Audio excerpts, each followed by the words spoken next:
The protagonist of this story had only one desire in life: to reach the very peak of martial arts. But as time went on, he realized that even if he spent his entire life training, it would never be enough to achieve his dream. He simply wasn't destined to reach the summit of martial mastery. Still, driven by deep desperation, he refused to give up. He decided to chase an ancient legend, a tale from long ago about a divine dragon that guarded a golden fruit said to grant immortality to whoever consumed it. After a fierce and deadly battle against the divine dragon guardian, he finally reached the sacred place where the legendary fruit was said to grow. He could hardly believe it. The golden fruit of legend was real. Its radiant golden light illuminated the surroundings, exuding a mysterious, divine aura. Exhausted from the long fight, he sat atop the corpse of the slain divine dragon, his eyes fixed on the glowing fruit. After catching his breath, he slowly stood and approached the tree. Confidence filled his chest.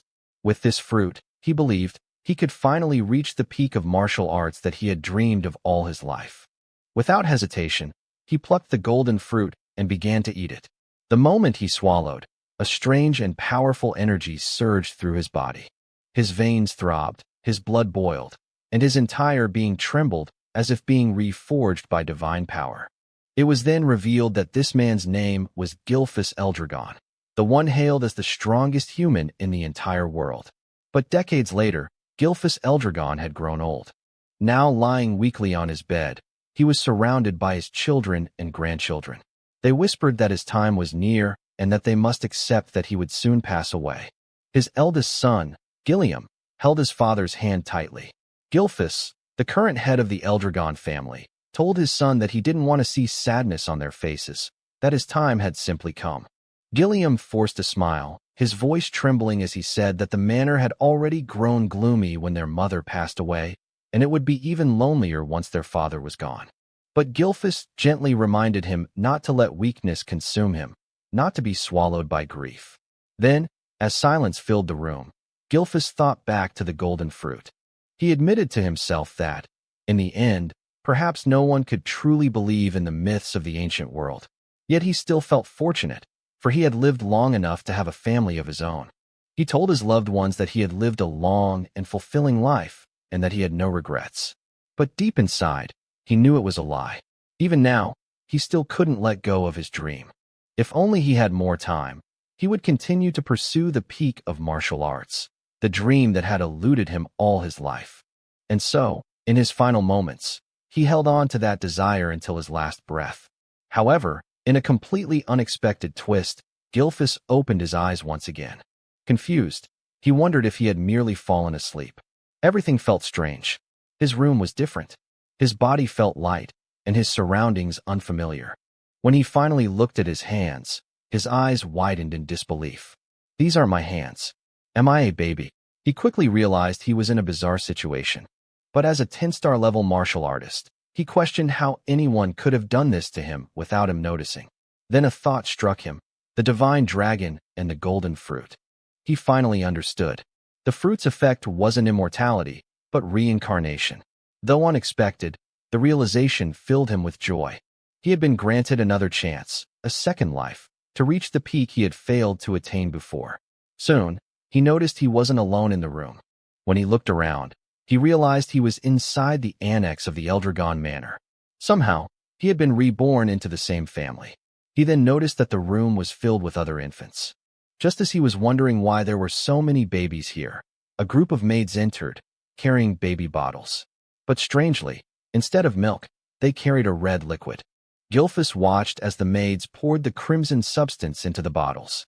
He thought they were about to feed the infants, but suddenly, one of the maids carried out a goblin. They forced the bottle into the goblin's mouth. Moments later, the goblin began to tremble violently. A red light burst from its body, and then it exploded into a shower of blood, splattering across the room. Gilfus froze in shock. Fear and confusion filled his mind.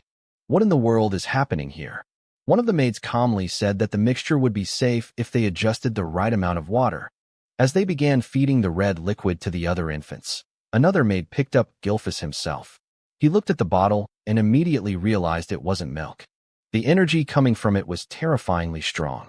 He could sense that the liquid was dragon blood, and that it was far too dangerous for a newborn's fragile body. But before he could react, the maid pushed the bottle into his mouth. Instinctively, like any infant, he began to drink. Instantly, immense power surged through his veins. His small body trembled from the pain. But Gilfus recognized it. The blood of ancient dragons was coursing through him. He thought, "This is dangerous, but maybe this is also an opportunity." At first, he considered stopping. But then he realized, if he could absorb this power, he might surpass even his former self. He might finally reach the true summit of martial arts. With fierce determination, he continued drinking the dragon's blood. His veins bulged, his body convulsed in agony, but his will remained unbroken. "Don't underestimate me," he thought. "I am Gilfus Eldragon." He repeated the words in his mind like a mantra, enduring the pain until, miraculously, he overcame it. The maid stared in disbelief as he continued to drink, surviving what should have been a death sentence.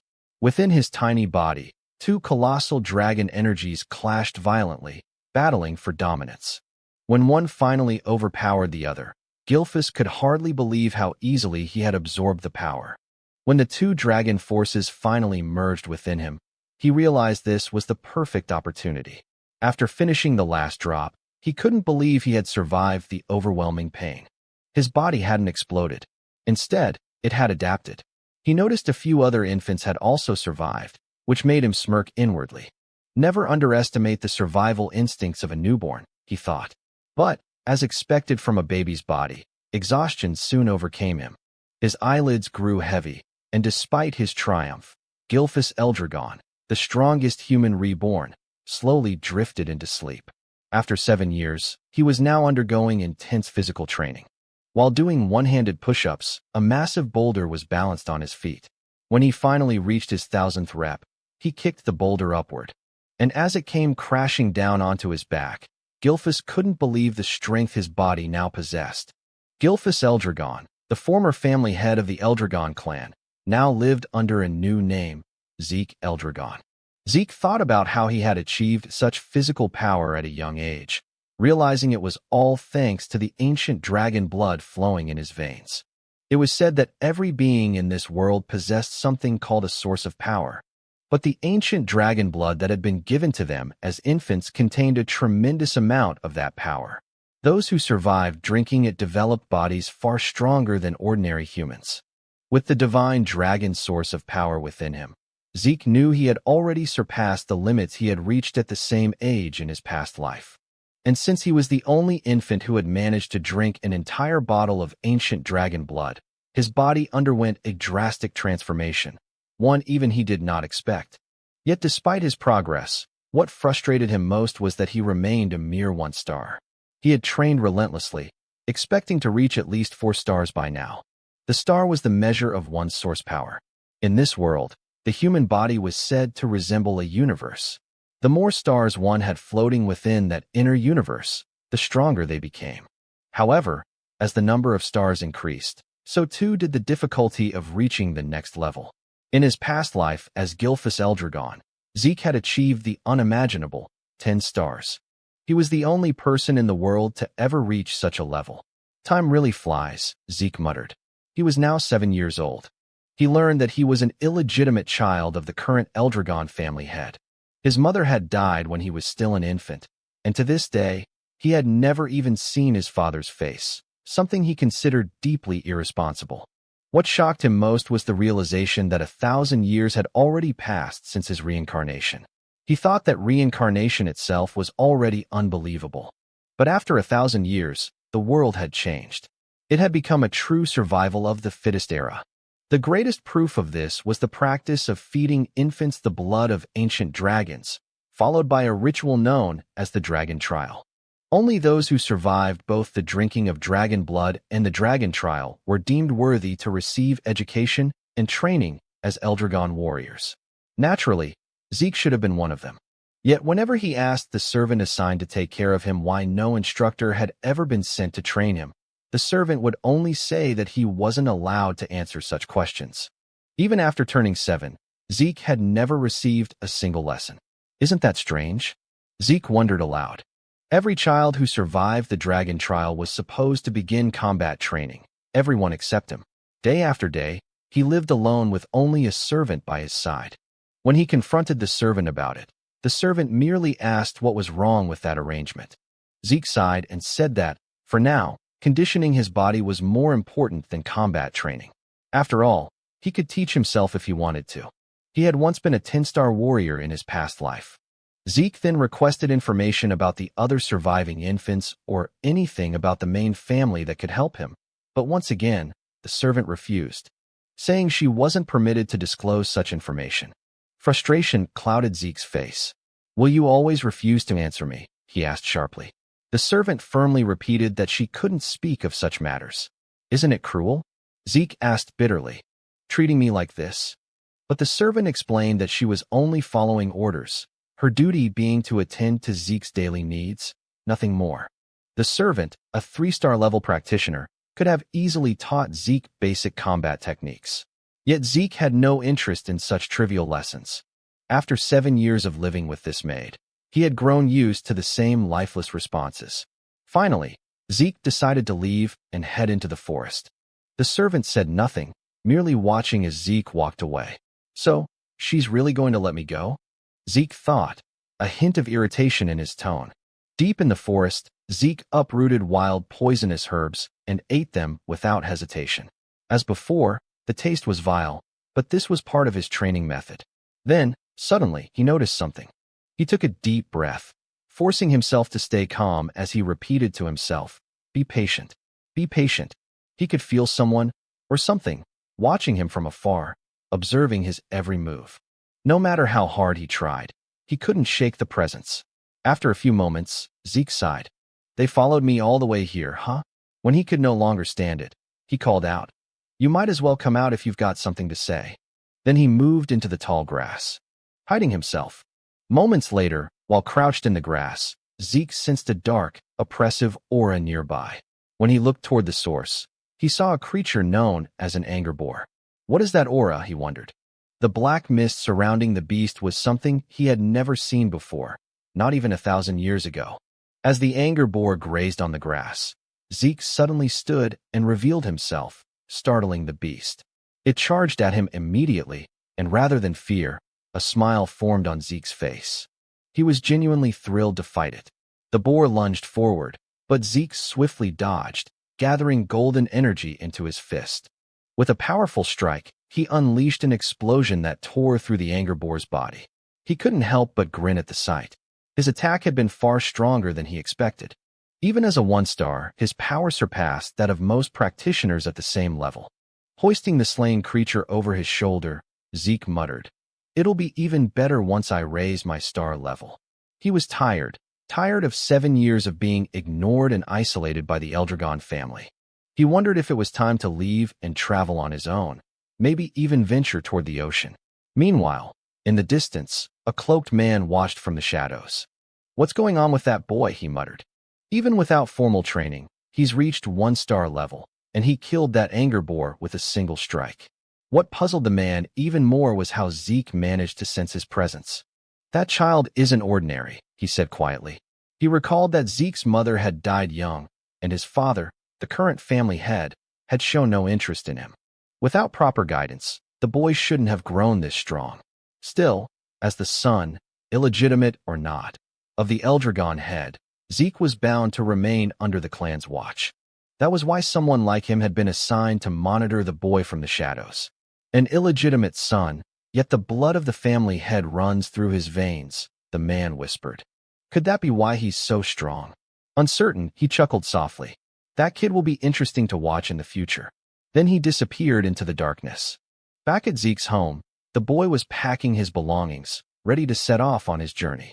But suddenly, he sensed several powerful presences outside. 3 4-star practitioners and 1 5-star. What are they doing here? He thought, stepping quietly to the door to listen. From their conversation, he heard them talking about how fresh and clean the air was in such a remote place, and how peaceful it was since there were no nearby rifts. Hearing this, Zeke concluded that they weren't assassins. They didn't sound like bad people at all. Deciding to confront them directly, he opened his door and asked, "What business do you have here?" The group froze in surprise. Then Zeke noticed the emblem embroidered on their clothing, the mark of the Eldragon clan. Eldragon, he muttered under his breath, wondering what they wanted from him. The men quickly bowed. It's an honor to finally meet you, young Master Zeke, their leader said. We've been sent to escort you to the site of your examination. Examination? Zeke frowned in confusion. Annoyance flickered across his face. They expect me to take an exam, he muttered, even though they haven't taught me a damn thing yet. And after a few days, Zeke could hardly believe that he had returned once again to the main estate of the Eldragon family. He wasn't brought here to live within the main estate again, but rather for another purpose. Before he could enter, they instructed him to change out of his dirty clothes first. Zeke then began to learn about something known as the Dragon's Nest. After 1,000 years, the Eldragon family had established a school that served all branches of their bloodline. Everyone born with any relation or connection to the Eldragon family dreamed of entering this so-called Dragon's Nest to receive proper education once they turned 7 years old. And today marked the day of the entrance ceremony for that academy. Zeke was here to take part in the entrance exam. Even though he hadn't learned anything about the modern generation of his family, taking the exam was mandatory. Zeke immediately felt disheartened when he realized that this was the true reason they had brought him here. Why now, he thought, when he had already decided to leave and travel the world. While sitting by the school gate, a boy from Ordiscale village approached him. It was Rangus, who asked if he was all right and what seemed to be bothering him.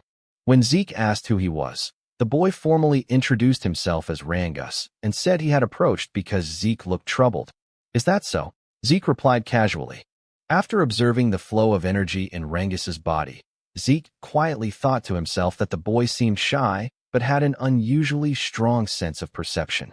Zeke then apologized for his situation, introducing himself in return and admitting that his mind was in turmoil because he had no idea what they would be required to do in the exam. Is that all? Said Rangus, feeling slightly nervous at the mention of the test.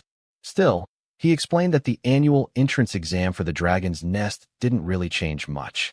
But when Zeke admitted he knew nothing about the exam, Rangus was shocked. Taking the test without any knowledge at all? Wasn't that far too reckless and dangerous? Just as Rangus was about to explain the details of the exam, a loud and arrogant voice suddenly interrupted them. A boastful boy shouted and called Rangus a weakling. Rangus turned around in shock and immediately recognized who it was. It was Retin, also from Ordiscale village. Mocking him, Retin asked why he was here, suggesting that he must have gotten lost to end up at the Dragon's Nest. He even told him it would be better to go home before he got hurt. I'm here to take the entrance exam, Rangus replied, though his voice trembled as Retin drew closer, asking if he was seriously going to take the test. Retin clutched his stomach and burst out laughing, saying it was impossible for him to pass. He even insulted Rangus's father, saying, "Your father's a pseudo-dragon, right? What could the son of a pseudo-dragon possibly accomplish?" Rangus's fist trembled as he held back his anger, but Zeke noticed everything. Then it was explained that the Eldragon family followed an absolute hierarchy. The ranks were as follows: novice whelp dragons, regular soldier child dragons, captain-level adult dragons, executive elder dragons, also known as elders. And at the very bottom were the pseudo-dragons, those who had failed to enter or graduate from the Dragon's Nest, considered immature and incomplete dragons. Yet Rangus had long dreamed of proving that even if they were called pseudo-dragons, they were still dragons nonetheless. Zeke was surprised and asked why Retin was so sure Rangus would fail the exam even before it started.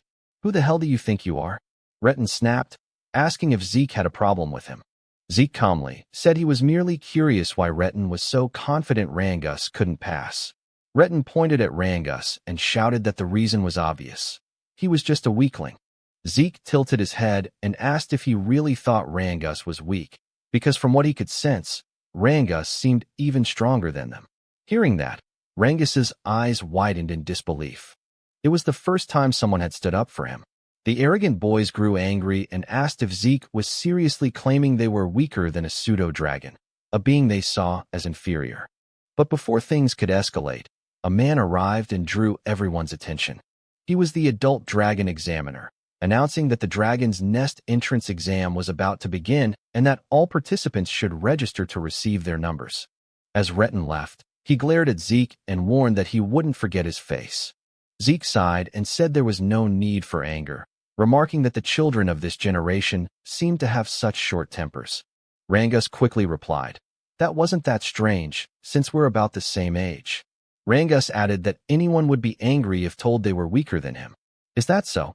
Zeke muttered lightly. Since the entrance exam was mandatory, they had no choice but to take it.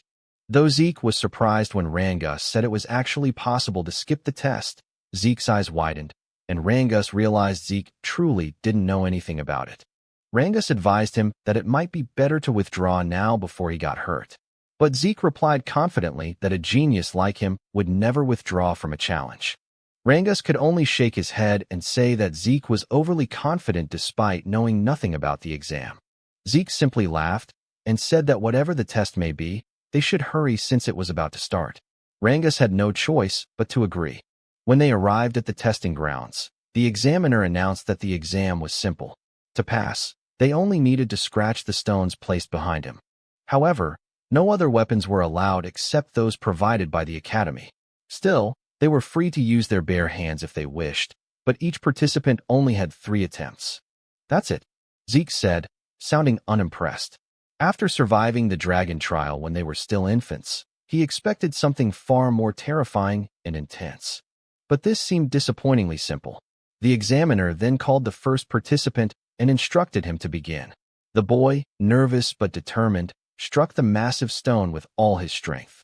The sound of metal clashing against rock echoed loudly, ringing in their ears. But to everyone's shock, the boy's sword snapped in half, and the recoil shattered his arm. Zeke was stunned at what he saw. As the boy writhed in pain, the examiner calmly said that he still had 2 remaining attempts and asked if he wished to continue. But since the boy could no longer stand, the examiner declared him failed and ordered the others to clean up the area. As the injured participant was dragged away, the next number was called. Rangus trembled in fear at what he witnessed, while Zeke grew annoyed. "So this is what they call an exam," he muttered. He then asked what kind of stones they were using. It was explained that the stones possessed regenerative properties. Any scratches would vanish in an instant. Moreover, they could reflect physical force 100-fold when struck with power. Zeke immediately said that such materials were far too excessive for an entrance exam. But Rangus explained that it was still possible to scratch them if one could properly circulate their source power throughout their entire body before attacking. "I see," Zeke said. He realized that the circulation of source power was far more important than martial arts skills in this exam. After glancing at the other participants, he thought that only a few would be able to pass, including those arrogant boys. As the exam continued, more and more failed than passed. Many were injured badly due to the stone's ability to reflect ordinary physical attacks. Then, after a few moments, the examiner called out Zeke's number. "It's my turn," Zeke said with a calm smile. Rangus, still nervous, asked if he really had no intention of withdrawing. But Zeke simply walked forward, telling him not to worry.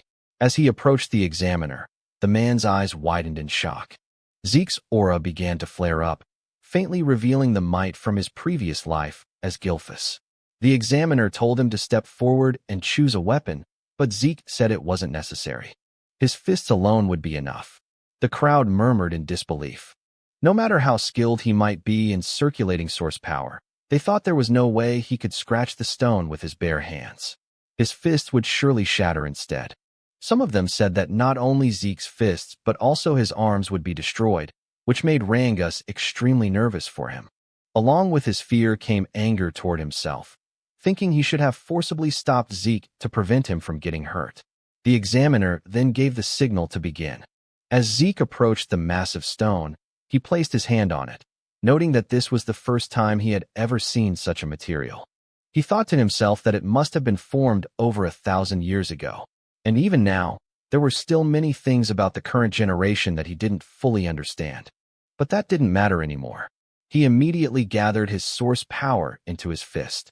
While Rangus trembled with anxiety about what might happen to Zeke, our protagonist was actually filled with excitement because, for the first time, he could use his full strength. He decided to use the mysterious stone to measure his current power. Rangus's eyes widened once more as Zeke unleashed the first form of the dragon destruction combat technique. burst strike against the stone. A tremendous surge of energy erupted from the impact. Fragments of the shattered rock flew everywhere, and the violent wind from the blast sent dust and debris swirling through the air. In awe, yet on guard, Rangus quickly shielded himself from the aftermath, while the examiner's eyes widened in disbelief at what he had just witnessed. As the dust began to settle, Zeke stood there with a smile on his face, remarking that the technique he used still seemed too much for his current strength. Despite the severe injuries to his hand, he laughed at himself, realizing he still needed much more intense training. The other participants were speechless at what they had seen. Retin looked both shocked and annoyed that Zeke had destroyed the enchanted stone. A woman watching commented that Zeke was truly interesting.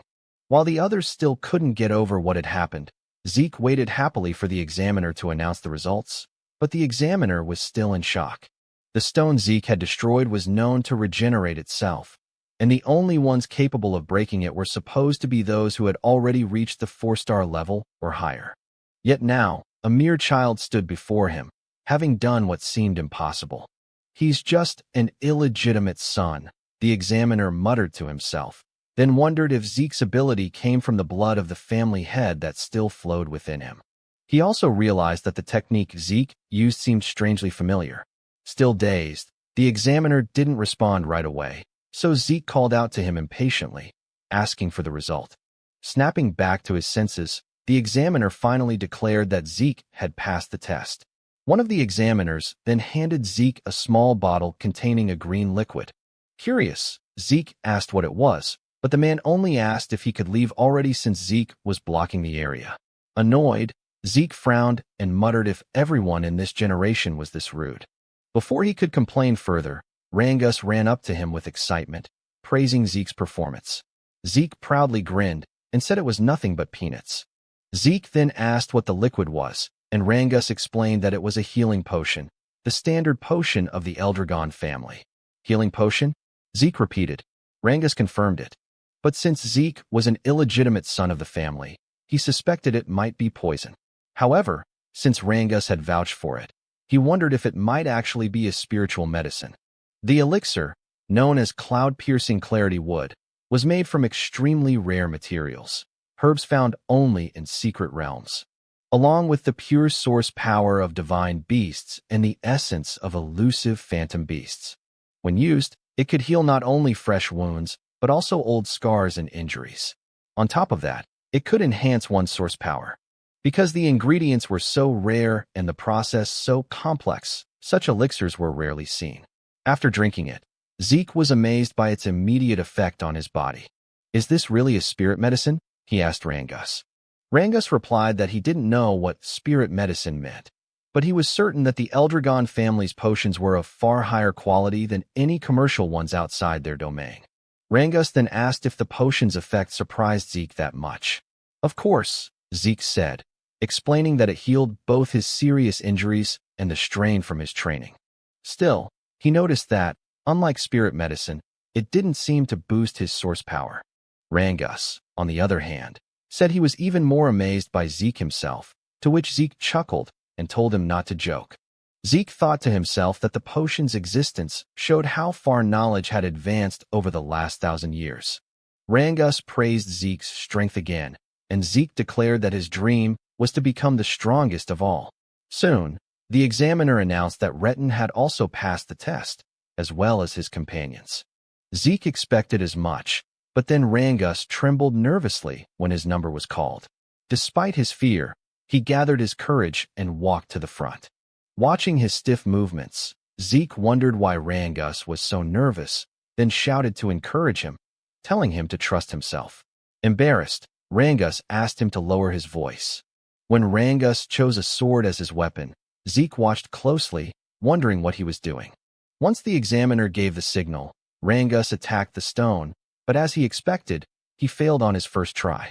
Determined, he stood again for another attempt, but his strike bounced off the stone, causing him to lose his balance and fall. His hands trembled from the stone's reflective ability. Retin and his group burst into laughter, saying it was just as they expected. The son of a pseudo-dragon is nothing more than a pseudo-dragon himself. They mocked him, telling him to give up. Retin even sneered at Zeke, asking if this was the same man he claimed could pass, and if Rangus was truly stronger than them. Zeke stayed silent for a moment, then told them to stop spouting nonsense. The examiner informed Rangus that he only had one attempt left and asked if he still wanted to continue. Rangus couldn't answer, overwhelmed by embarrassment and the ridicule of others. He lowered his head, but then Zeke walked up to him and asked what he was doing. He questioned why Rangus was using a sword instead of a spear, why he would choose a weapon that didn't suit him, and why he would take a test without any plan at all. Retin watched mockingly as Zeke told Rangus that in his current condition, he wouldn't even scratch the stone no matter how many times he tried. Retin and his group laughed again, calling Zeke an idiot, reminding him that Rangus knew nothing about using a spear. His weak father only ever taught him swordsmanship, they said, and switching weapons now wouldn't change the outcome. But Zeke ignored their jeers and called out to the examiner, asking if it was against the rules to change weapons. The examiner said it wasn't. Then Rangus is lucky, Zeke said with a grin. He turned to Rangus and asked if he trusted him. Memories of all the humiliation he and his father had suffered flashed through Rangus's mind. Gritting his teeth, he stood tall and said he would trust Zeke. He would fight with a spear, just as Zeke told him to. Rangus told himself that his father never managed to enter the dragon's nest. Because of that, people called him a pseudo-dragon and laughed at him. But despite all the humiliation, his father endured everything just to raise Rangus properly. That's why Rangus swore to prove to everyone that he, Rangus, the son raised with care by his father, is also a true dragon. He stood up once more, gripping the spear tightly in his hands, and declared that today he would prove that neither he nor his father were fake dragons. He also realized that if he tried again with a sword, the result would only be the same as before. So this time, he decided to trust Zeke completely.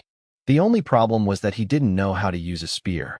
Zeke called out to him, and, as he pointed toward the enchanted stone, he told Rangus that there was nothing else he needed to do. Just thrust the spear straight into the stone without thinking about anything else. Just pierce it straight through, Zeke said firmly. Rangus tightened his grip on the spear. He knew that, under normal circumstances, stabbing the stone directly wouldn't cause even the slightest damage, especially since it had a strong regeneration element. But Zeke was the first person to ever stand up for him, even though they had just met that very day. It was something new and unfamiliar to him. But because of that, he chose to place his full trust in Zeke and believe in his own strength this time. He gathered his source power into the spear and immediately noticed something strange. For years, he had wielded a sword, yet he had never managed to wrap it in this much source energy, something he was now effortlessly doing with the spear. With a determined shout, Rangus unleashed his full power and struck the stone with everything he had. Retin nearly died laughing, saying exactly what he had predicted, that changing weapons wouldn't help him pass the test. But Rangus didn't stop. He felt something different, something powerful. The spear in his hands felt like an extension of his own body. Then, as he drove the weapon forward with all his strength, the spear pierced through the enchanted stone completely. The shock on Retin's face, and those of his companions, was priceless. Even the examiners couldn't hide their astonishment, delighted by what they had just witnessed. Rangus hadn't just scratched the stone, he had pierced straight through it. Zeke immediately praised him. While Rangus himself could hardly believe what he'd done, even after the examiner officially declared that he had passed, Rangus still asked in disbelief if he had really succeeded. Zeke smiled, wrapped an arm around his shoulder, and confirmed it. Overwhelmed with joy, Rangus nearly cried as he hugged Zeke tightly, shouting over and over that he had done it, that he had passed the test. Retin's group, however, refused to believe it. They called it luck, but Retin himself stayed silent, shaking with rage. He couldn't accept that, just as Zeke had said, Rangus was actually stronger than them, and that his result was far better. The examiner then announced that the test had officially ended. Afterward, he declared that the entrance ceremony would begin shortly. Zeke immediately asked if the test was truly over. Rangus replied that it seemed so, but added that there would probably be more tests once they entered the dragon's nest. Soon, a group of men emerged from a dark hallway. When they stepped into the light, the The examiner announced that the head of the Eldragon family would now deliver a speech to congratulate those who passed. The moment Zeke saw the man, he asked who the person with the cold, dark expression was. Rangus, clearly nervous, replied that it was the family head himself. That's the family head. Zeke said, "Why does he look like that? He's not even smiling. He looks colder than ice." Rangus immediately covered Zeke's mouth, whispering that it would be best if he stayed quiet, repeating his plea for him to stop talking. Zeke nodded. When he looked again at the group, he remarked that these people represented the current power of the Eldragon family. Some of them were at the 7-star level, while others were 6-star. To Zeke, their strength was impressive, especially since the current family head, Zeke Eldragon, was an 8-star level powerhouse. 1,000 years ago, only a handful of people had ever reached that level. Still, Zeke wasn't sure how many existed in this current era. "I don't like this family head," Zeke muttered. But before he could say more, Rangus tried to hush him again. Zeke sighed and thought to himself that he never expected this man to be his father in this lifetime. A dark, fiery aura radiated from Balza's body, making the entire area feel heavy. The examiner quickly ordered everyone to stay silent because Master Balza was about to speak. When Balza stepped forward, he uttered only a few words. "You must all strive to become the flesh and blood of the Eldragon family." As he spoke, the terrifying pressure of his aura spread across the hall. Zeke wasn't affected, but many of the examinees trembled in fear, some struggling to breathe as their bodies froze under the immense pressure. Zeke noticed that even Rangus was affected. He couldn't believe how easily everyone around him was overwhelmed by the family head's presence. More than that, Zeke could sense an intense hatred hidden within Balza's aura. He didn't know the reason behind it, but even so, he couldn't bring himself to like the man who was supposedly his father. When Balza turned away, another man stepped forward and drew everyone's attention. He had blonde hair and cheerfully thanked Balza for his words. He then said that Master Balza had high expectations for them all, and that just like his master, he would also keep his own speech short. As Zeke wondered who this man was, the speaker simply told everyone to train hard and grow stronger. "That's it," one of the examiners muttered. The man smiled and said that people who worry too much about small things go bald early, so he wouldn't bother with long speeches. Zeke couldn't understand what was wrong with them, but at least the atmosphere in the hall had lightened up. The examiner then announced that the new students would now be assigned to their dormitories. Everyone whose number was called had to head there immediately. Zeke asked if they wouldn't all be staying in the same dormitory, and Rangus explained that there were 4 East, West, South, and North dorms. Every student accepted into the academy was allowed to live in one of those 4 halls. When Zeke's number was called, he stood up and waved goodbye to Rangus. He was assigned to the East Hall. As he walked through the corridor, he commented that a lot had changed in this place over the past 1,000 years. After finding his room, he said that he must have gotten lost since it took him a while to arrive, and his roommate had probably gotten there first. When he opened the door, he cheerfully greeted his new roommate and apologized for being late. He then said that from today on, they'd be sharing the same room. But to his surprise, his new roommate turned out to be none other than Rangus himself. Zeke couldn't help but laugh, saying it seemed like fate kept linking them together. He asked if there was anything else scheduled for the day, and Rangus confirmed that their training would start tomorrow. "Is that so?" Zeke said casually, prompting Rangus to ask if he hadn't listened to the examiner's earlier explanation.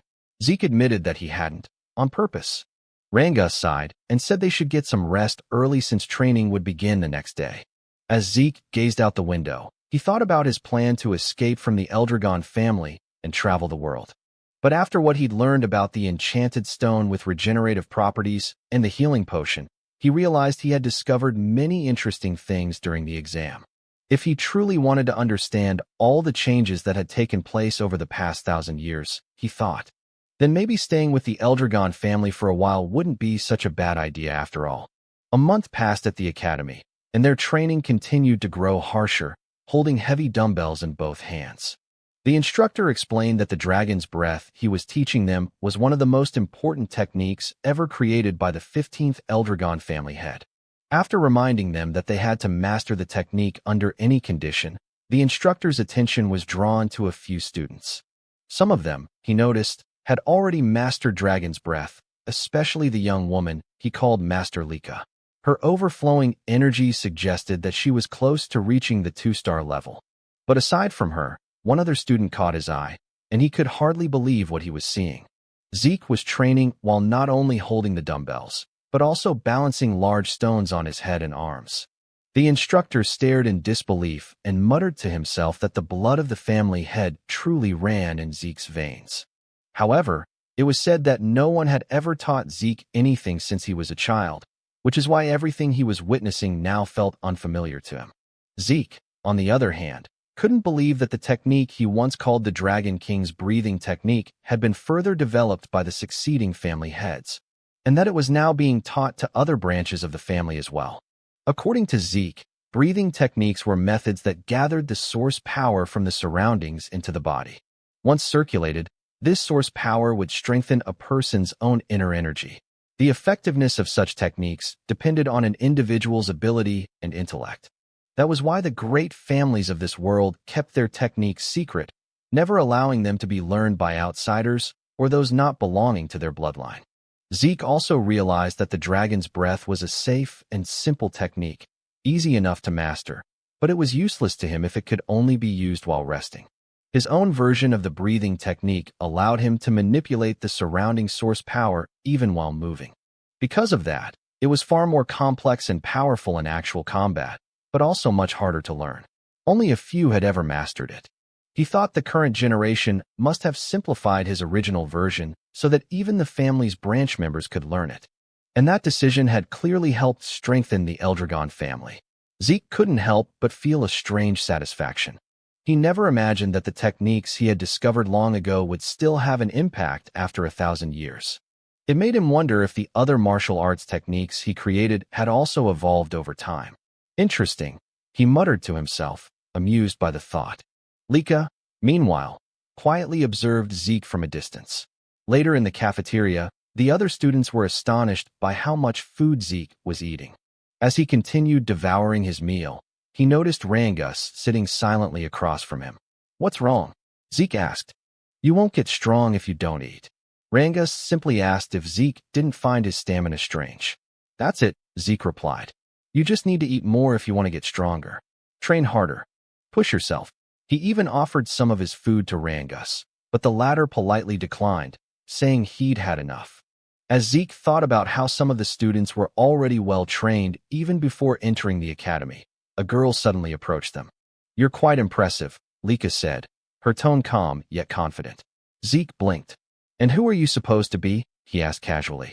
Rangus immediately choked on his food, whispering nervously, "You don't know who she is? That's Master Lika, the daughter of the family head, Lord Balza." "Oh," Zeke said indifferently. "What do you want me to do about that?" "I don't know her." Rangus began sweating profusely. "You can't talk like that. Master Lika is one of the candidates to become the next family head. She's not someone you can just speak to casually." "Is that so?" Zeke replied. "Well, I'm a family head's child too. An illegitimate one, though." Rangus froze in shock, while Lika looked at him curiously. "Is that true?" she asked. "You're really the family head's illegitimate son?" The narrator's voice continued. Lika Typhon Eldragon, one of the candidates to inherit the Eldragon family, was now standing before Zeke herself. "Why would I lie about that?" Zeke said, shrugging. Lika frowned slightly. "Then tell me, how could an illegitimate child like you destroy the magic stone with your bare hands? How could someone not from a renowned family possess such strength?" "Because I'm Zeke," he replied confidently, turning back to Rangus. "Stop staring and finish your food." Both Lika and Rangus fell silent for a moment. Then Lika suddenly smiled. "You really are an interesting person," she said before sitting down beside him. "How about serving under me? I'll make you one of my followers."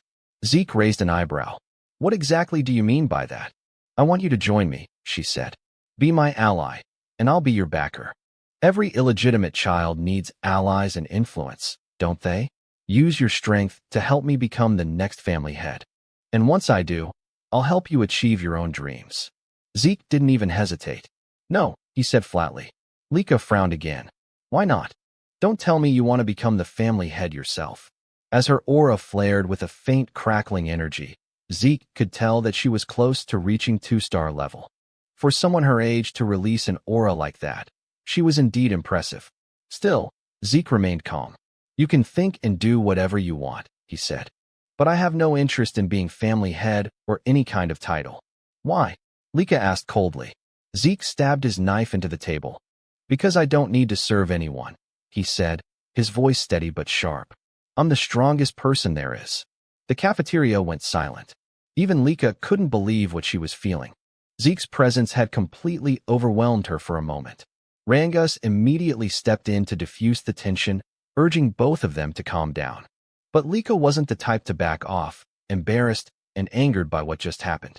She decided to challenge Zeke to a duel. Zeke, however, didn't seem to care and simply continued eating. Moments later, a commotion spread across the campus. "Where are they going?" one student asked. "To the training grounds," another replied. "There's going to be a duel between the younger generation. Master Lika herself is fighting." "What? Master Lika from the Typhon family," someone exclaimed. "Who's brave enough to challenge her?" When they arrived at the training grounds, everyone whispered among themselves, wondering who would face her. Zeke, meanwhile, couldn't believe Lika was actually serious about the duel. "Are you all right with this?" Rangus asked nervously. "You'll be fighting Master Lika. Even if you call her master, I don't know who she is," Zeke replied bluntly. Rangus sighed. "You should at least show some respect now that I know you're also the family head's son." "Do what you want," Zeke said. Still, Rangus tried to explain. "What's important now is that you understand who you're up against. Master Lika isn't just anyone. She's the daughter of Lord Balza Eldragon, and she also carries the blood of the Typhon family, one of the 4 great families supporting the Eldragons. She's a prodigy who mastered all forms of the Typhon family's hereditary lightning greatsword technique at a young age. Like her father's other children, she has terrifying talent." Zeke tilted his head. "I didn't understand a word of that except that she's the family head's daughter." Rangus stared at him. "How do you not know any of this?" "Because I don't," Zeke said plainly. "So don't ask me." Rangus blinked as Zeke suddenly laughed. "But since I don't know anything about her," he said with a grin, "that'll just make the fight more fun." "Sounds exciting." Rangus could only sigh and worry. No matter how strong Zeke was, Master Lika was on another level entirely. "Why did you even accept her challenge?" he asked. "I never run from a fight," Zeke answered. "And it looks like my challenger's ready anyway." At that moment, Lika stood with her sword planted firmly in the ground. Her aura flared, lightning crackling faintly around her. "Are you two done talking?" she asked coldly. Lika shouted, asking if they were finally done talking, and Zeke replied that he was ready. Rangus, trembling in fear and shock, immediately ran away from them, warning Zeke to be careful in their fight. Zeke then turned to Lika and asked why she was so determined to fight him. Lika explained that she wanted to become the next family head of the Eldragon family, and to achieve that, she needed to defeat Zeke and make him one of her followers. "What do you mean by that?" Zeke asked, wondering what his connection was to her dream of becoming the family head. Lika questioned him back, asking if he truly had no idea about the current situation of their family and whether being an illegitimate child was the reason he was so unaware. Zeke simply answered that he didn't, admitting that his knowledge about their family was limited. Because of that, Lika began explaining. She said that including both of them, there were 5 candidates to become the next family head. Except for Zeke, all of her siblings were connected to the 4 major branch families of the Eldragon clan. The position of family head was so important that it became a source of conflict among those branches. For that reason, all of Zeke's siblings had entered the dragon's nest to study and represent their respective families. Since the fight for succession had turned into a fierce competition, Lika needed strong allies to stand against her older brothers. Zeke quickly understood that this was a power struggle between the 4 main branches of the Eldragon family. He found it all too complicated and wasn't even sure if he wanted to understand it. Lika then continued, saying that as one of the candidates for family head, she needed to strengthen not only her knowledge and power, but also her influence by gathering strong followers. Without another word, she charged straight toward Zeke, declaring that she would defeat him right then and there to make him one of her subordinates. But Zeke easily dodged her powerful strike, as well as the flurry of attacks that followed. Still, Lika refused to let him escape. The onlookers couldn't believe what they were seeing. The speed of their movements was incredible. Lika's attacks, despite her heavy greatsword, flowed so smoothly and rapidly that it seemed almost effortless. As they watched the battle between the siblings, the crowd began to murmur about Lika's precise control over her source power, noting how her strikes were becoming faster and stronger over time. They could only marvel at the power of a true daughter of the family head from one of the main branches. Some even said the fight's result was already obvious. What they didn't know, however, was that Lika herself was growing increasingly frustrated. She couldn't understand how Zeke kept dodging every single one of her attacks, or why it felt like he was simply toying with her. Rangus, who was watching from a distance, couldn't help but be amazed, his earlier worries fading away as he saw Zeke's calm movements. Zeke then remarked that the martial arts Lika was using were unlike anything he had seen before. He admitted that her movements were far faster than those of any ordinary one-star level fighter. But Lika, irritated, shouted for him to stop talking and focus on their fight. Zeke clenched his fist and said he was already focused, and that was exactly why he could unleash such a powerful strike so easily. His punch landed squarely, and Lika immediately gagged from the force. She fell to her knees, gripping her sword and stomach in pain. The spectators gasped and began whispering among themselves, wondering how Zeke managed to avoid all of Lika's attacks and who this mysterious boy truly was.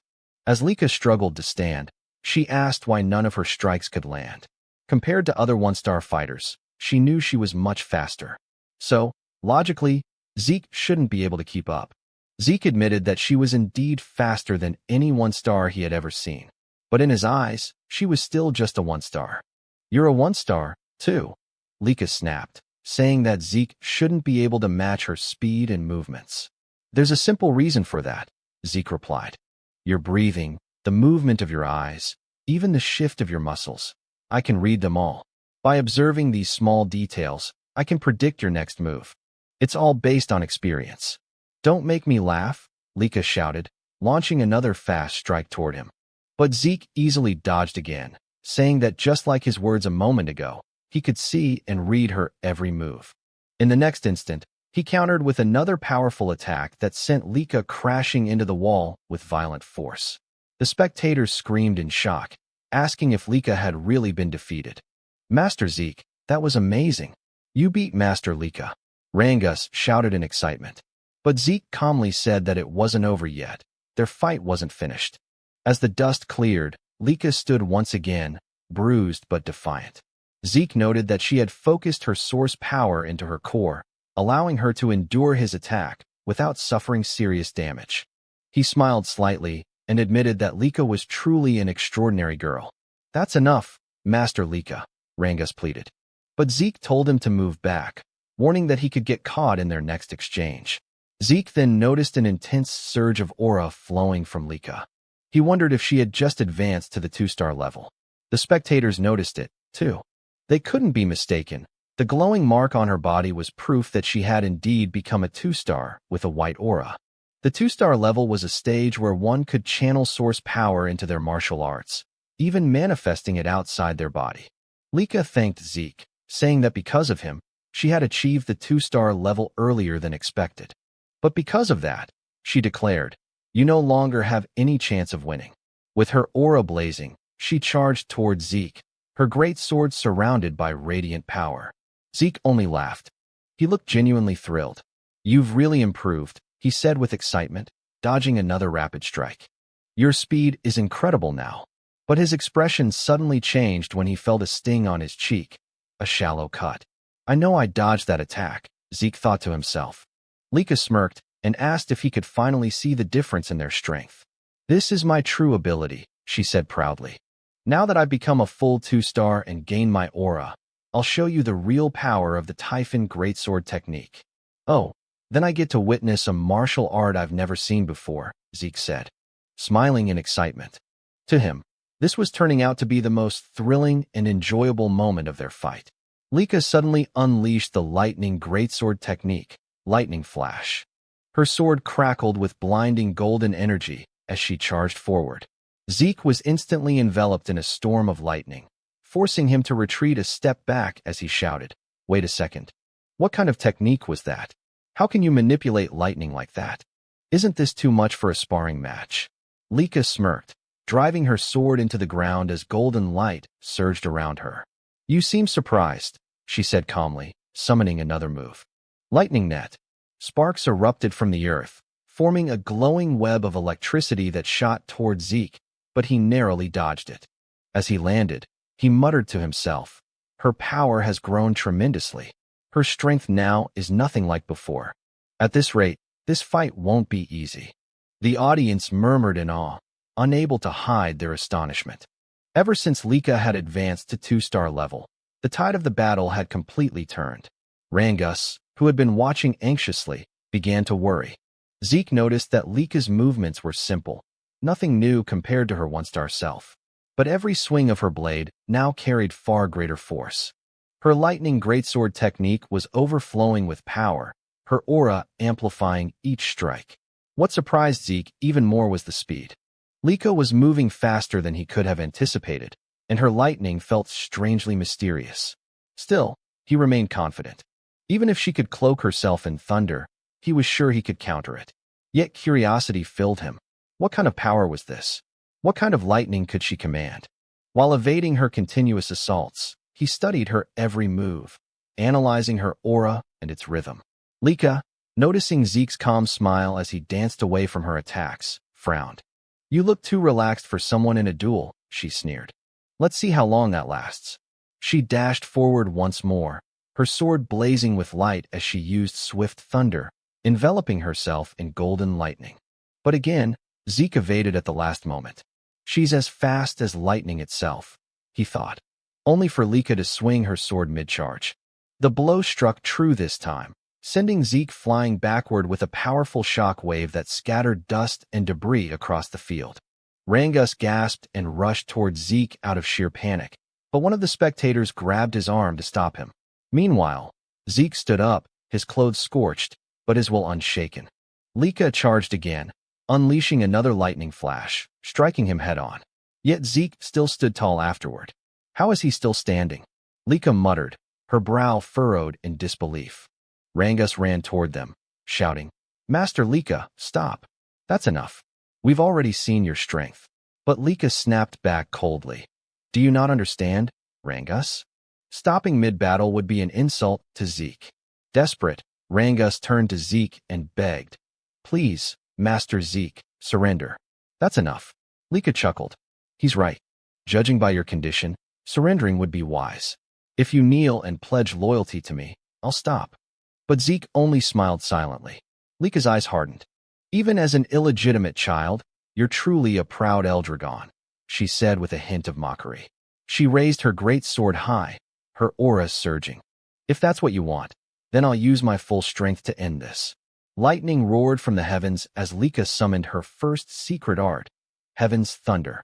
A colossal surge of golden energy descended, shattering the stones beneath Zeke's feet. Thunderbolts struck his body in a storm of divine fury. Rangus cried out in terror, watching his friend's body engulfed by golden lightning, smoke rising from his charred form. Lika drove her sword into the ground, exhaled deeply, and said softly, I'm sorry, Zeke, but this is the end. But then, a voice echoed through the crackling air. Is that so? In an instant, a brilliant golden lightning aura exploded skyward. Lika's eyes widened in shock as she turned around. Impossible. How can this be? How do you have a lightning aura? She stammered. Zeke stood, smiling calmly as golden arcs danced across his skin. So, this is what you call lightning aura? He said casually. If you're asking how I got it, I honestly don't know. His tone was calm, but his words sent ripples through the crowd. Impossible, Lika whispered, unable to believe what she was seeing. Zeke smirked. Truth is, I let you hit me on purpose. I wanted to study your lightning, how it flows, how it behaves, and somehow I learned to use it myself. That's absurd, Lika snapped inwardly. Zeke explained to himself that he had deliberately taken Lika's attacks because her lightning intrigued him. While enduring her strikes, he continuously activated his Dragon King's breath technique. The strange resonance between his breathing and her lightning caused golden energy to gather in his body. Before he knew it, he could manipulate the lightning himself. Maybe Lika has a unique constitution, he thought. And judging from her family's greatsword technique, it's likely their whole bloodline shares this lightning affinity. Zeke walked toward her confidently. I never expected lightning-type source power to be this incredible. This duel turned out to be the perfect training. With a grin, he added, thanks to you, Lika, I've reached 2-star level myself. Golden lightning flared around him as he declared, our battle isn't over yet. Lika roared and charged again, her great sword glowing with power, unleashing another blinding attack. But Zeke sidestepped effortlessly and prepared a counterstrike. However, as he moved, he suddenly vanished in a flash and reappeared on the opposite end of the arena. What just happened, he muttered. He then realized, when one gains immense source power, it strengthens the body's muscles and nerves. This new lightning aura must have changed my physiology. I can't fully control my speed yet. In the stands, Rangus was speechless. He couldn't follow their movements anymore. Both fighters were blurs of golden light and thunder. Am I just imagining things? Or has Lika not landed a single hit lately? He wondered. Frustrated, Lika shouted, are you mocking me, Zeke? Stop toying with me. I'm not, Zeke replied calmly. But I will admit you're a real threat. He then lunged forward, delivering a powerful kick, but Lika blocked it with her sword, the force pushing her backward. Zeke straightened, smirking. I think it's time to end this. End this, Lika repeated, narrowing her eyes. Yes, Zeke replied. I've been thinking of creating a new technique for a while now, and this seems like the perfect time. Creating a new technique? She said in disbelief. Zeke nodded. Exactly. He paused for a moment, then murmured, should I call it a first form, or maybe a special form? Lika blinked, confused. Did he even receive proper combat training? From which family could he have learned that? She wondered, her thoughts spinning. Before she could react, Zeke appeared beside her in a flash, lightning surging in his hand. Dragon Destruction Combat Arts, Special Form, Lightning Peak, he shouted. The attack struck her directly, wrapping her in a fierce storm of golden thunder. Her body trembled violently, her sword slipping from her grasp as she fell to her knees before him, electricity still crackling around her. The arena fell silent. Rangus and the others stared in disbelief. Zeke had won. Lika, lying on the ground, exhaled shakily. After a few moments, she forced herself to sit up, trembling. I can't believe I lost. I was supposed to become the next family head. I can't lose. Not to anyone, she thought bitterly. Zeke approached her, offering his hand. You were amazing, Lika. Truly strong, he said sincerely. It's always exciting to learn something new. This fight was worth it. Smiling warmly, he added, it'd be boring if this was the last time we fought. Let's have another sparring match sometime.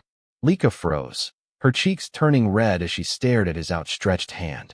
Despite her defeat, a faint hint of happiness appeared on her face, perhaps out of pride, or perhaps for the first time, admiration. Once again, Zeke said that they should have another sparring match soon. With a confident smile, he added that he couldn't wait for their next bout. Lika, though a bit shy, extended her hand toward him, admitting that she was no match for him and that she willingly accepted her defeat.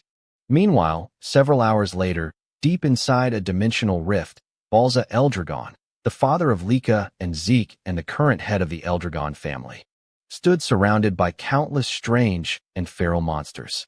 As the creatures charged toward him, Balza's eyes began to glow with an intense light, releasing a crushing wave of aura and dragon pressure. He instantly froze every creature in place, drawing his sword. Balza invoked the first form, Genesis, of the Dragon Destruction Combat Arts. With a single fluid swing, all the monsters around him were cleaved cleanly in half. As he sheathed his sword, the Eldragon family soldiers rushed forward to finish off any remaining monsters that might have survived their master's strike. Balza turned toward the exit of the rift, but before he could leave, one of the soldiers called out to him, saying that he had an important report. Balza stopped walking and asked what it was about. The soldier informed him that Lady Lika had reached the 2-star level. Upon hearing this, Balza froze mid-step. His glowing eyes flickered, and his response came out cold and detached. So what of it? The soldier, clearly nervous, explained that reaching the 2-star level at only 7 years old was an extraordinary achievement. He added that with Lika's talent, once she graduated from Dragon's Nest, she would likely reach the 4-star level, or perhaps even the 5-star level. Balza's reply was chilling. Talent means nothing. The next time you report to me, I expect to hear how she can be of use to us. If all you bring are worthless updates like this, you'd better leave my sight. The soldier fell silent as Balza continued toward the rift's exit. But before he could step through, the soldier quickly added that Lika had recently lost in a sparring match. Balza stopped abruptly and turned his head slightly, his expression unreadable. Did she lose to one of her brothers? He asked. The soldier shook his head. No, master. She was defeated by someone her own age, by Lord Zeke. Zeke, Balza repeated, his voice low. The son of that woman. Memories surfaced of a humble maid, Zeke's mother. That woman truly was gifted in battle, he muttered. But she died after giving birth to the boy. He turned fully to face the soldier, his tone sharp. Tell me who could have possibly trained Zeke to defeat a 2-star cultivator. The soldier hesitated before answering. No one, master. Lord Zeke has never received formal training. He defeated Lady Lika through his own strength and skill alone. In fact, he too has already reached the 2-star level. I see, Balza said flatly. Then, turning his back once more, he declared, begin the first trial. The soldier was visibly startled. Master Balza, forgive my intrusion, but isn't it too soon for the first trial? It's only been a month since the students began their combat training. Most of them haven't even reached the 1-star level yet. Balza cut him off. I do not care. Death chooses no timing, no level, no favorites. Only the strong deserve to survive. Star levels mean nothing if they can't endure the first trial. Those who fail aren't worthy of the Eldragon name. Yes, master, the soldier replied quickly. But then Balza added, also, summon Freya. Tell her to return immediately. The soldier's eyes widened in disbelief. Freya? Master, do you mean that Freya? Balza nodded. Indeed. If Zeke could defeat Lika using only his own strength, then he's far more intriguing than I expected. I want Freya to design and supervise the first trial herself, and I expect her to personally observe every participant. The soldier bowed deeply. As you command, Master Balza. For the first time in a long while, a faint smile appeared on Balza's lips. A rare, almost warm expression flickered across his face as he said softly, he's the most interesting one of all. The next day at Dragon's Nest, the students continued their combat training under Rangus. Zeke, however, was off to the side practicing his breathing technique. Sitting in a wall-sit position, he balanced a massive boulder on his head while holding dumbbells in both hands. His unwavering focus drew the attention of Rangus and the others, who couldn't help but watch him in silence. With his eyes closed, Zeke contemplated the technique they were studying, the Strike Dragon combat arts. As he recalled, this technique was originally created by the 15th family head. Though labeled as a combat art, it was in truth a body enhancement method, simple yet well-constructed, allowing even young cultivators to grasp it. Rangus called out, Zeke, aren't you going to train? Zeke opened one eye. What do you mean? I mean combat training, Rangus clarified. We're practicing the Strike Dragon combat arts. I already learned that, Zeke replied casually. Rangus was stunned. What? But it was only taught to us this morning. How could you have mastered it already? Because I'm me, Zeke said with a smirk. But what's more important right now is that your source power is flowing incorrectly. My what? Rangus asked, confused. Zeke set down the heavy boulder from his head and told Rangus to turn around. Placing his hand on Rangus's back, Zeke channeled his aura through Rangus's body, correcting the flow of energy. There, he said. That's how your aura should circulate. Rangus turned to face him, grateful. You've really mastered the Strike Dragon combat arts, haven't you? That's incredible. Zeke frowned playfully. Are you doubting me? What kind of friend are you? No, not at all, Rangus quickly said. It's just, aside from my father, no one's ever taught me like that before. That's why I want to learn everything I can. You, Lord Zeke, already have your own martial arts, strong enough to defeat Lady Lika. I just thought the Strike Dragon combat arts might be too simple and boring for someone like you. It's not boring, Zeke replied. Actually, I admire its stability. It reminds me of my own dragon destruction combat arts. Though my children never liked that technique, they said it was too difficult and complicated. The dragon destruction combat arts was indeed a complex and demanding technique, but it possessed immense power. It consisted of 4 main forms, and during his battle with Lika, Zeke had created a 5th. Beyond that, there was even a secret, its final form, a terrifying and destructive ability, the same one he had once used to slay the divine dragon in his past life. He wondered silently how his descendants had handled his other dragon techniques over time. Perhaps they had modified them. The thought only made him more excited. Anyway, he said, since I've already mastered the strike dragon combat arts, I'll continue with my physical training. He smiled faintly. Everyone has their own way of learning techniques. But before he could continue, Rangus suddenly shouted his name. Zeke, please teach me. I know it's a shameless request, but I want to get stronger, even just a little. Zeke looked at him for a moment, then nodded. All right, I'll teach you.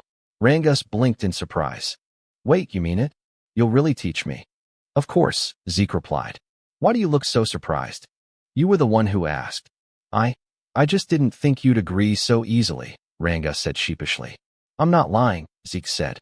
And I know you're worth teaching. Just then, Lika approached them. Though hesitant, she spoke up.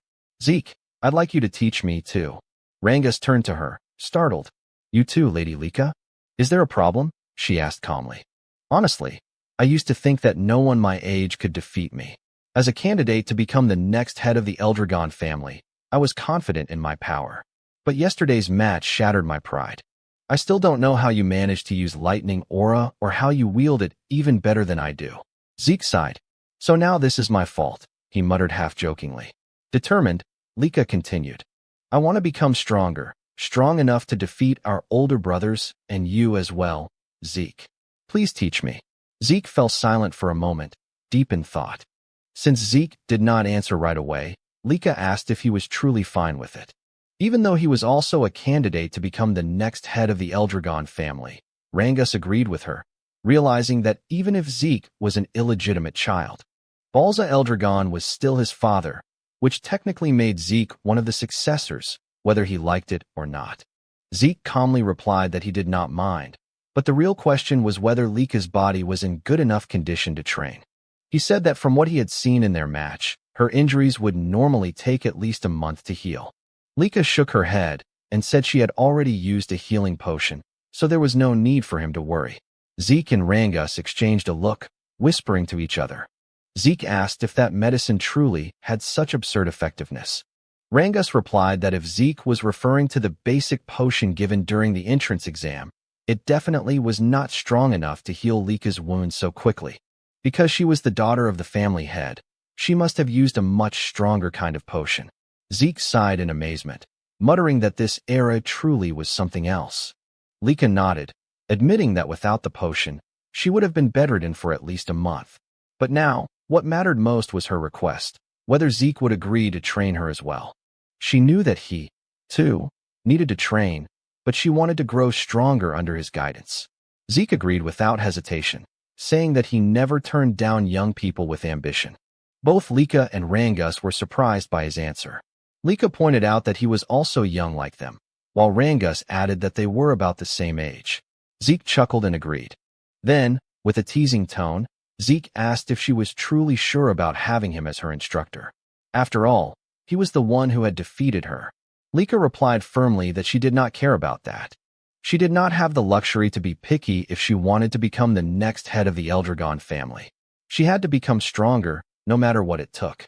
Zeke remembered how during their first encounter, she had mentioned her dream of becoming family head. He asked why she seemed so obsessed with that goal.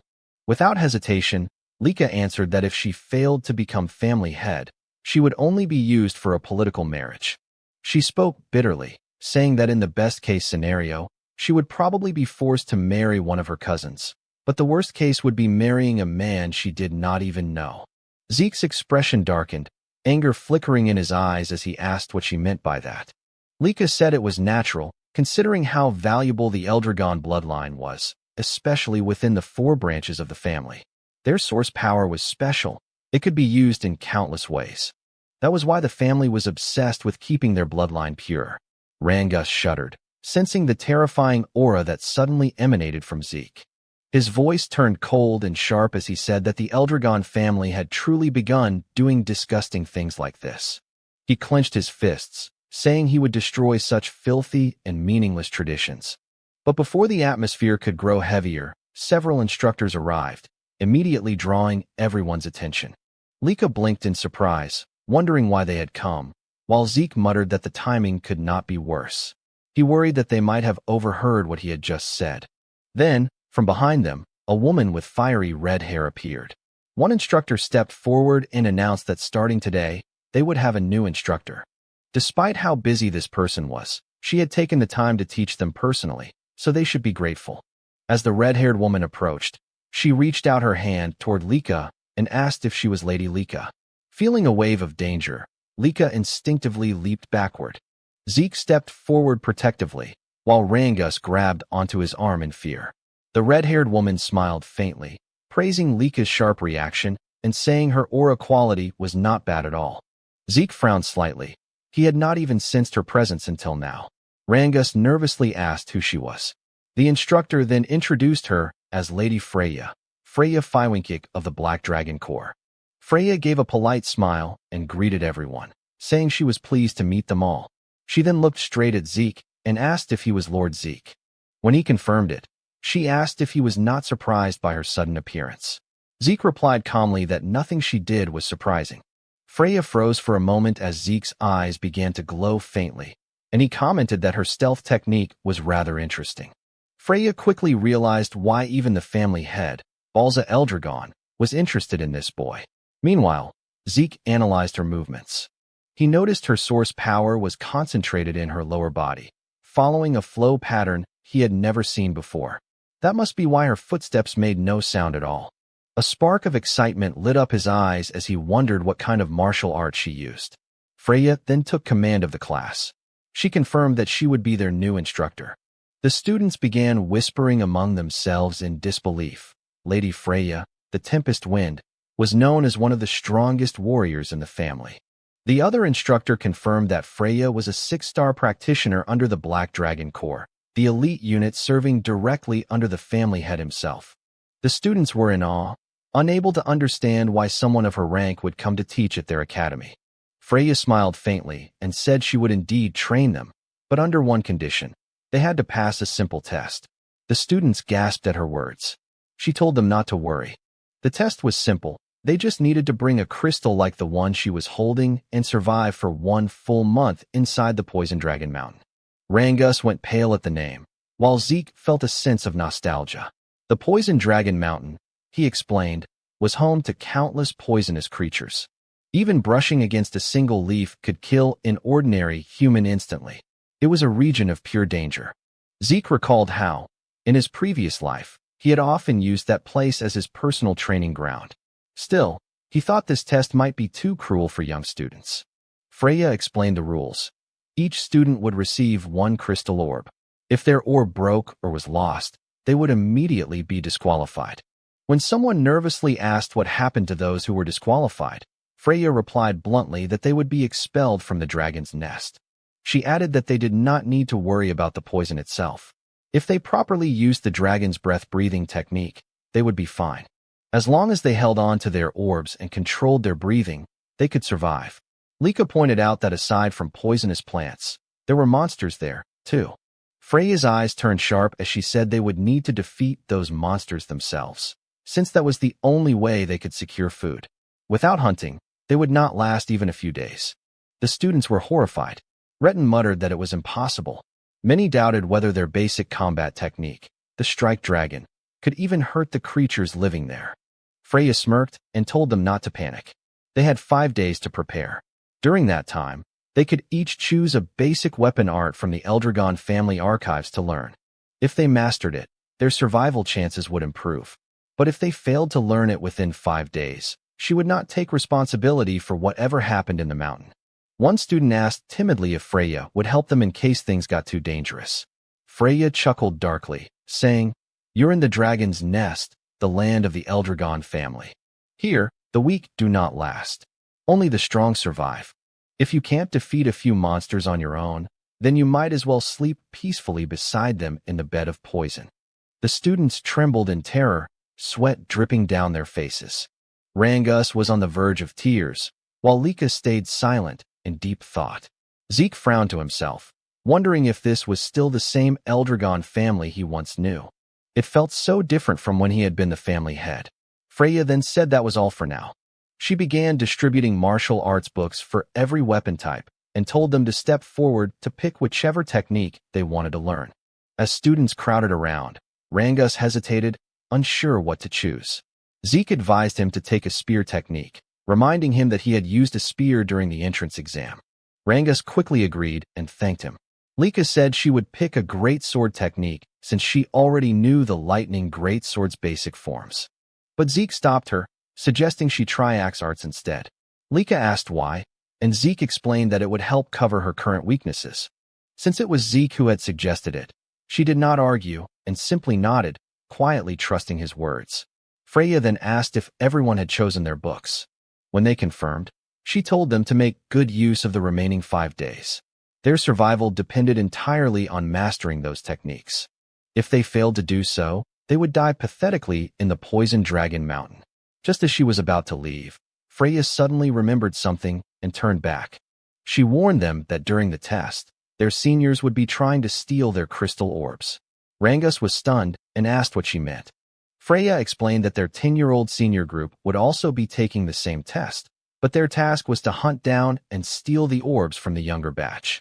She added that the younger students outnumbered the seniors, and since the Poison Dragon Mountain was vast, they might get lucky and avoid confrontation. Still, their seniors would use everything they had to find and attack them. After saying that, Freya turned and left. Rangus looked terrified, sweat dripping down his face as he asked what they were supposed to do now. Not only did they have to deal with poisonous monsters, but also upperclassmen hunting them. Lika frowned and said that every upperclassman was at least 1-star level or higher. If they ganged up on her, she would not last long, and most of their classmates probably would not survive either. Zeke nodded, saying she had a point. If Lika could not fight alone, then she should form a group of 2 or 3. Cooperation was not forbidden, after all. They could help each other hunt monsters and defend against seniors. When Rangus asked about Zeke's plan, Zeke simply said that he intended to go solo and enjoy the exam. Lika sighed and admitted that somehow, that sounded just like him. Before they began training, Zeke suggested they eat first. As they walked away, Lika glanced at Rangus and asked if he did not think Zeke was a little strange sometimes. Rangus shrugged and replied, "Yeah, sometimes." 5 days later, the students gathered before the Poison Dragon Mountain, their emotions mixed between fear and determination. Freya stood before them, a confident smile on her face, and declared that the weather was perfect for the test to begin. Nervously, Rangus said that the exam was finally about to begin. Even though this was Zeke's plan, he could not help but wonder if it was really okay for someone like him to be part of Lady Lika's team. After all, there were many noble-born students she could have chosen instead of him, a mere commoner who had not even reached 1 star yet. "We're the same, Rangus," said another student. When Rangus turned around, he recognized them as Raymond and Celine. Celine, who came from the East Hall of Dragon's Nest, admitted she was also a commoner and could not believe she had been chosen to join Lady Lika in the upcoming trial at Poison Dragon Mountain. Raymond, also from the East Hall, smiled as he looked at Lady Lika. But Lika quickly said that it did not matter whether her teammates were nobles or commoners. She had chosen them because she recognized their potential and abilities. Hearing this, Rangus fell silent for a moment, then gripped his spear tightly and declared that he understood and that he would do his best not to become a burden to their group. Raymond followed, saying he would give his all to meet Lika's expectations. Lika smiled brightly and said, "I'm counting on you all." Then she turned to Zeke and asked if he was truly planning to take the trial alone. Zeke nodded confidently, saying he could not wait for it to begin. Celine, still nervous, admitted she admired both Zeke and Lika. While she was trembling in anxiety, Zeke was brave enough to face Poison Dragon Mountain on his own. Raymond remarked that it was natural for them to be confident since the blood of family heads flowed through their veins. But Lika quickly interjected, telling him not to compare her to Zeke because even she felt nervous. "You're nervous?" Zeke asked. "Is there even a reason to be nervous?" Aside from you, everyone here seems like a group of promising students." However, they all replied that there were plenty of reasons to be nervous about the upcoming trial. Lika then asked Zeke if he truly thought the students she picked were skilled. Zeke immediately confirmed it and thought to himself that Lika had successfully gathered some of the most promising students in the academy. He realized that her eye for talent was indeed remarkable. He praised their group's offense and defense, saying the trial would surely be easy for them. "You're right," Rangus replied with a drop of sweat running down his cheek. "You've always been too confident, Zeke." Freya then asked if all the participants had arrived, and soon noticed that many of the students had already formed groups. Since some were not yet masters of their weapon arts, forming teams was not a bad idea. Freya stepped forward and announced that the trial would begin shortly. She explained once again that their task was to survive for 1 full month in Poison Dragon Mountain and protect their crystal orbs. They would only pass if their orbs remained intact. Every orb was identical, meaning that if one lost theirs, it could be stolen by others. Many students grew anxious upon hearing this, while Zeke realized that this meant stealing orbs from other participants was fair game. Freya continued, saying that after the new students entered the mountain and settled, upperclassmen would also enter to steal their crystal orbs. The upperclassmen mocked them, saying that since most of the new students had not even reached 1 star, taking their orbs would be easy. Hearing this filled Zeke's classmates with mixed emotions, fear, excitement, and unease. Freya concluded the explanation, and as soon as she announced that the trial had officially begun, the students dashed toward Poison Dragon Mountain. Watching them go, Zeke heard Lika tell him to make sure he survived. He smiled and said he would, but that they should survive as well. Lika then called out to her team, and as Zeke told them to be careful, Freya noticed him. "It's your turn to enter, Zeke," she said. "Right," Zeke replied, apologizing for getting a bit carried away. "Carried away?" Freya asked. "Aren't you nervous at all?" "No," Zeke replied with a calm smile before walking toward the mountain. Freya watched him go, thinking to herself that he was indeed a peculiar boy. That night, at the camp outside Poison Dragon Mountain, one of the instructors asked Freya if the new students would be all right. When she asked what he meant, he said the trial seemed too early for beginners. Another instructor agreed, pointing out that most had only been in Dragon's Nest for a few months, that few had achieved even 1 star, and that they lacked real combat experience. He wondered how many would actually survive. Freya reassured them, saying there was no need to worry. Although the mountain was filled with poisonous creatures, most of them were only 1 or 2 star level beasts, not strong enough to pose a serious danger. With a cheerful smile, she said the students would do fine. Then, under her breath, she whispered that she would eventually release that thing. When an instructor asked what she said, Freya simply smiled and replied, "Nothing." She then announced that it was time for the upperclassmen to begin their part of the trial. The older students immediately ran off toward the mountain, their eyes gleaming as they carried their weapons. Watching them leave, Freya murmured, "I wonder how many will survive. I can't wait to see the results." Meanwhile, inside the Poison Dragon Mountain, as the upperclassmen began their hunt, one of them spotted their first target. It was none other than Zeke, still standing motionless at the foot of the mountain. "The newbies entered the mountain long ago," one said mockingly. "Is this guy stupid or what?" Another raised his crossbow and prepared to shoot. But before the arrow could reach him, Zeke effortlessly caught it midair. As the upperclassmen stared in disbelief, Zeke snapped the arrow in half and said, "I've been waiting for you." One of them asked what he meant, but another shouted that it did not matter. Did they not see how he had caught that arrow? Without wasting a second, Zeke dashed forward, his eyes sharp with excitement. "Now then," he said with a smirk, "let's play together." In the deeper part of Poison Dragon Mountain, Celine and her group were under attack by the mountain's monsters. After Celine slew a massive frog-like creature, another one suddenly leaped out from behind her. Raymond swiftly raised his shield, blocking the attack and saving Celine just in time. With a powerful swing, he bashed the monster to the ground and drove his shield straight into its body, killing it instantly. Seeing that Rangus was easily defeating his own opponent, Raymond smiled in satisfaction. Lika then praised them for their excellent teamwork, and Rangus gratefully thanked her. However, His eyes widened when he saw the mountain of slain frog monsters that Lika had single-handedly defeated. Celine, impressed, remarked that Lika's power was truly on another level, just as they had expected. Raymond agreed, saying that while they had been busy fighting a few monsters, Lika had already wiped out most of them by herself. Lika simply shrugged, saying it was only natural.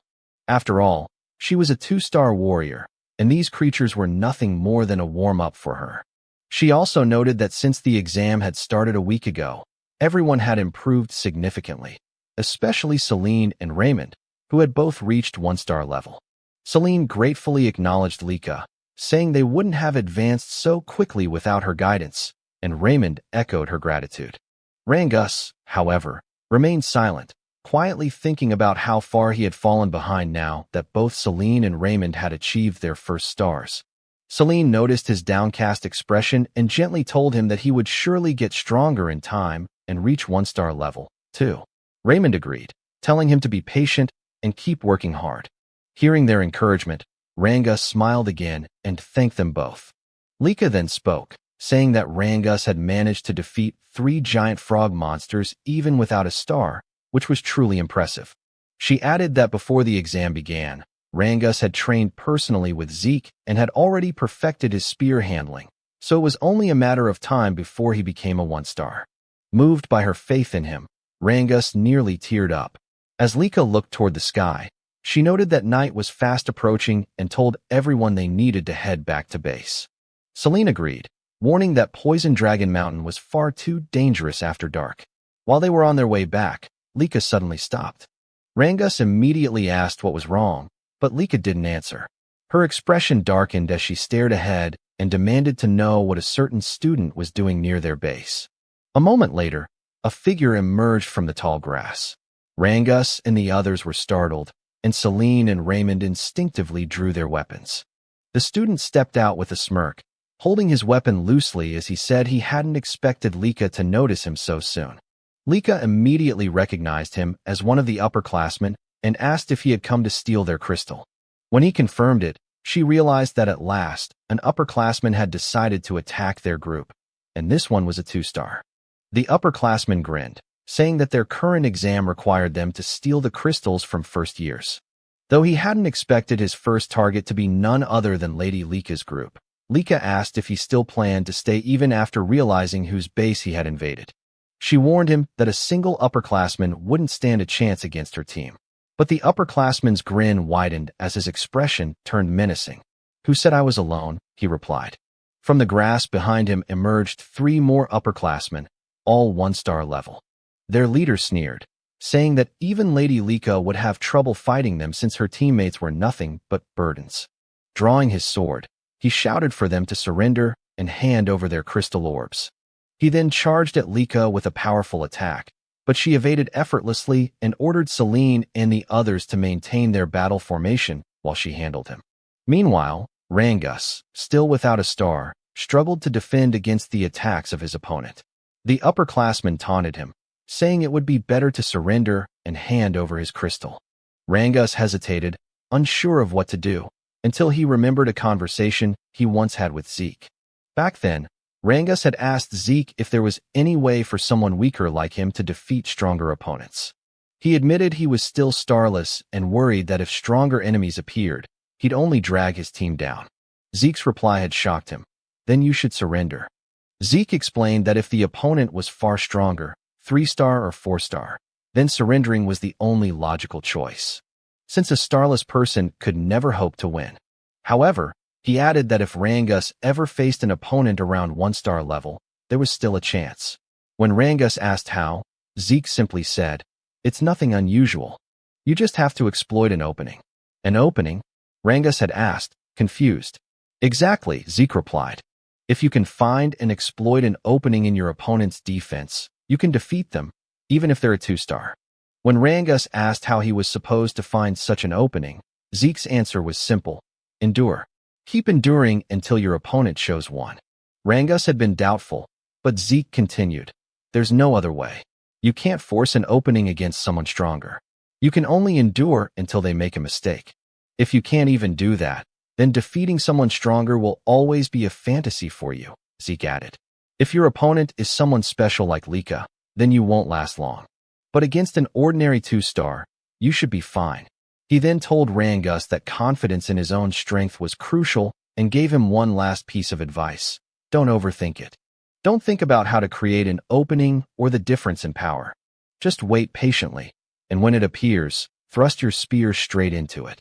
Now, in the midst of battle, Rangus clenched his fists as Zeke's words echoed in his mind. Since he was weaker, he had no choice but to endure every attack and wait for the right moment.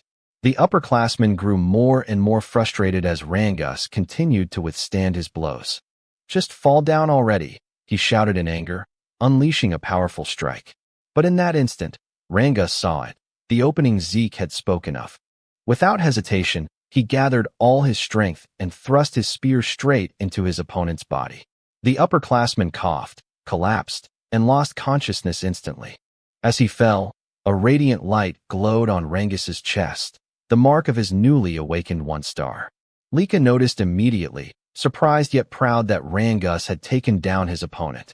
Meanwhile, the leader of the upperclassmen was in disbelief, unable to understand why Lika's power felt so overwhelming despite them both being 2-star level. Lika realized that ever since mastering the axe arts technique Zeke had recommended, she had learned to channel greater force and energy into her great sword, which explained the vast difference in power. She told her opponent that it was his misfortune to have chosen her group as a target. Then, summoning golden lightning around her sword, she declared, "This battle ends here." Her blade struck with blinding force, and the enemy leader fell unconscious. After ensuring the enemies were defeated, Lika rushed back to her team and asked if everyone was safe. Once confirmed, the group cheered in relief. They had just won their first battle against upperclassmen. Celine and Raymond congratulated Rangus on reaching 1-star level, and Rangus thanked them with a bright smile. Lika looked at her team proudly, realizing that now all of her members had finally manifested their first stars. With that, she said that the next battles ahead would be much easier. Then, with a thoughtful expression, she wondered aloud how Zeke was doing. Meanwhile, elsewhere in Poison Dragon Mountain, a terrified upperclassman was running for his life. Tears streamed down his face as he muttered repeatedly, "Please don't come here. Zeke, don't come here." He cursed under his breath, trembling in fear, asking himself just what kind of monster that boy named Zeke really was. Moments later, the upperclassmen were running frantically, shouting for help, hoping and praying that Zeke would not follow them. As Zeke dragged along one of the upperclassmen he had just defeated, the others cursed in fear and confusion, asking what kind of monster or demon he was. Holding the corpse of a giant snake beast in one hand, Zeke grinned and mockingly asked what their problem was, wondering aloud if no one else wanted to play with him. The upperclassmen, now completely terrified, called him insane as they continued to flee. Some questioned why a lowerclassman like Zeke was the one hunting them down when it should be the other way around, that the upperclassmen were supposed to be the hunters, not the hunted. Suddenly, one of the fleeing upperclassmen tripped and fell. As he struggled to get back on his feet, he froze. The moment he lifted his head, Zeke was already standing right in front of him. With his crimson eyes faintly glowing, Zeke sighed and said he was getting tired of chasing him. He reached out his hand, offering to help the upperclassman stand up, but calmly added that once he did, he would have to fight him. The upperclassman's eyes widened in pure horror before his body went limp, and he collapsed unconscious on the ground.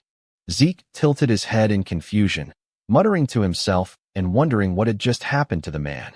He looked around and asked out loud what was going on with the upperclassmen, questioning why they had suddenly become so defensive and cowardly. Calling them pathetic, he mocked how aggressive they had been the first time they saw him, only to end up running away in fear. He then smirked and shouted for the others not to leave him behind. Just then, Zeke felt a faint presence nearby. Turning toward his side, he asked whoever was watching him why they didn't come closer if they wanted a better look. When he received no reply, Zeke chuckled and said that since the observer was still watching without interfering, it must mean there was nothing wrong with what he was doing. With that, he said he would stop holding back and continue his little game with the upperclassmen. From the direction where Zeke had sensed the presence, a man emerged. It was one of the overseers monitoring the examination. Beads of sweat rolled down his cheek as he whispered to himself, unable to comprehend what kind of child Zeke was. He had witnessed Zeke defeat upperclassmen who were supposed to be far stronger than him. And even more astonishingly, Zeke had sensed his hidden presence. Realizing the gravity of what he had just seen, the overseer decided he had to report everything immediately. Meanwhile, at the camp outside Poison Dragon Mountain, Freya was taken aback when several observers arrived to make their report. According to them, it had been 1 week since the examination began. At present, 30% of the lowerclassmen had already dropped out, while the remaining ones were gradually adapting to both their environment and the dangers of Poison Dragon Mountain. One of the observers added that they did not expect many more lowerclassmen to withdraw from the test. When Freya asked about the upperclassmen, however, the observers exchanged uneasy glances and couldn't answer her directly. Freya's expression darkened, and she ordered them to speak clearly. Finally, one of them admitted that the upperclassmen were constantly fleeing. Freya frowned, momentarily lost in thought, and asked why they were running away. What exactly were they escaping from? She pointed out that, to her knowledge, there were no monsters within Poison Dragon Mountain that could threaten the upperclassmen. One of the observers then explained that they were not running from a monster, they were running from Lord Zeke. Freya raised an eyebrow and asked why they would flee from him. The observer took a deep breath and said that Zeke had been relentlessly attacking and hunting the upperclassmen. At first, they tried to fight back, but eventually, they had no choice but to run. Another observer spoke up, asking what kind of person Lord Zeke even was. Based on what he had seen, Zeke seemed to be enjoying himself, gleefully cutting down upperclassmen and hunting them like prey. For him, it was something completely unprecedented. A second observer nodded in agreement, saying that even though Zeke was the son of the Eldragon family head, he was far from normal. To them, Zeke was no longer just a prodigy. He was something beyond, a true monster in human form. Freya listened quietly, then spoke with a calm but serious tone.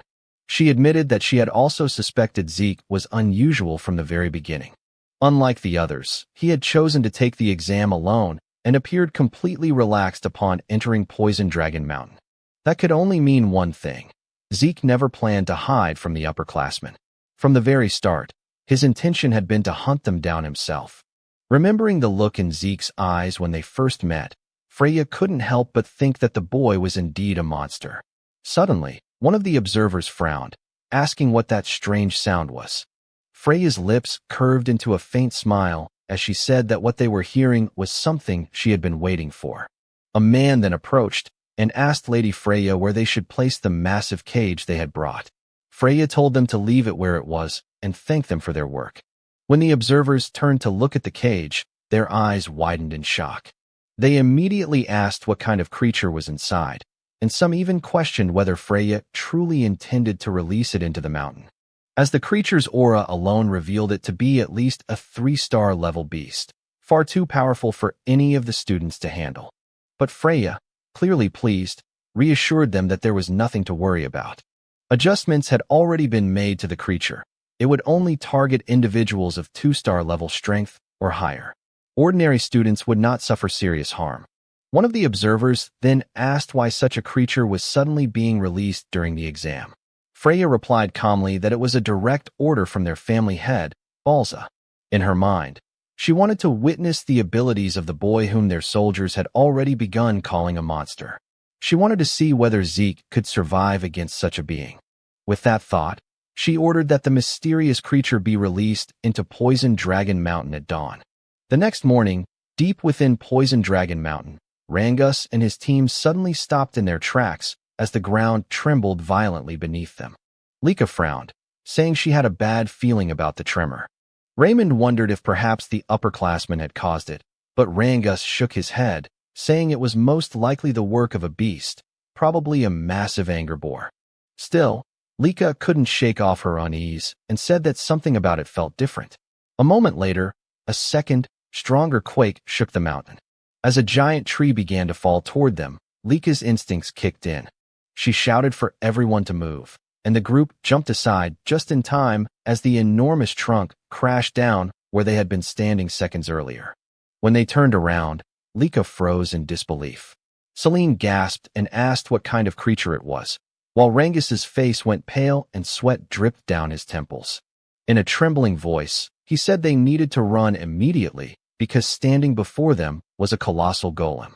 Meanwhile, on the other side of Poison Dragon Mountain, as Zeke sat atop a pile of monsters and upperclassmen he had defeated, he remarked that he was growing bored with the current situation of the examination, since no more upperclassmen dared to face or challenge him, and because he could no longer sense the presence of the exam's observers, who seemed to be simply letting him do whatever he pleased.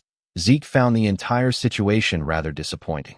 That was until he suddenly sensed a presence from the opposite side of Poison Dragon Mountain, causing him to immediately question what kind of strange aura it was. At first, he thought it belonged to a 2-star level creature, but eventually, he realized that the presence came from a 3-star entity. He instantly wondered if 3-star monsters were truly supposed to exist within Poison Dragon Mountain. He also questioned whether the aura he sensed belonged to an unknown being that had lived within Poison Dragon Mountain for 1,000 years. Zeke then thought that all the examinees would surely struggle against a 3-star level creature, and even Lika herself would definitely not be able to handle it. He also said that the instructors should have made sure that no 3-star level creatures existed within Poison Dragon Mountain before the examination began.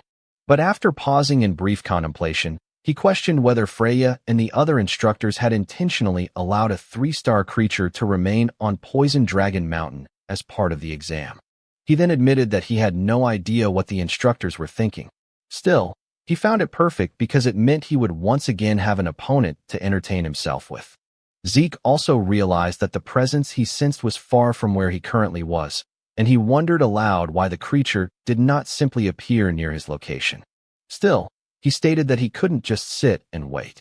Because he wished to face a 3-star level monster, Zeke declared that he would go to it, and that the creature should wait for him. Meanwhile, Celine had launched an attack toward the golem, but even with the full force of her strike, it had no effect. She couldn't believe that she had failed to inflict even a scratch on the golem's body. Raymond also charged in and struck the golem with his shield, using all his strength. Yet his attack was just as ineffective as Celine's. This prompted Lika to use her aura and lightning to attack. After noticing that the golem's arm had sustained a scratch, Lika concluded that with aura, she was able to cause damage to the golem's outer shell. In other words, only 2-star levels like her could inflict any harm, and her 1-star companions were incapable of doing so. Rangus immediately called out to Lady Lika to ask what they should do next. Lika instructed them to listen to her orders. She said that after she gained the golem's attention, they would need to seize the opportunity to escape. However, Rangus insisted that they could not do that, nor could they abandon Lady Lika to face the golem alone. Lika told them that they would only become burdens to her in the fight, and she ordered them to observe the golem's arm that she had previously attacked. She added that even with her aura, all she had managed was a scratch, and that as 1-star levels, they truly lacked the ability to injure the golem. Raymond admitted that while they indeed could not injure the creature, they could still support Lika in battle, ensuring that every attack she launched would land successfully. When Lika asked what they meant, Rangus stated that he would do everything in his power not to become a burden. Celine agreed, saying that if they worked together to make sure Lady Lika's attacks hit their mark, then they would surely gain a chance to win. Because of the determination and trust her companions showed her, Lika couldn't help but smile, saying she understood what they wanted. She said she would rely on them to provide support so her attacks would land. As Lika gathered her aura and lightning into her sword, Raymond prepared to defend, while Rangus and Celine readied themselves for their offensive support. After Lika finished concentrating all her power into her sword, she instructed them to begin their renewed assault on the golem. Lika quickly advanced to the front to face the golem, but the creature immediately launched an attack toward her. Raymond used his shield to protect her, but because he was still only a 1-star level, he struggled to withstand the golem's 3-star power. Rangus and Celine dashed forward to attack the golem and draw its attention away. Meanwhile, Lika swiftly moved behind the golem to deliver her strike. She unleashed her lightning great sword technique, Heaven's Thunder, striking the golem from behind with her full strength. A powerful explosion erupted within the forest of Poison Dragon Mountain. After Lika managed to knock down the golem, and once the smoke had cleared, the damage she had caused to the forest was evident.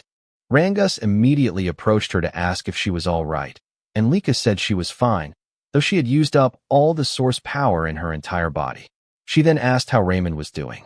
With Celine supporting him, Raymond replied that he was doing all right as well. But when Lika said that they should return to their base, she suddenly sensed the golem's presence again behind them. She quickly shoved Rangus away, resulting in Lika being the one seized by the golem. As the golem held her, she couldn't believe that it was still capable of moving.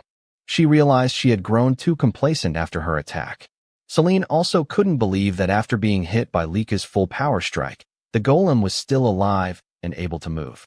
Rangus immediately tried to save Lady Lika by attacking the golem with his spear, but the golem swung Lika rapidly, preventing him from landing a blow. As Rangus grew increasingly concerned for Lika, a tree suddenly came hurtling toward their direction.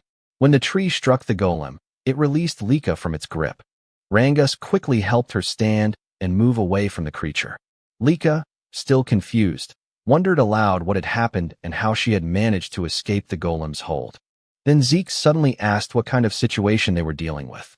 Rangus and Lika immediately recognized him upon hearing his voice. But instead of checking on Lika's condition, Zeke was far too delighted by the sight of the monster. With his eyes glowing in excitement, he immediately asked what kind of clay puppet he was looking at. Just moments before Zeke arrived at the location where he had sensed the presence of the golem, he caught sight of a golden lightning aura. He immediately realized that this aura belonged to Lika, and he couldn't believe that Lika's group would be the first to encounter and clash with the monster. As Zeke continued sprinting at full speed, he said that in his previous life, he could have reached the location of the aura he sensed in an instant. But now, he could do nothing but run toward the monster's location, something he found utterly pathetic in his current state. He also thought about how Lika's group was filled with promising youngsters. Even so, their opponent was a 3-star level monster, so he had no idea how long they would be able to endure in battle. Suddenly, something came to mind, causing him to stop abruptly as he remembered a technique he had recently learned. He immediately grabbed the trunk of a huge tree. After pulling it out from the ground, he used his physical strength along with the new technique to hurl the massive tree toward the monster. While watching the tree fly through the air, Zeke commented that the result of the new technique wasn't bad at all. He also said he hadn't made a wrong decision learning it, because with his current body, he would definitely need this technique. The technique was known as the Nurturing Dragon Throwing Arts. According to Zeke, the basic Eldragon combat manuals had been given to them as preparation for the exam. The Nurturing Dragon Combat Arts, much like the Strike Dragon Combat Arts, didn't contain battle techniques, but instead basic movements and source power flow, simple instructional texts. But they were perfect for him, especially since in his previous life he had been a long-range fighter, possessing a body similar to melee fighters. However, he quickly realized that throwing a tree at the monster wouldn't be enough. So, Zeke resumed running toward Lika's location. Rangus, still unable to believe Zeke had arrived, immediately asked if they were all right. Rangus confirmed that they were, but said that wasn't what mattered. They had a bigger problem, the golem they were fighting. Zeke's eyes glimmered as he repeated the word golem, saying, "So that's what the creature was called." He also said the creature was strange because he could sense its presence, yet he couldn't detect any life force within it. As the golem rose again, it immediately launched an attack toward Zeke, prompting Lika to shout an alarm, with Rangus warning that the golem was extremely dangerous. But even though the golem unleashed a powerful attack, Zeke casually caught its fist with one hand, remarking that the creature was indeed tough. Because of the golem's hardness, Zeke quickly realized that he needed to use aura in order to gradually break through its defenses. With a swing of his arm as he pushed away the golem's fist, he commented that fighting and defeating the golem using normal methods would be too boring.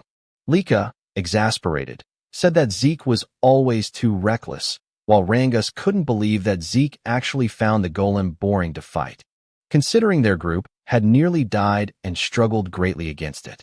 When the golem prepared to attack Zeke again, he immediately noted that because of its large size, the creature was definitely dangerous.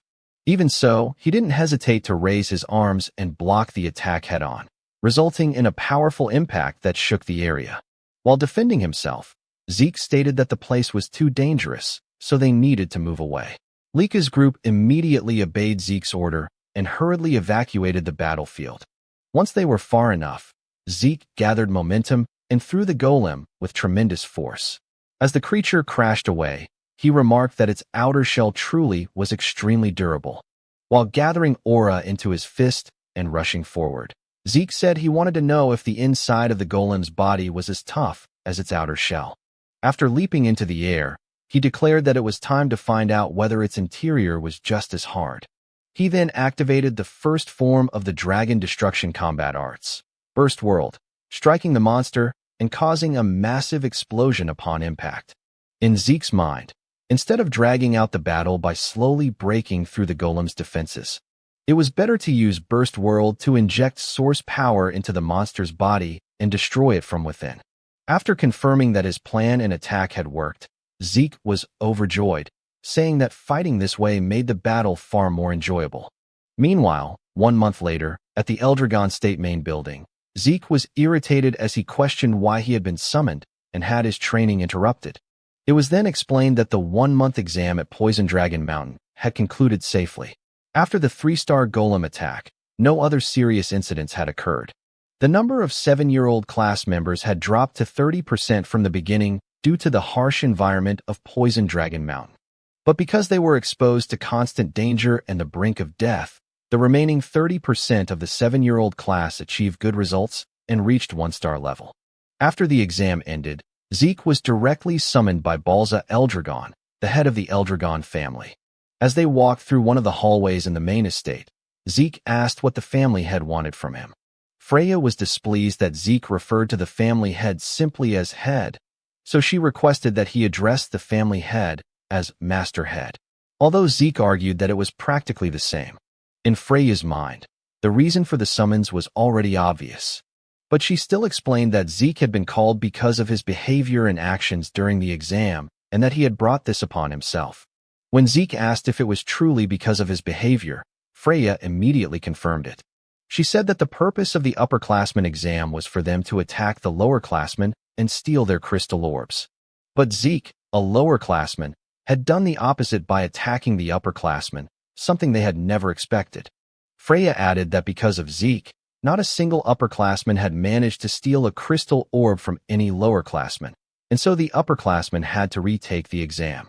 Zeke argued that attacking upperclassmen wasn't forbidden, but Freya replied that no one would ever expect a lowerclassman to muster the courage to attack an upperclassman. Freya could only sigh, and as she turned away, she told him that his awful attitude needed to be corrected before he faced the Master Head. Once again, Freya reminded Zeke to fix his attitude and the way he spoke in front of the Master Head, especially when speaking directly to him. However, Zeke simply asked why, and Freya replied that even though he was still young, his terrible attitude could get him killed. She said she did not want to witness him being executed by his own father just because of his behavior. Zeke, on the other hand, only commented that if that were the case, then Balza was apparently quite violent. After they reached the door, Freya knocked immediately and, after addressing Balza as Master Head, introduced herself as a member of the Black Dragon Corps, Freya Winkik, and stated that they had come in response to the Master Head's summons. Balza then spoke in a serious tone, telling them that they may enter. After Freya opened the door and they stepped into the room, she immediately stated that she had brought Zeke according to the Master Head's orders. While Balza was still writing, he suddenly looked up at Zeke and seriously asked him why he had attacked the upperclassmen during the examination. Zeke fell silent for a moment, then said that everyone kept asking him the same repeated questions. So instead of answering, he decided to ask his father whether he was not allowed to attack the upperclassmen during the exam. When Balza asked what he meant by that, Zeke explained that the condition for passing the test was to survive in Poison Dragon Mountain for 1 month and keep their crystal orbs safe. Aside from that, he had not heard of any other rules. Therefore, he simply followed the rules of the exam and used his time in whatever way he wanted while the test was ongoing. He added that if there were any prohibited actions during the exam, they should have stated them clearly before the test even began. Upon hearing Zeke's words, Freya felt intense fear and anxiety, and she immediately shouted, demanding to know what he was saying and why he was speaking like that in front of the master head. At that moment, Balza's eyes suddenly narrowed as he released his terrifying dragon aura. Because of the pressure from it, Freya collapsed to her knees, thinking that the master head's aura was so strong that it could kill Zeke. Contrary to her expectations, however, the protagonist remained standing, and Balza's pressure had no effect on him. On top of that, Zeke even told Balza to stop trying to intimidate him because it was becoming extremely annoying, causing Balza's expression to darken in both shock and irritation. While Freya was still kneeling, Zeke asked if Balza had really summoned him just to ask such meaningless questions. Balza then asked how Zeke had done it, but Zeke did not understand the question and inquired what he was talking about. Balza stated that according to the reports, Zeke had not only defeated the upperclassmen, but had even brought down a 3-star golem. He also asked how Zeke was able to remain standing and calm in front of him after he had released such intense pressure. He then seriously demanded to know how someone like Zeke, a mere child born out of wedlock, had obtained such incomprehensible strength and power.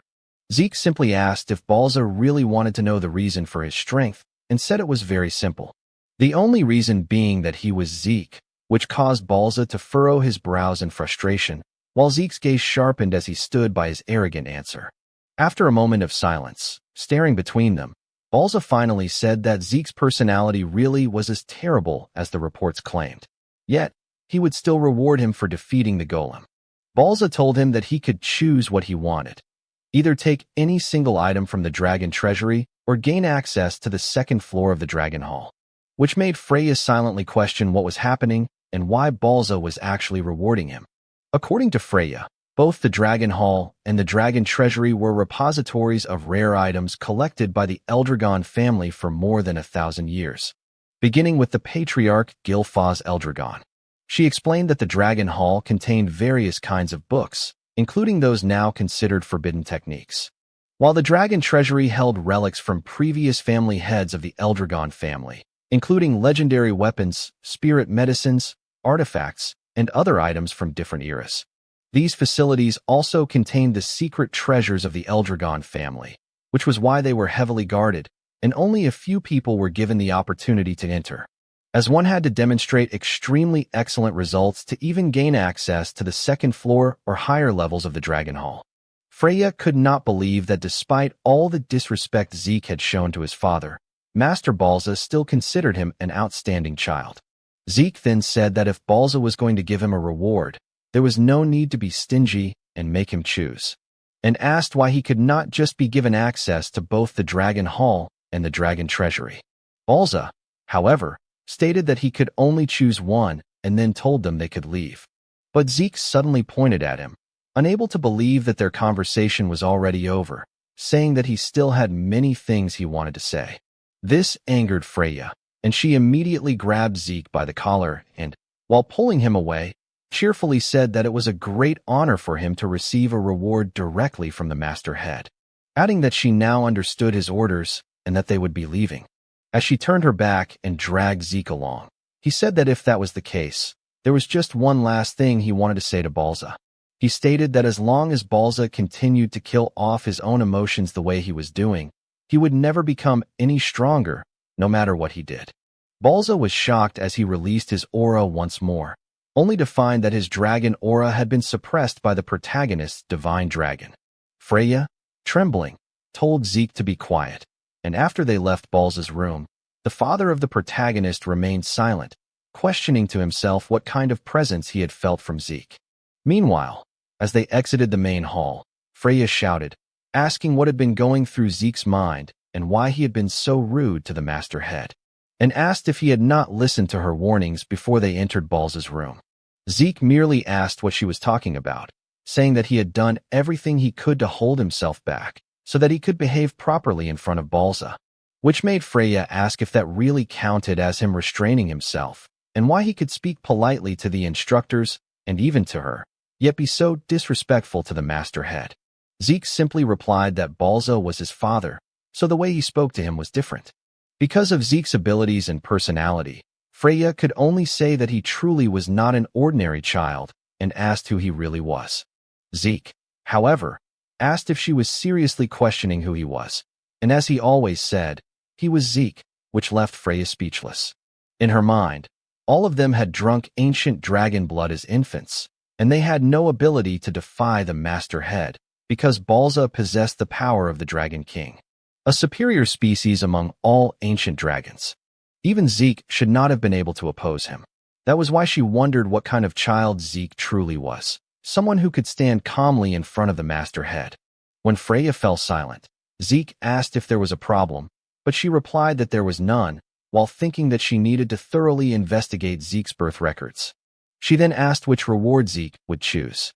Once again, she explained that he could either enter the Dragon Hall up to the second floor or enter the Dragon Treasury to take any item he wanted, but he could only choose one.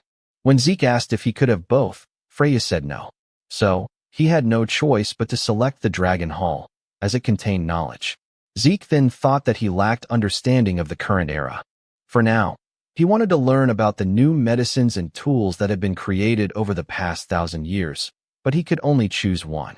At that moment, Rangus arrived, unable to believe that they would actually be allowed into the Dragon Hall of the Eldragon family. When Zeke asked if he was happy, Rangus immediately confirmed it, and said that the Strike Dragon combat arts and Nurturing Dragon spear arts he had learned were already amazing. And now he would have the chance to learn even better martial arts from the Dragon Hall, adding that he could not believe they would receive such great rewards after passing the exam. Soon after, Lika also arrived, excitedly wondering how much knowledge she would be able to absorb before the time limit ended, and saying that she would need to read with all her effort. When Zeke asked if there was a time limit to their stay in the Dragon Hall, Lika replied that even though they could only enter the first floor, the basic rules were the same as the higher levels. She explained that each of them would be allowed to borrow one book from the Dragon Hall, but they could read as many others as they wanted as long as their time had not run out. So, managing their time inside would be extremely important. Zeke simply responded with an "I see." Lika then mentioned that she had heard Zeke had been given a choice for his reward and asked why he had chosen the Dragon Hall instead of the Dragon Treasury, saying that based on what she knew about him, she thought he would choose the Treasury. Zeke replied that he had thought about it at first as well, but for now, knowledge was more important to him.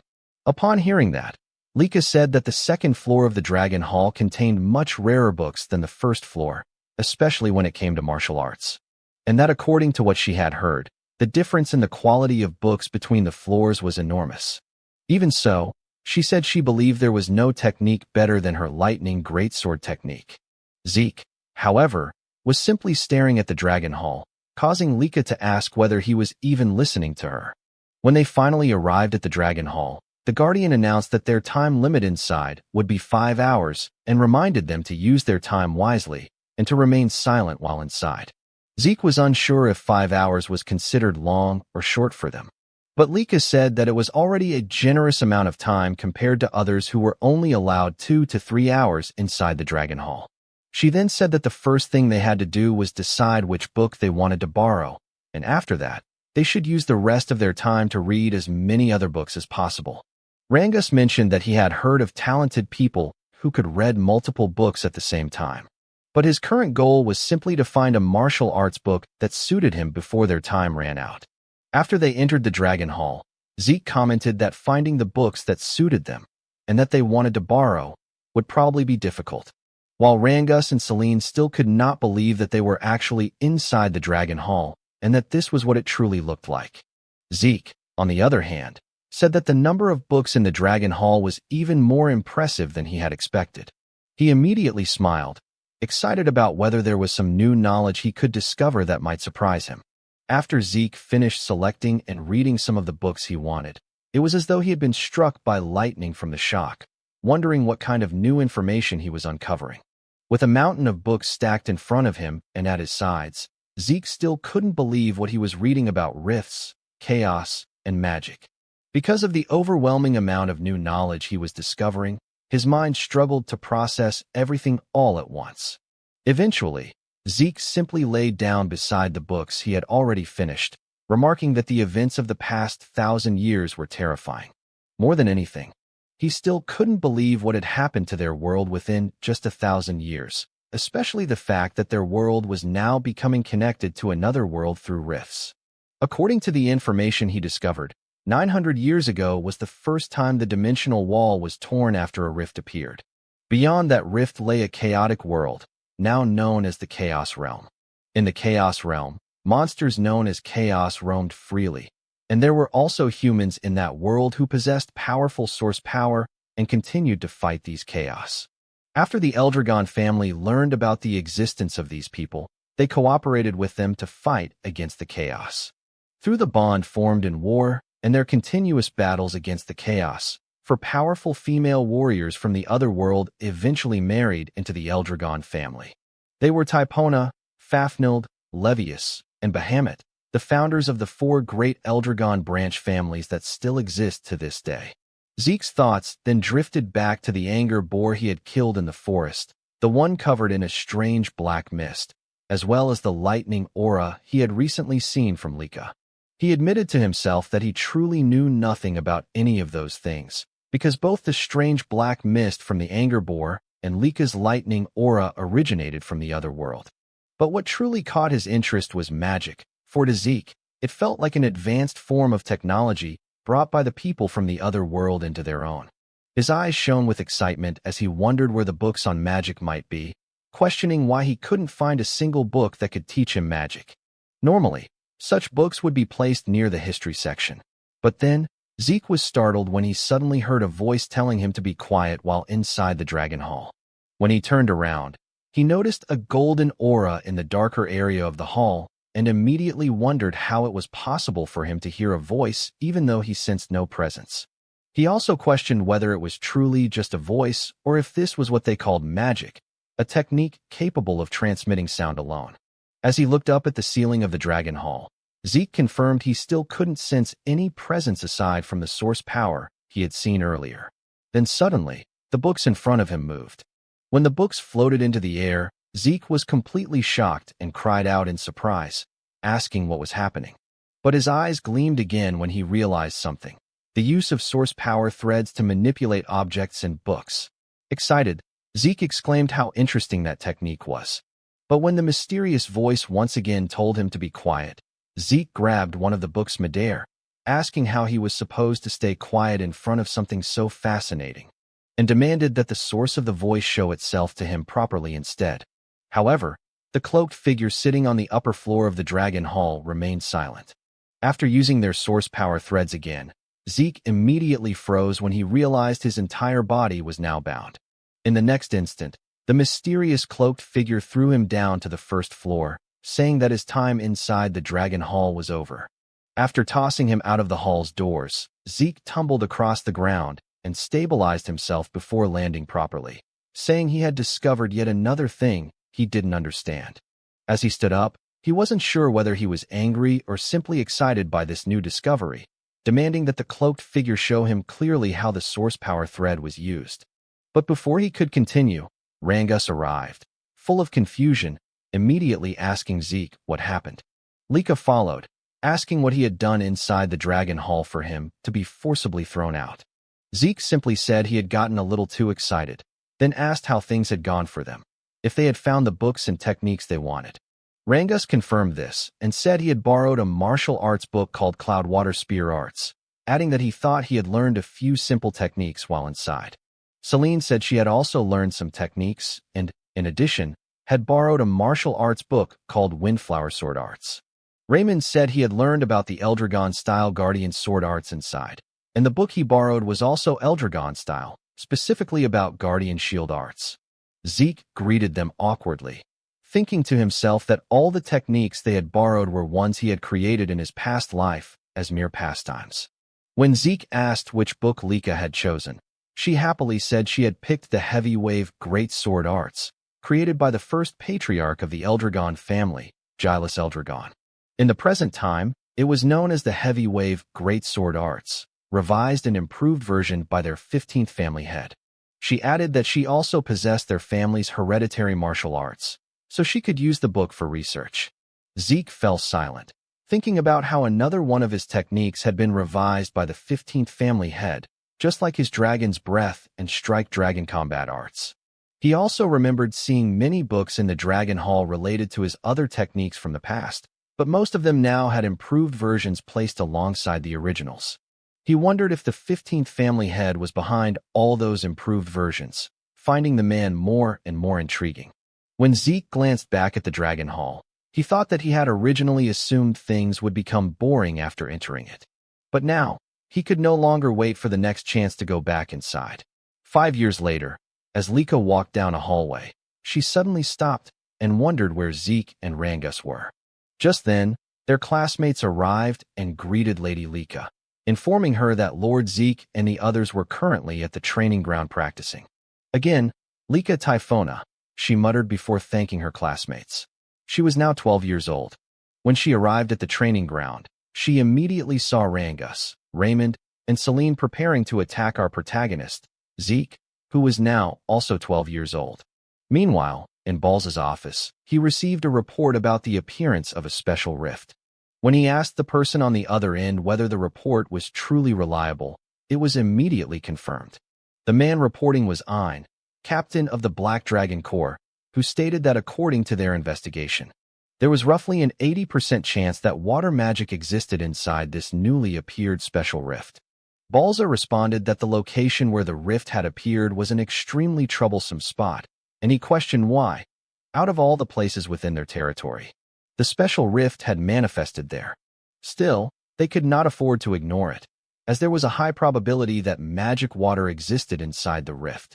According to Balza, anyone who drinks magic water becomes a mage, because those who consume it gain a special constitution that allows them to convert source power into a different force known as mana. He further explained that the emergence of mana-based magic introduced entirely new techniques to the world and, at the same time, sparked fierce territorial struggles over the sources of magic water known as magic springs. In this age of magic, the number of mages directly determines a house's military strength. However, within Eldragon territory, not a single magic spring existed. For a house like the Eldragon family, which possessed no magic springs, there was only one way to obtain magic water: conquering special rifts. At present, the number of Eldragon mages was extremely small, and including Balza himself, all of them were hardened veterans who had obtained magic water through special rift conquests. Even so, in terms of sheer numbers, they were being overwhelmed by other houses that owned magic springs. For this reason, conquering special rifts was Eldragon's top priority mission. However, as Ein had reported, the location where the special rift appeared, the abundant dragon forest, was far too troublesome. There had even been a small border skirmish in the surrounding region just the other day. The abundant dragon forest was a vast woodland that lay mostly within Eldragon territory, but part of it stretched into the lands of another house. Those who claimed broader ownership of the forest and referred to it as the Great Abundant Forest were the Kerberos family. Ein added that the rift itself was certainly within Eldragon lands, but considering its scale and position, the special domain formed around it might extend into Kerberos territory. Knowing those mongrels, there was a high chance they would swarm toward it. Balza remarked that their noses were the only thing they were good for, and in any case, they would detect the special rift sooner or later. Thus, the Eldragon family had to prepare with a struggle against them in mind. Since it was a special rift, both sides would have limited options, but they needed to act before the Kerberos family caught on. With that decided, Balza immediately instructed Ein to inform all dragon nests at once and announced that a selection exam would be held as soon as possible. Meanwhile, at the training grounds, Lika commented that Rangus and the others really went all out every time they trained with Zeke. In the middle of it all, Zeke remained calm as he waited for their attacks. As the three of them attacked Zeke simultaneously from different directions, Zeke's expression darkened as he strengthened his body and accepted all of their blows at once. With the sharp tip of Rangus's spear pressed and embedded into the hero's cheek, Zeke remarked that their coordination was good, but that Rangus was putting too much force into his spear, which ruined the true strength of spear arts. At the time, Rangus was 11 years old. As for Celine, who was 12, Zeke advised her that she focused too much on speed and the number of strikes, leaving no weight behind her attacks, and that she needed to find a proper balance. Raymond, who was also 12, was told by Zeke that his movements and use of the shield were good and correct. Even so, Zeke stated that all of them were still far too passive, and he told them to get more accustomed to attacking. Once again, he instructed them to come at him. As Rangus charged forward again, Lika remarked that watching their training was still completely insane. When Zeke asked what exactly she found so crazy about it, Lika replied that letting himself get hit bare-bodied without using source power was total madness. Zeke simply asked what she was talking about, and said that this was proper training for him. Shouting toward Lika while flexing his muscles beneath his shirt, he told her that she should witness the fruits of his training. Zeke added that because of this training, his body had become sturdy even without source power. Lika complained that Zeke should at least have them stop attacking while they were talking.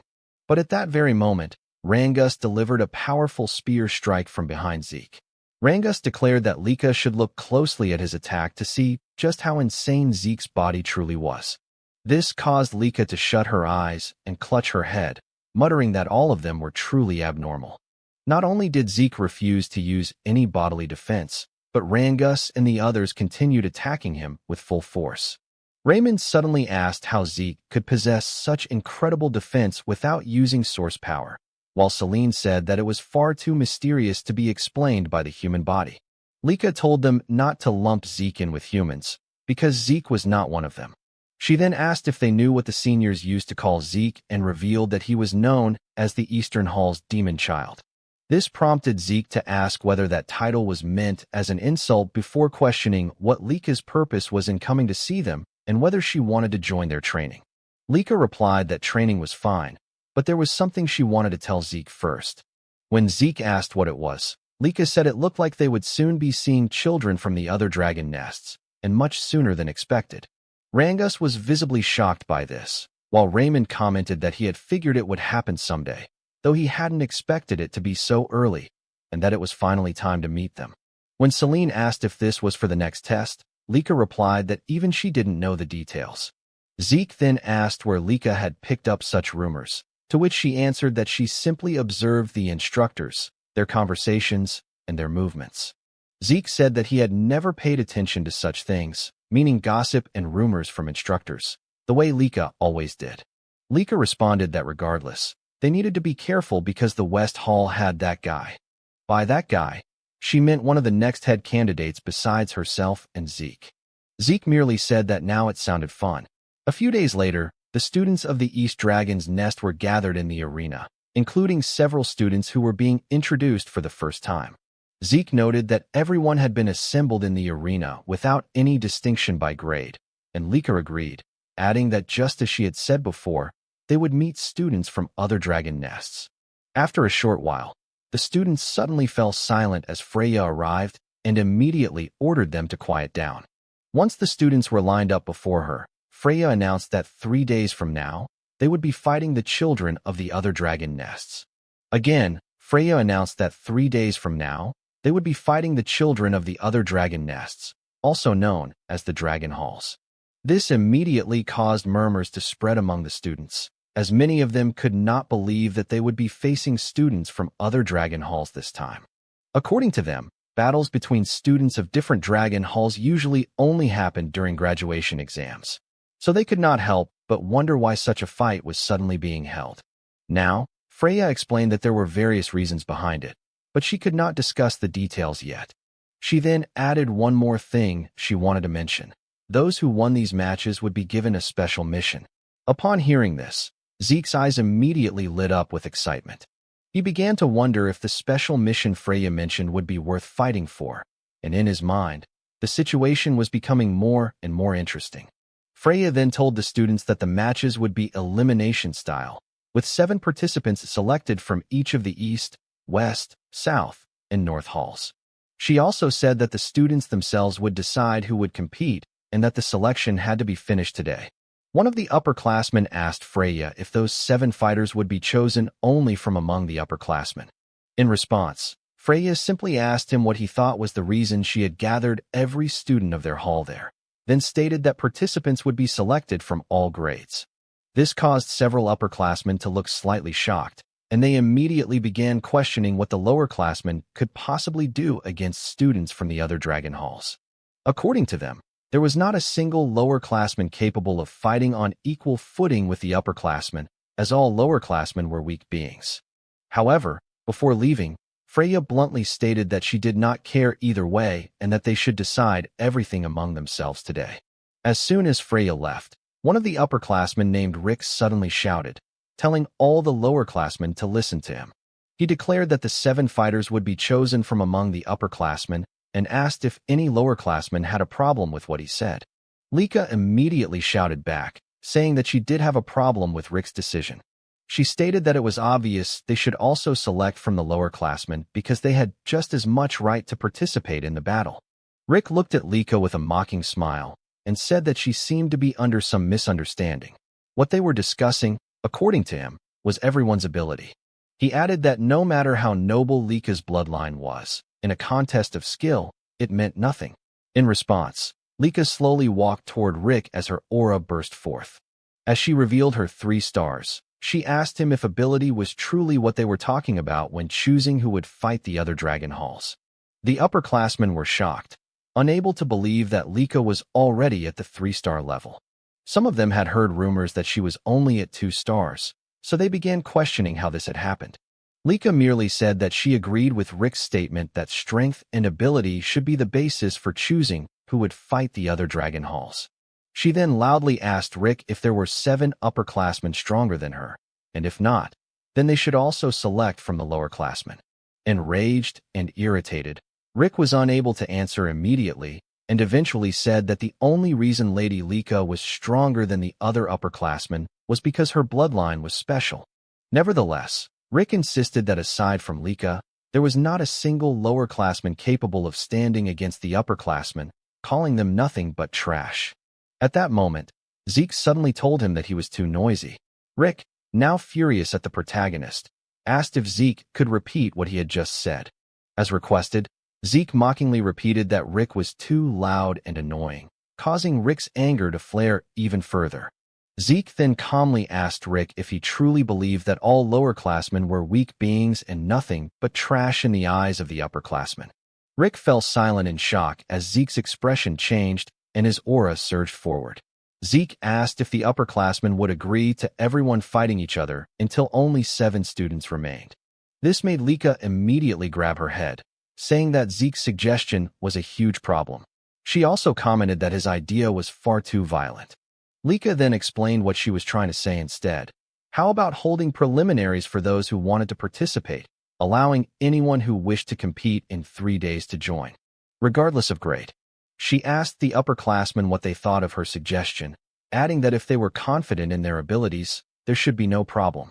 Rick agreed to Lika's proposal, even though he thought it would only be a waste of time, as they needed to focus on their training.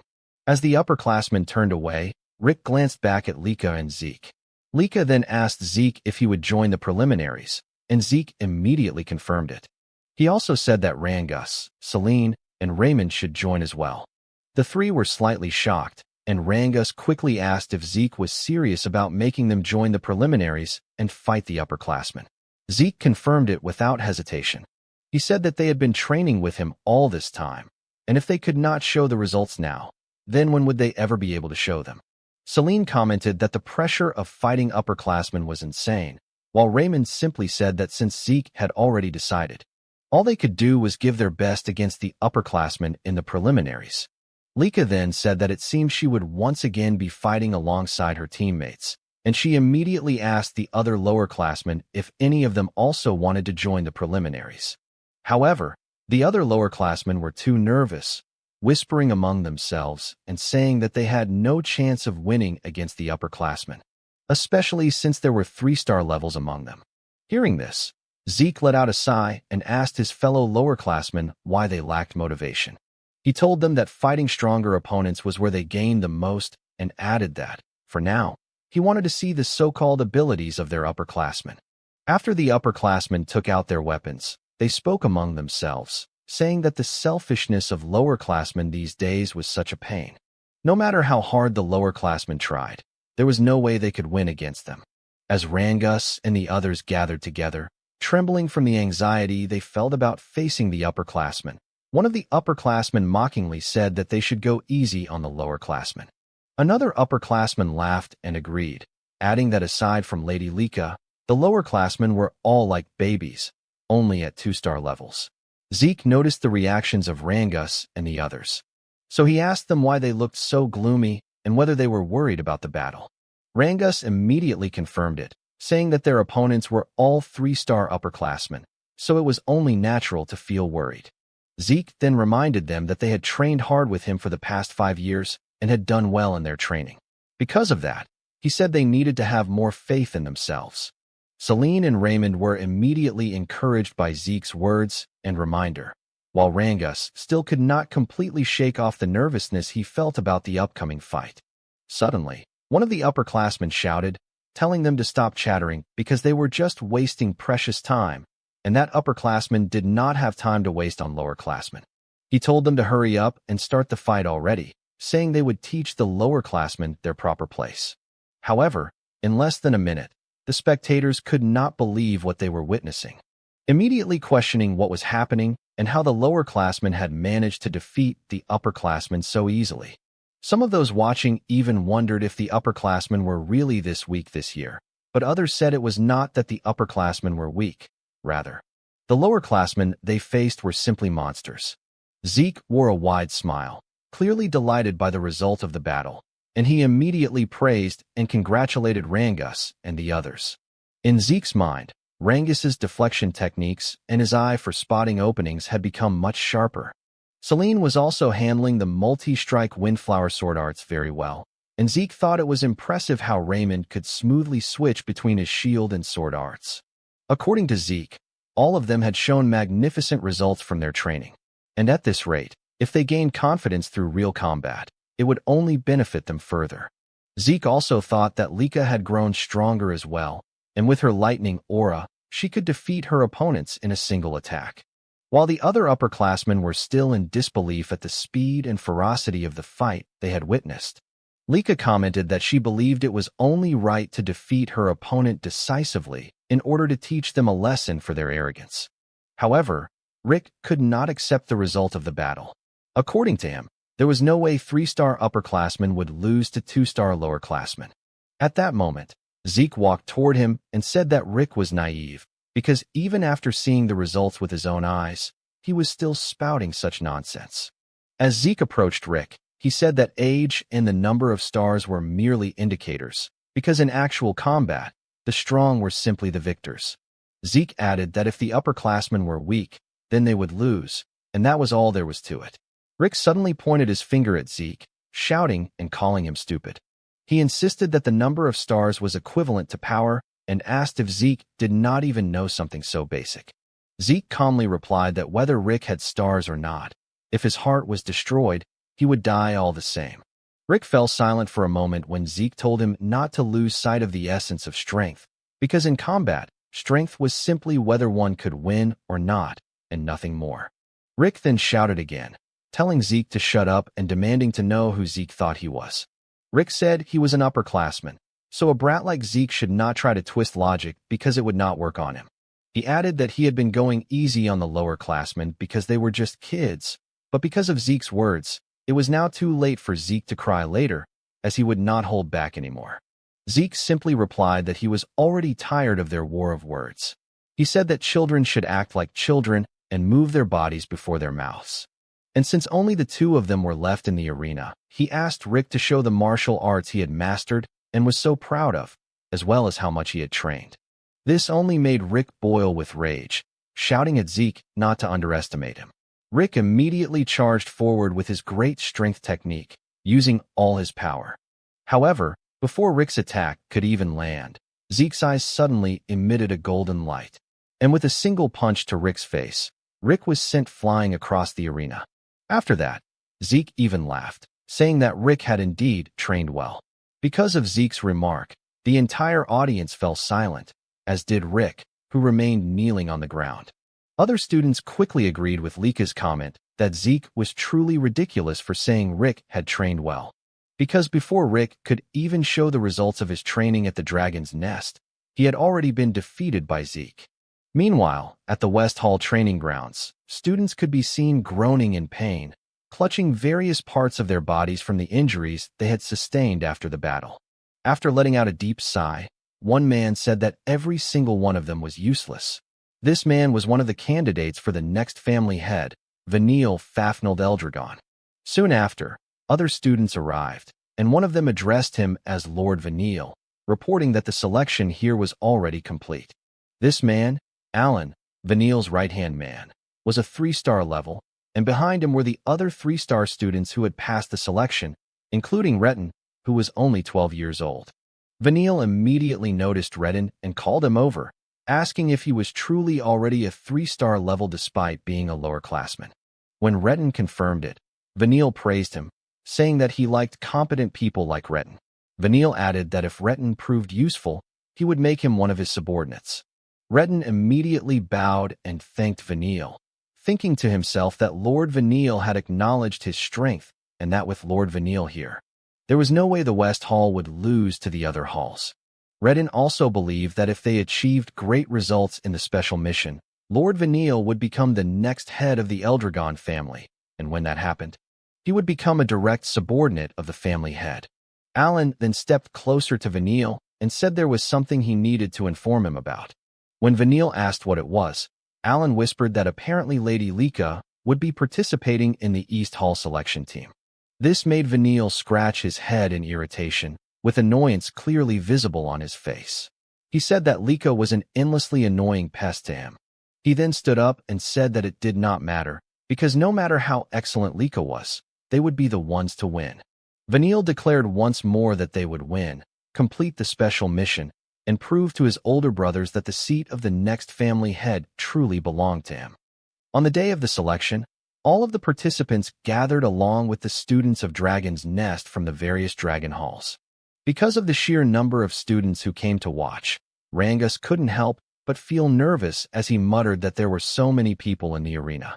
Lika then explained that most of the students from the different halls had gathered to witness the selection, and she also added that since some kids had dropped out during the exams, she could say that the number of students had already been greatly reduced, asking Rangus if he agreed. Instead of answering her question, Rangus thought to himself that Lika was right, and that those who had dropped out of Dragon's Nest weren't here because they were called pseudo-dragons. Just like his dad. Lika immediately noticed the sadness on Rangus's face, so she quickly changed the topic, patting him on the back as she said that what mattered was that they had been chosen as representatives of the East Hall and that they should be proud of themselves. Rangus immediately agreed and said that he would do everything he could in the upcoming selection. Soon after, they noticed Zeke standing quietly among the participants of the selection.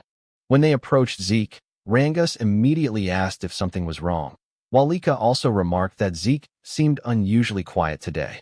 Zeke replied that there was no problem and that he was simply gauging the fighting strength of the students around him. Suddenly, Rangus collapsed in shock when they heard a loud voice saying, as expected of Lord Zeke, to think that he can also do such a thing. When Zeke turned toward the source of the voice, he saw 2 students running toward them. At the same time, Zeke casually remarked that things had certainly changed. The 2 upperclassmen, who were also members of the selection and were currently running toward him, immediately agreed with what Zeke said. Rick added that after their battle, they had reconsidered their way of thinking, and even though he was part of Eldragon, he genuinely respected the strong. Zeke simply replied that it wasn't a bad thing, so it was fine.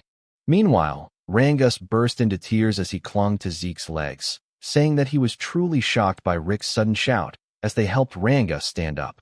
Zeke thought to himself that every participant in the selection from the different dragon halls was at the 3-star level, except for those from the East Hall. As he expected, there were no 4-star students among the participants, but there were several who already had 1 foot in that realm. That was why Zeke was excited to see what kind of techniques he would witness this time. While they continued talking, a girl suddenly hugged Lika from behind, and Lika immediately recognized her as Sandy. Because of Lika and Sandy's loud voices, Zeke also turned his attention toward them.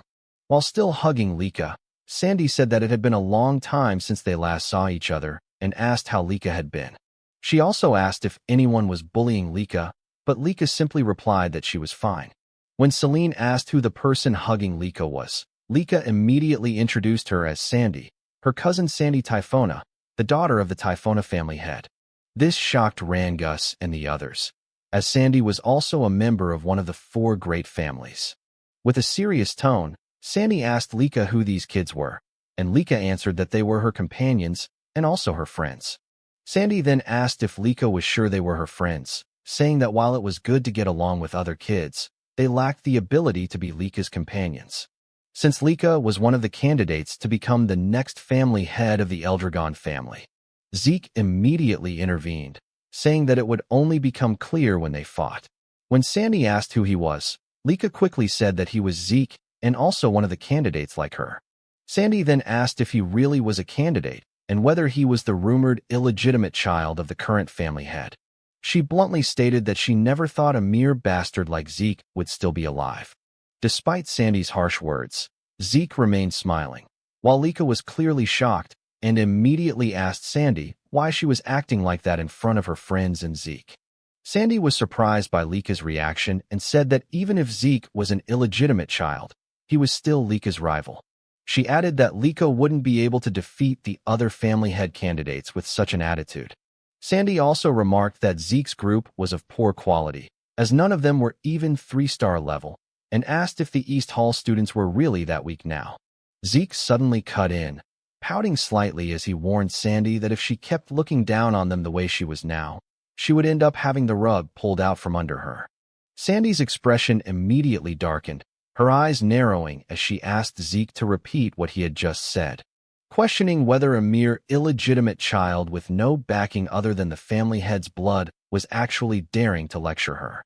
Zeke calmly replied that what he said wasn't advice, but a warning. This caused Sandy to flare up in anger, but another student quickly stepped in and said that Sandy shouldn't cause trouble for the other teams.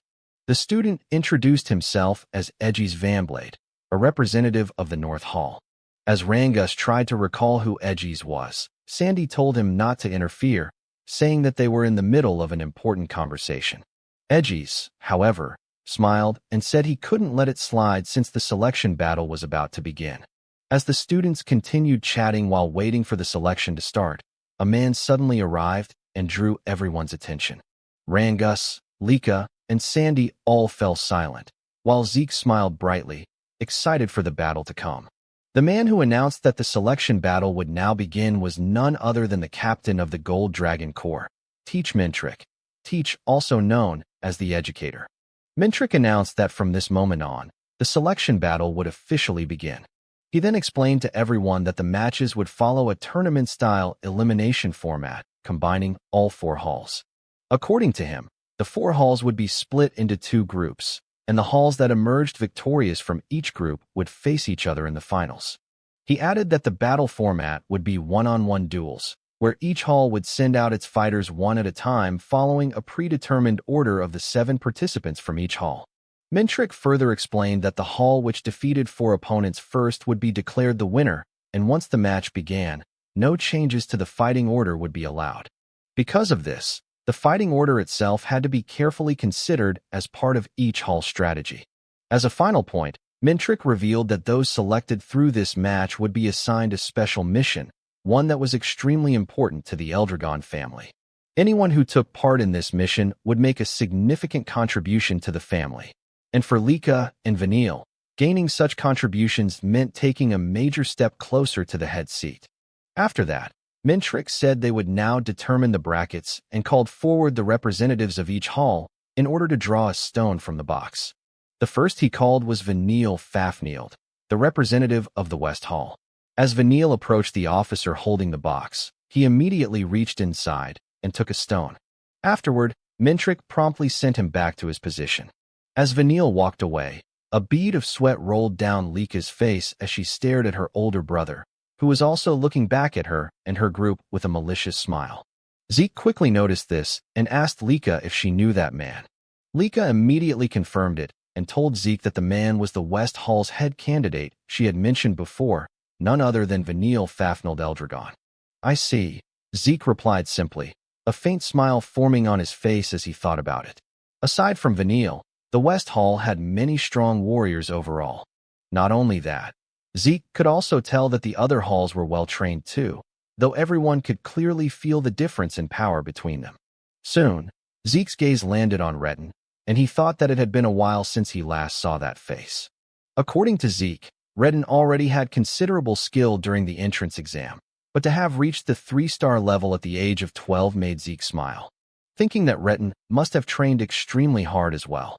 Just then, Retin suddenly noticed Rangus, and his expression darkened with hostility as he questioned why Rangus was even included in the current selection.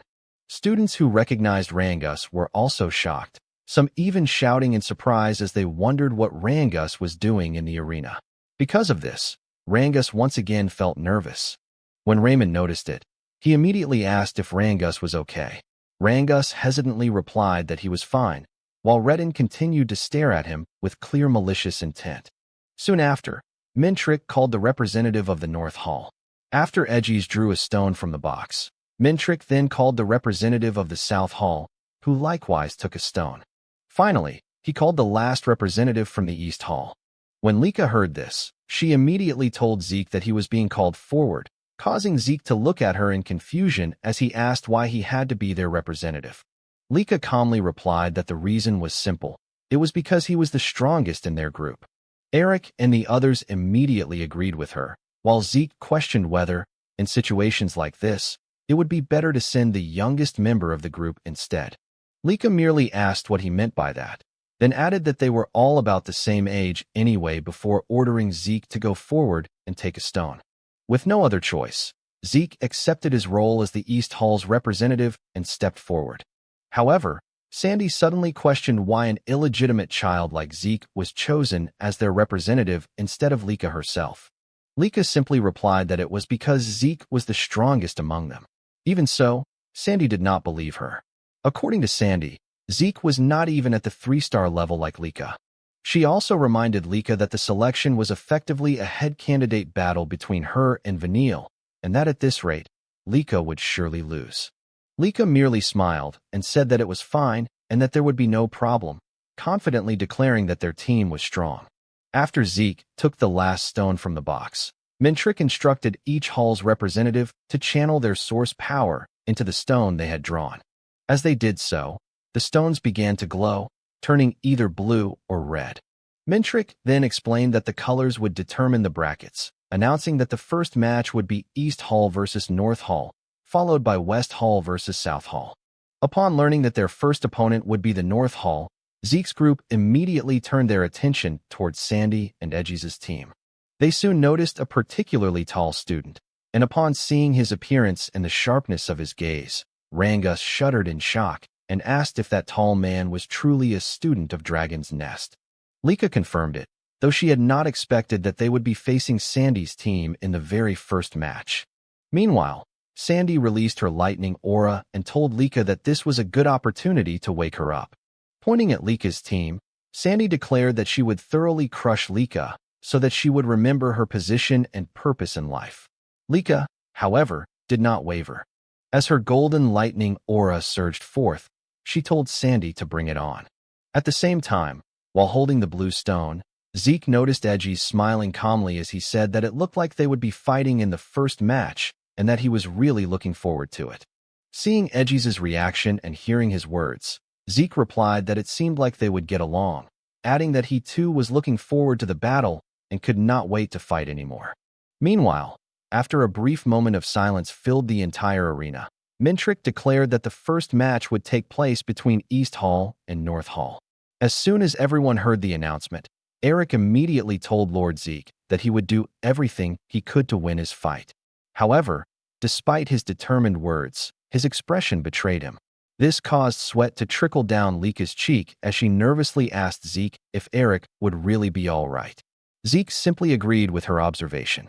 Soon after, Mintrick asked whether both groups were ready for the match. Once Eric stepped into the center of the arena to face his opponent, Mintrick immediately ordered the start of the battle. Eric charged at his opponent right away after gathering his source power into his fist. As Zeke and the others watched from the sidelines, Zeke couldn't help but wonder what the outcome of Eric's match would be.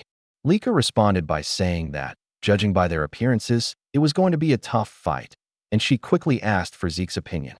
Zeke simply replied that there was no such thing as a guaranteed victory in any battle, unless they were talking about himself, since he was confident that his wins were always absolute.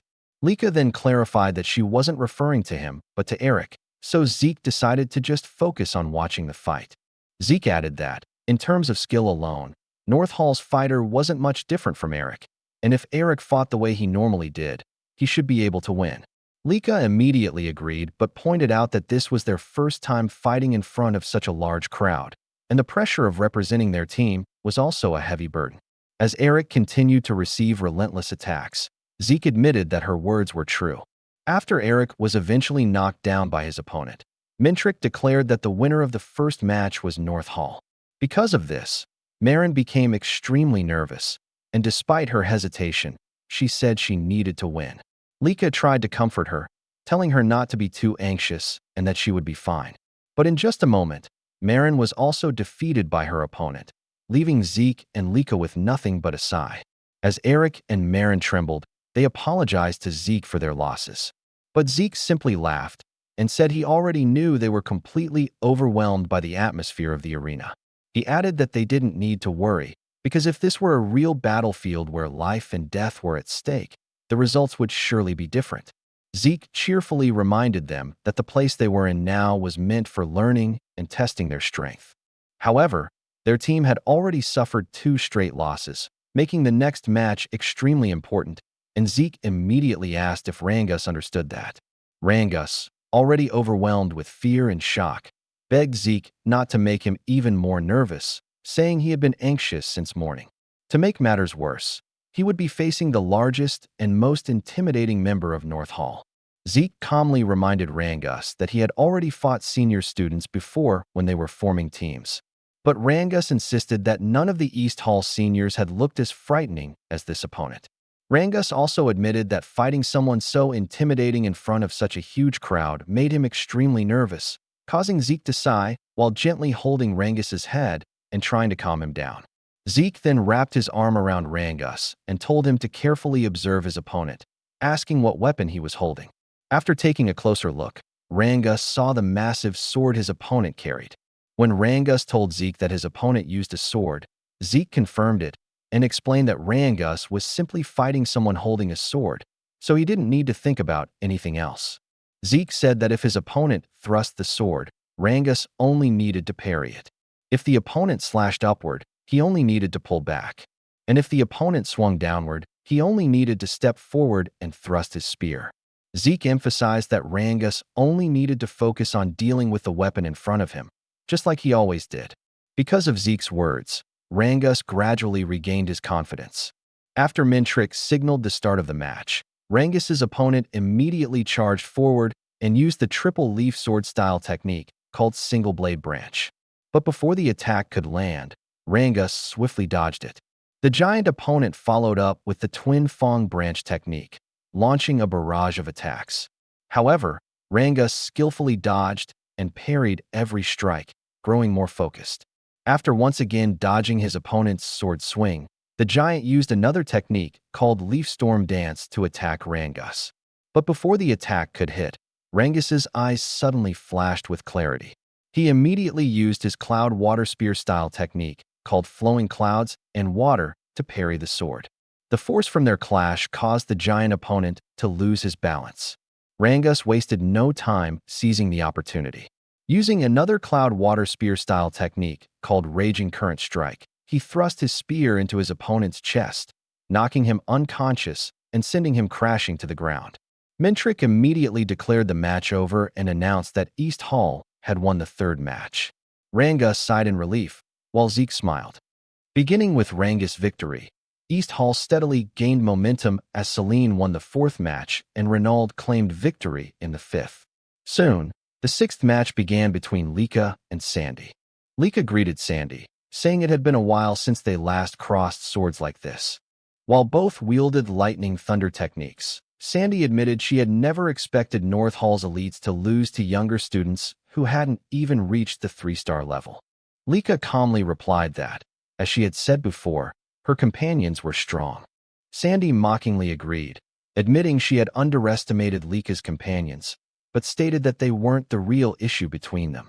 As Sandy released her golden aura, Lika was visibly startled and nervous. Sandy declared that Lika's companions were secondary, and that if Lika truly wanted to become the family head, she needed overwhelming power herself. Yet she was only second in East Hall. Sandy questioned whether Lika truly understood how dangerous her position was.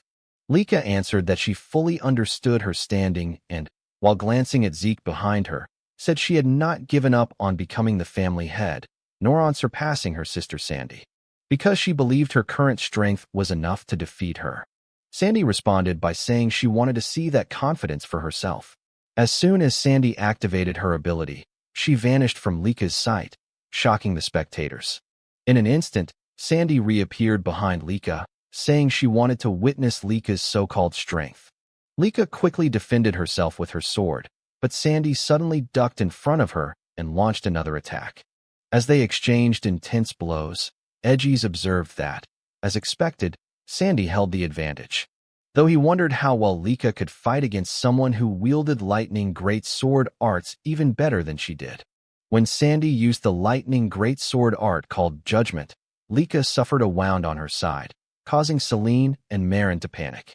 After retreating, Lika reassured herself that she was fine, realizing the injury was only a scratch and that she simply needed to catch her breath. Rangus commented that Sandy was incredibly strong, amazed that Lady Lika had been pushed back so quickly, while Reynolds mentioned hearing that Lady Lika had been trained by Lady Sandy when she was younger. Lika then launched another attack toward Sandy, but after easily dodging it, Sandy remarked that Lika still hadn't fixed her bad habit of wildly swinging her sword whenever she was cornered. Lika ignored the remark, and as their lightning auras clashed alongside their blades, a powerful explosion erupted in the center of the arena. Lika suffered multiple injuries during their fierce exchange. Sandy then stated that, just as she expected, Lika's bad habits hadn't improved at all, and that she couldn't even become number 1 in East Hall. Sandy added that if Lika had simply joined North Hall, she would never have allowed Lika to end up like this. Despite her injuries, Lika slowly stood up and declared that the fight wasn't over. Sandy responded that it would be better for her to surrender because she couldn't defeat her at her current level. Sandy even said that if this was how things would turn out, she should have petitioned their father from the start and forcibly brought Lika to North Hall. Lika remained silent, and after raising her sword again, Sandy remarked that Lika was being stubborn, leaving her no choice but to teach her a lesson. In a flash, Sandy disappeared once more and reappeared behind Lika, surrounded by lightning, launching another attack. Just as Lika attempted to defend with her sword, Sandy kicked her in the side, throwing her off balance before following up with another strike. Sandy unleashed a relentless barrage of attacks, causing Lika to suffer injuries across multiple parts of her body. Celine and the others grew extremely worried, but Zeke calmly observed that Lika looked like she was about to break through another barrier. As Sandy prepared another attack, she told Lika that it would be better to surrender and use the first secret technique of the lightning greatsword arts, engulfing Lika in a golden storm of lightning. The audience fell silent as they wondered if the battle had ended, but Sandy was shocked when Lika stood up again, saying that now she finally understood how powerful Sandy's lightning greatsword arts truly were. Sandy couldn't hide her disbelief, questioning how Lika was still standing because her last attack should have been the finishing blow. Lika admitted Sandy was right, saying that the old version of herself would have been defeated by that attack. But over the past 5 years, she had been training relentlessly as well, and their match was far from over. It was only just beginning. Before Sandy and Lika's match began, Zeke had asked if something was bothering Lika because she wasn't acting like her usual self. Zeke also asked if she was nervous, and Lika admitted that she was, since her opponent would be none other than her sister Sandy. "Is that so?" Zeke asked. Lika explained that her sister Sandy was the one who first taught her the basics of the lightning greatsword arts. She learned the fundamentals from her uncle, the current head of the Typhona family, but whenever she didn't understand something, she would go to sister Sandy for guidance, making Sandy something like a mentor to her. "I see," Zeke replied. Lika then confessed that she had never managed to defeat Sandy even once. She said that although she had grown stronger over the past 5 years, Sandy had been training just as hard as she had. Lika also admitted that despite everything she had said earlier, she couldn't honestly say she was certain she would win against Sandy. Zeke calmly responded that in that case, Lika should remember their training together and recall the 5 long years they spent training side by side. However, the moment Lika remembered their training, her expressions suddenly twisted as if she were about to cry from frustration, prompting Zeke to jokingly ask if training with him had really been that terrible. Zeke then explained that Lika's biggest weakness was her tendency to let her emotions narrow her focus whenever battles became intense. That was why, for the past 5 years, their training had been centered on helping her remain calm during combat. Lika agreed, saying that Zeke had certainly attacked her quite freely during their training sessions, but Zeke simply winked and said that was what true spirit meant. This only made Lika more irritated as she asked what kind of spirit he was talking about and how that could possibly count as spirit. Zeke simply replied that the results of that training were definitely showing and that Lika should now be able to calmly analyze her opponent's movements even while fighting. Lika admitted that might be true, but she still wasn't sure whether it would be enough to help her fight against Sister Sandy. Zeke assured her that she would soon find out once she faced Sandy, because when someone with Lika's talent truly observed her opponent's movements, she would come to understand just how powerful that ability could be. Zeke also reminded her not to forget that she had been trained by him, the strongest there was, so she no longer needed to worry about past results. Lika said that Zeke spoke as if it were obvious, and she immediately thanked him for helping her relax before her match. Zeke then asked if Sandy had really been the one who taught Lika the lightning greatsword arts, and when Lika confirmed it, Zeke said that this would be the perfect opportunity for her.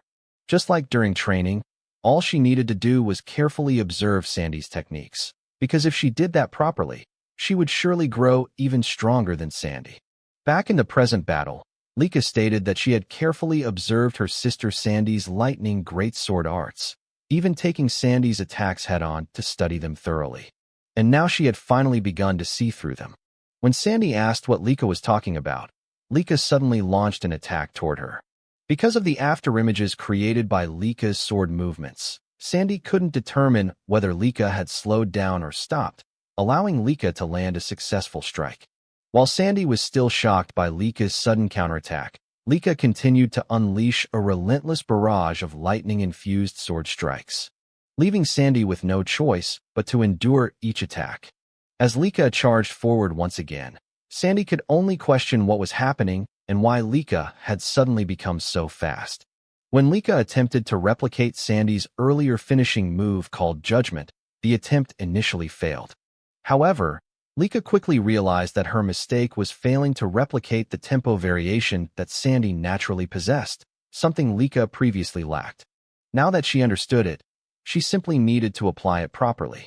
Sandy argued that such mastery wasn't something Lika could instantly copy just by realizing it. Meanwhile, Rangus and the others watched in awe at the sudden transformation in Lika's movements and attacks. Zeke, on the other hand, laughed in satisfaction, saying that, just as he expected, fighting someone who used the same technique always produced remarkable insight. When Eric asked whether Lord Zeke truly understood the sudden changes in Lady Lika's movements, Zeke explained that Lika was learning her sister's lightning greatsword arts during the fight itself, and that it was the direct result of their training, which allowed her to calmly analyze her opponent even while under heavy attack. "I see," Eric replied. As they continued watching the battle, Zeke added that Lika used to lose her composure during combat, focusing only on her own sword, but now she was different. She had gained the composure to observe her opponent while fighting, and by studying the same sword style in the middle of combat, she had reached an entirely new stage. Even so, Sandy still couldn't believe that Lika had already managed to copy her techniques, insisting that such an incomplete imitation would never defeat her. However, after another clash between their swords and lightning, Sandy was suddenly sent flying backward, unable to believe that she was being overwhelmed by Lika. Lika immediately rushed towards Sandy again, declaring that as for physical training, she had spent the past years training to the brink of death with a certain someone.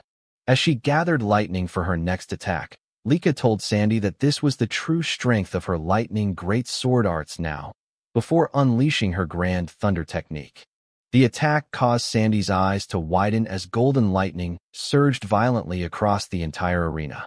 After the attack ended, Sandy remained standing while struggling to catch her breath, admitting that Lika had truly grown stronger before finally collapsing, resulting in Lika's victory.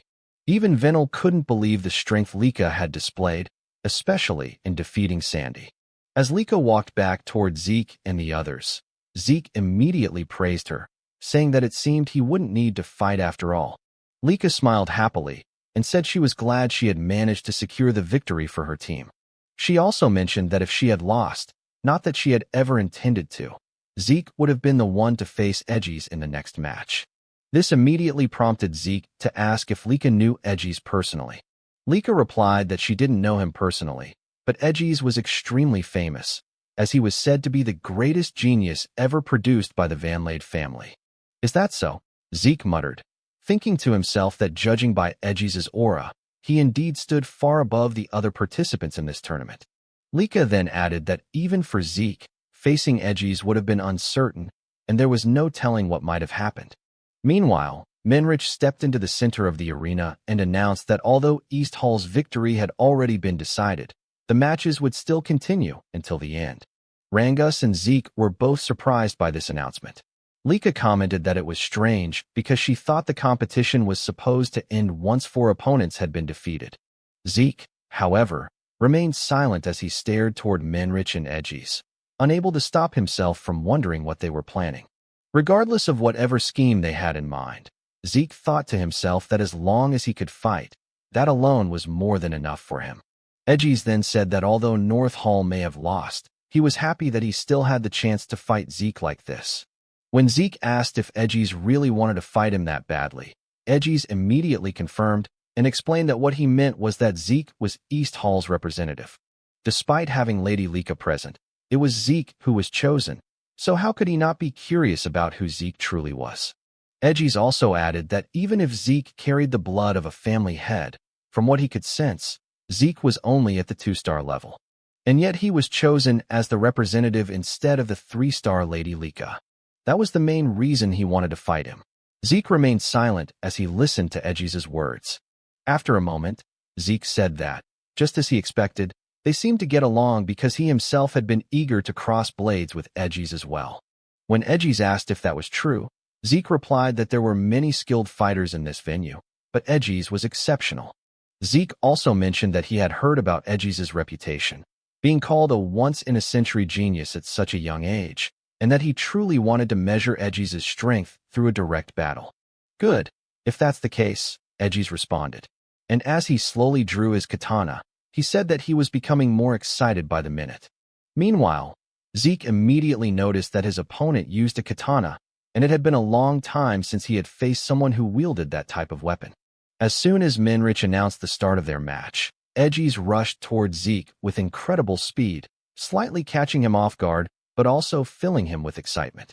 Zeke noted that with just a single step, Edgies was able to cover such a vast distance, and he couldn't help but praise Edgies' footwork. Edgies, smiling confidently, immediately used his 1,000-blade style technique, called 9 blades, to attack Zeke.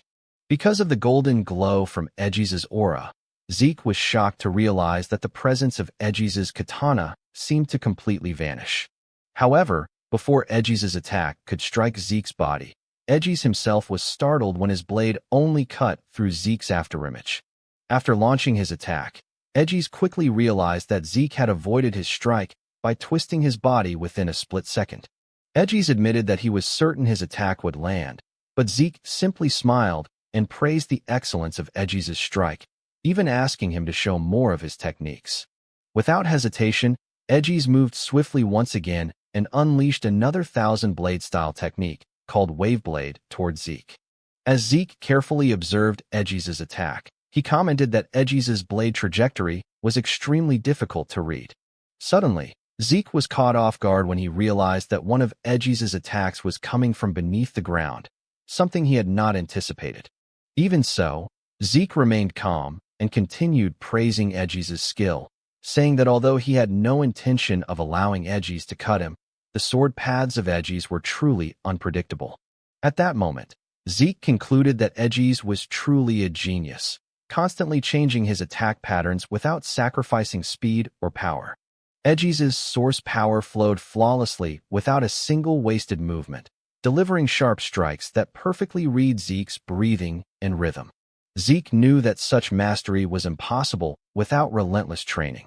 Meanwhile, because Zeke kept evading every attack, Edgies admitted that he couldn't believe he still couldn't catch him. Edgies praised Zeke, saying that he was truly incredible, and asked what kind of training Zeke had undergone. Zeke simply asked if Edgies really wanted to know what kind of training he did, and then casually invited Edgies to train with him after their battle was over. Moments later, Zeke suddenly moved toward Edgies to launch his own attack. As Zeke's eyes flashed with determination, he struck forward with his fist toward Edgies. Edgies immediately raised his katana to block the attack, but the sheer force behind Zeke's punch caused Edgies' entire body to tremble, leaving him in disbelief that Zeke was supposedly only at the 2-star level. After delivering the punch, Zeke noticed the damage inflicted on his own fist, and he realized that although he had tried altering his breathing pattern, Edgies had already adapted to that as well. Because of this, Zeke couldn't help but admit that Edgies was an even more exceptional warrior than he had initially expected. Edgies then remarked that Zeke had finally launched an attack against him, and asked if that meant Zeke was already finished observing his techniques. Zeke replied that, to some extent, he was. Hearing this, Edgies wondered if Zeke had already figured out his abilities. Edgies then launched another swift attack toward Zeke. As Zeke watched the incoming strike, he initially thought it was identical to the previous attacks, but he was suddenly shocked when, just before the blade could reach him, Edgies abruptly changed the direction of his sword using his lingering shadow technique. The unexpected shift prevented Zeke from reacting in time, resulting in Edgies successfully striking Zeke across the chest. After landing his attack, Edgies asked whether he still needed to reveal more of his techniques in order to meet Zeke's expectations. Meanwhile, as Zeke held his chest, he couldn't believe that Edgies had managed to wound him during their fight. Even so, Zeke continued smiling, admitting that their battle was becoming more and more enjoyable. Meanwhile, as the intense battle between Zeke and Edgies continued, Sandy slowly regained consciousness. Her teammates immediately ran toward her and anxiously asked if she was all right. Sandy quickly responded that she was fine. Soon after, she realized that she had lost her match against Lika. Even so, as she recalled how Lika had defeated her, Sandy could not help but smile and let out a soft sigh. Although she had lost, she was genuinely pleased with the outcome of their fight and with Lika's current strength. After that, Sandy apologized to her teammates, saying that if she had won, they might still have had a chance to secure the special mission. However, her teammates immediately protested, insisting that they were the ones who should apologize for being a burden to her and Edgies. They all bowed their heads in front of Sandy, but she firmly told them that what they were thinking was not true. According to Sandy, their opponents were simply that strong. She added that they just needed to train harder so they would not lose again next time. Hearing this, her teammates felt encouraged and regained their spirits. Sandy then asked whether the match between West Hall and South Hall had already begun, but one of them pointed toward the ongoing battle, saying that for some reason, the current match was still going on. She also told Sandy that the fight happening right now was truly incredible. When Sandy looked toward the arena and saw the two fighters clashing, she could not help but feel shocked and wonder what was happening. She immediately realized that Edgies was using the 5 aura blades, which meant he was fighting seriously with his full strength. As Sandy continued watching the battle between Zeke and Edgies, she remembered what Lika had told her, that among their group, Zeke was the strongest. That memory made her fall silent, as she had not fully believed Lika's words before, but now she understood that they were true. Meanwhile, Edgies used his 1000 battle style technique, called 5 Shadow, to attack the protagonist, but Zeke easily evaded it. Sweat immediately ran down Edgies' cheeks, as he could not believe that even that technique had failed to work against Zeke.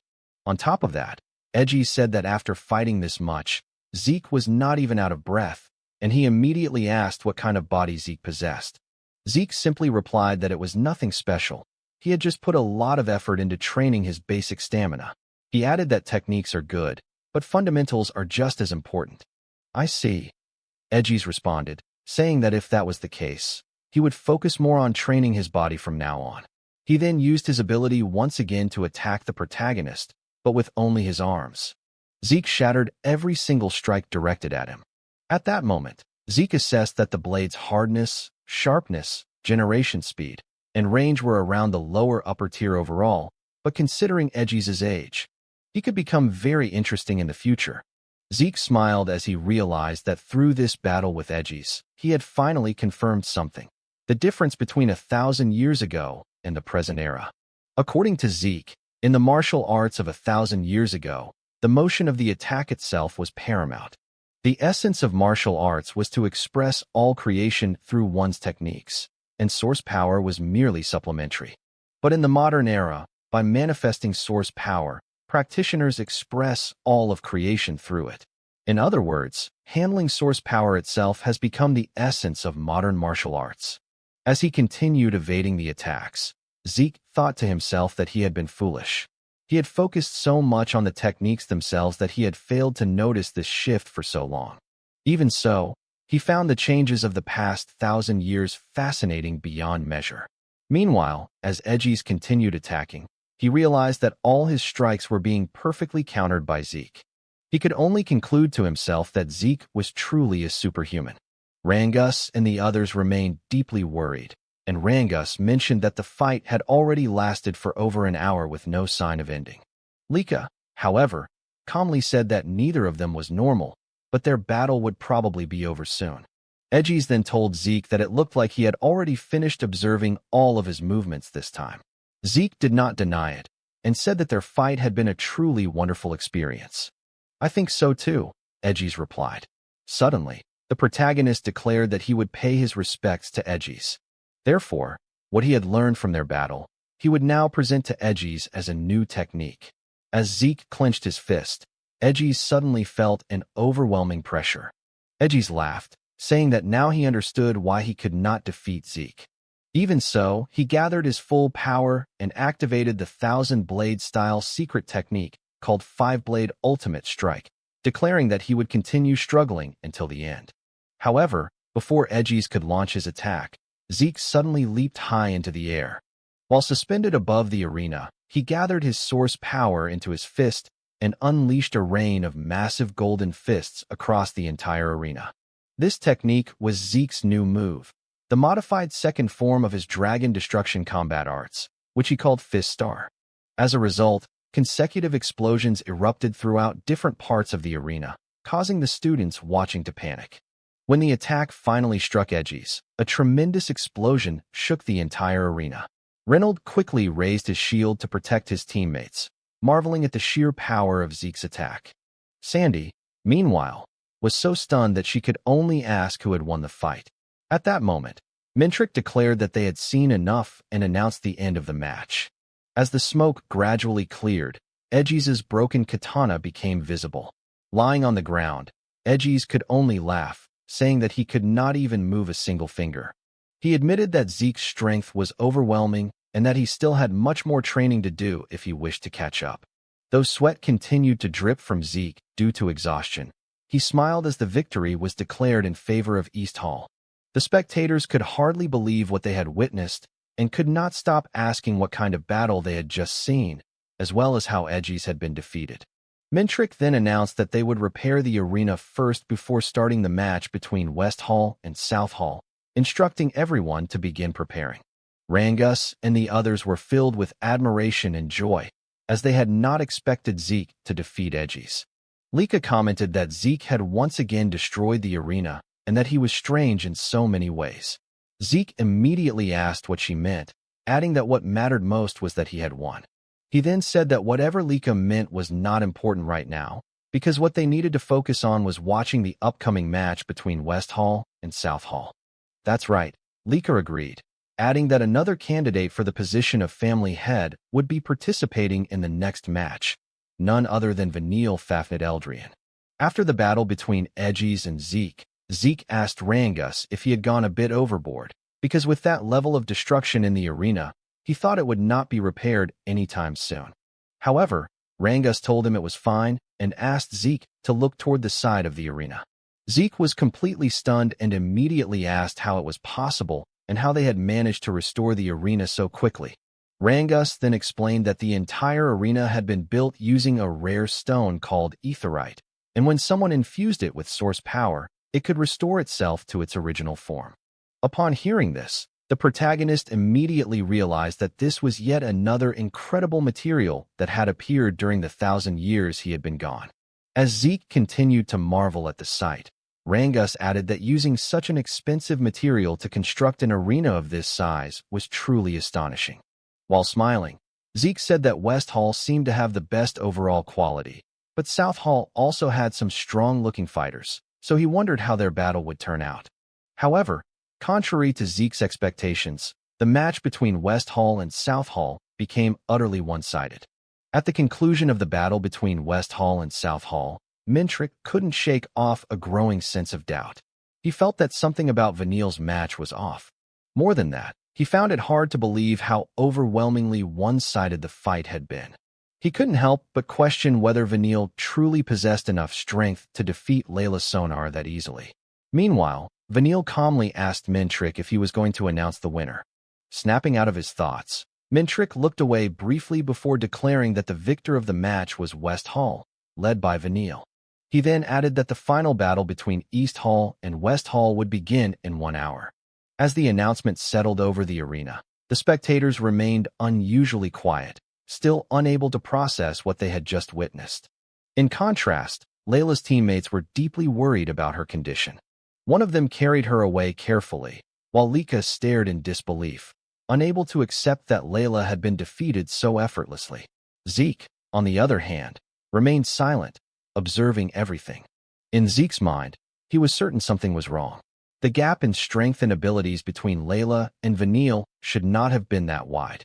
Yet, for some unknown reason, Layla's source power flow had been completely unstable. In that state, there was little doubt that something had gone wrong with her compared to her normal condition, which explained why the fight had ended so one-sidedly. Zeke also suspected that Mintrick, acting as referee, had noticed something unusual. This left him quietly wondering what had truly happened during Vanille and Layla's battle. Even Reynold couldn't believe that Lady Layla from the Sonar family would appear as helpless as they had just seen. He remarked that, as expected, a next head candidate was on a completely different level from them. However, Celine pointed out that the fight had felt too one-sided. Lika agreed, but said that perhaps that was simply the reality. It was their first time witnessing the true strength of the prominent figures from other halls, so it was difficult to determine whether something was actually wrong. Eric then mentioned that speaking of next head candidates, that included Lord Zeke and Lady Lika as well, meaning Lord Vanille must also possess incredible power like them. Though hesitant, Celine and Lika eventually nodded in agreement. Rangus, however, remained silent and absent-minded. When Eric asked what was troubling him, Rangus said it was nothing, just that Lord Vanille was astonishingly strong, and in fact, everyone from West Hall seemed powerful. His words unintentionally dampened Reynold's spirit, prompting Rangus to quickly apologize for sounding so weak-hearted right before their upcoming match. Lika then said that Rangus wasn't wrong. She admitted that she had lost her last match, too, and as frustrating as it was, she was still nowhere near West Hall's level. Eric responded that if Lika was saying that, then he felt the same. He couldn't even defeat any of them, despite having more stars. Even so, he had no intention of losing. Just like Rangus and the others who managed to overcome stronger opponents, he wanted to do the same. They could still defeat West Hall.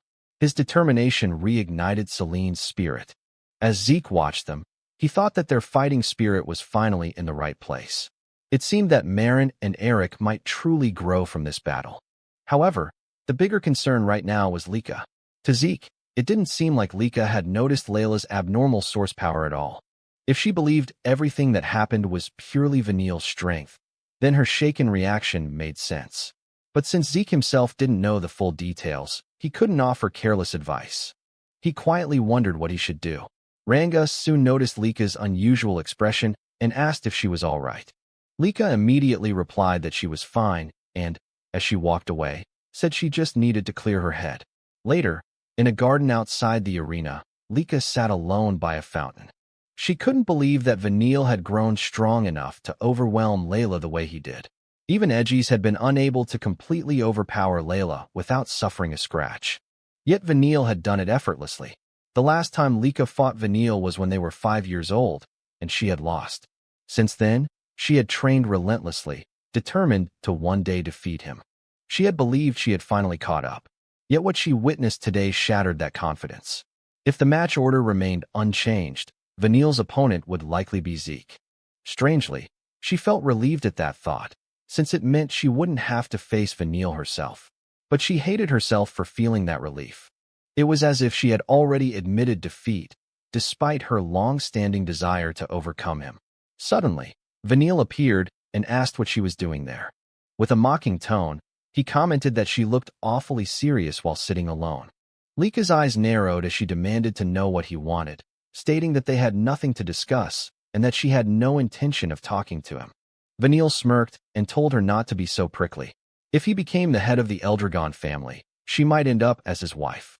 At those words, Lika stood abruptly and told him to be silent, declaring that she would be the one to become family head. She began walking away, but Vanille stopped her with his words. He said he knew she was thinking that she couldn't defeat him. He couldn't blame her, since she had failed to beat him back then, either. Surely she had seen what he did to Layla. As he casually draped an arm over her shoulder, he said he was certain she was thinking she couldn't defeat him after witnessing that fight, and asked if he was wrong. Lika only told him once more to be quiet. Vanille then bluntly stated that she should just admit it. Back then, now, and forever, she would never surpass him. He told her to give up and submit to him, promising that if she did, he would treat her well, tightening his grip on her shoulder as he spoke. Lika immediately shoved his hand away and shouted at him to stop talking. Vanille merely remarked that her reaction wasn't cute at all. Without another word, Lika walked away. As she left, Vanille coldly muttered that after placing his arm around her and gripping her shoulder like that, it was already the end for her. He then turned to his subordinate and said they both knew what needed to be done next. The subordinate replied that Vanille could leave everything to them. He then asked whether they shouldn't prepare for the illegitimate brat Zeke the same way they had prepared for Lika. Vanille responded that they could handle Zeke during the match or even set things up while fighting him. Although he admitted it would be best to prepare beforehand, Zeke seemed unusually sharp. If Zeke noticed their preparations, it would only complicate things. Besides, from what he observed, Zeke had deliberately allowed himself to be hit at times, so arranging things mid-battle would suffice. His subordinate agreed. As Vanille bumped fists with him, he scoffed, saying that even if Zeke had defeated Edgies, he wasn't about to lose to some bastard child, even without relying on tricks. As the water in the fountain behind them slowly changed color, Vanille declared that in this match, they would be the ones to win and claim the special mission. 1 hour after the scheduled time for the battle between East Hall and West Hall, Eric nervously said that the moment everyone had been waiting for had finally arrived. However, in his mind, he could not stop thinking about the reality of their situation. He and Marin were upperclassmen, yet among all the representatives of East Hall, they were the weakest. On the other hand, the group from West Hall was clearly packed with elites. Because of that, Eric could not help but feel a deep sense of anxiety and doubt, wondering if they could really win against West Hall. Suddenly, a fist flew through the air and struck him on the head. After punching Eric, Zeke called him an idiot and loudly asked what had happened to all the confidence he had shown earlier. When Eric admitted that it had only been an act, Zeke shouted and asked him why he was even fighting in the first place. Was he fighting just to lose? Eric immediately replied that it was not like that. Zeke then told him that if he was going to fight, then regardless of the difference in strength, he had to fight to win, and that was what truly mattered. Because of those words, even though a large bump had formed on Eric's head from the punch, he suddenly felt his spirit rise again and said that Zeke was right. He was going to fight to win. Zeke laughed and told him that was more like it. Eric needed to have confidence in himself. After all, Eric had trained hard before, so he should believe in his own abilities. Eric quickly agreed with everything Zeke had said and thanked him. Suddenly, however, Eric fell silent when Zeke said that he would give him a small parting gift. Zeke told Eric to relax his shoulders because the Great Power Fist style was all about gathering all of his strength into a single point before striking. If Eric tensed up too much, the strength he should be concentrating would scatter instead. Zeke tapped Eric's shoulders and once again told him to relax. Immediately, Eric felt a strange sense of relief and confidence. He smiled and said that right now, he felt like he could actually win his fight. Zeke replied that was good, then told Eric to go out there and win. As Eric walked toward the middle of the arena, Lika commented that what Zeke had done was strange. She knew that Zeke had never actually learned the Great Power Fist style, yet he seemed to know a lot about it. She also pointed out that sometimes Zeke seemed oddly knowledgeable about other martial arts as well. When she asked him why that was, Zeke simply smiled and said it was a foolish question. Then he calmly said that the answer should be obvious because he was Zeke. Hearing that, Lika could not believe she had even bothered asking such a question in the first place. Meanwhile, when Eric finally saw the opponent he would be facing, the first thought that came to his mind was that the man was a monster. He had already seen how this man fought in the earlier match. Even so, this time, Eric felt confident that he would not lose. Just then, Eric's opponent mocked him, saying that Eric was acting pretty cocky for someone who had lost to a North Hall punk before. Eric firmly told him to shut up, saying that he was not the same person he had been back then. Still, his opponent questioned whether Eric was really so sure about that. At that moment, Mintrick announced that the first match between East Hall and West Hall would now begin. Eric's opponent immediately launched forward. Eric was momentarily shocked by the man's incredible speed, and before he could fully react, the opponent used his insect brawl dagger technique called Mantis Slash to attack, saying that someone like Eric could never change in just a few hours. Eric was forced to fall back while blocking the attack. His opponent could not believe that Eric had managed to defend himself using his aura. Nevertheless, he did not stop. He challenged Eric to try defending his next attack and immediately unleashed a barrage using his technique called Swarming Locust, raining down attacks on Eric. Seeing Eric struggling in his current situation, the opponent mocked him again, asking what the problem was and what had happened to all the confidence he had been talking about earlier. He said that he had thought Eric might have actually changed. Meanwhile, after receiving several injuries from his opponent's relentless attacks, Eric admitted to himself that his enemy was indeed strong. But that did not mean he could simply allow himself to be beaten one-sidedly. Eric immediately launched a punch in retaliation, but his opponent easily dodged it and told him that he was far too slow. At the same time, Eric received another blow from his opponent, who confidently declared that there was no way an attack like Eric's would ever hit him. Eric realized that at this rate, he would never be able to catch his enemy. He asked himself what he should do now. At that moment, he remembered Zeke's words. He needed to relax his shoulders because the Great Power Fist style gathered all of his strength into a single point. Eric suddenly fell silent for a moment before making a decision to gamble everything on a single attack. He returned to his stance and began gathering his aura. Seeing this, his opponent sneered and said that a weakling like Eric was surprisingly stubborn. The opponent then used a technique called Stinging Bee Flash in an attempt to break through Eric's defense. However, after taking the attack head-on, Eric suddenly smiled and said that he had finally caught him. His opponent was shocked when Eric grabbed and restrained his weapon. Eric then declared that it was time for him to take Eric's attack. Gathering all the aura he had concentrated into his fist, Eric unleashed the Great Power Fist technique called Great Power Fist. The powerful blow sent his opponent flying straight into the wall of the arena. The spectators fell into stunned silence. Meanwhile, Zeke simply smiled as Mintrick announced that the winner of the match was Eric from East Hall. Eric's opponent had lost consciousness. His eyes were rolled back and completely white. Eric's face immediately turned red with joy, and he could not stop himself from shouting in excitement over his victory. Sometime later, when Eric's opponent regained consciousness, he could not believe that he had been defeated by Eric. While holding his injured arm, he suddenly heard someone call his name. It was Vanille. The man quickly went before Vanille and knelt down, apologizing for losing his match.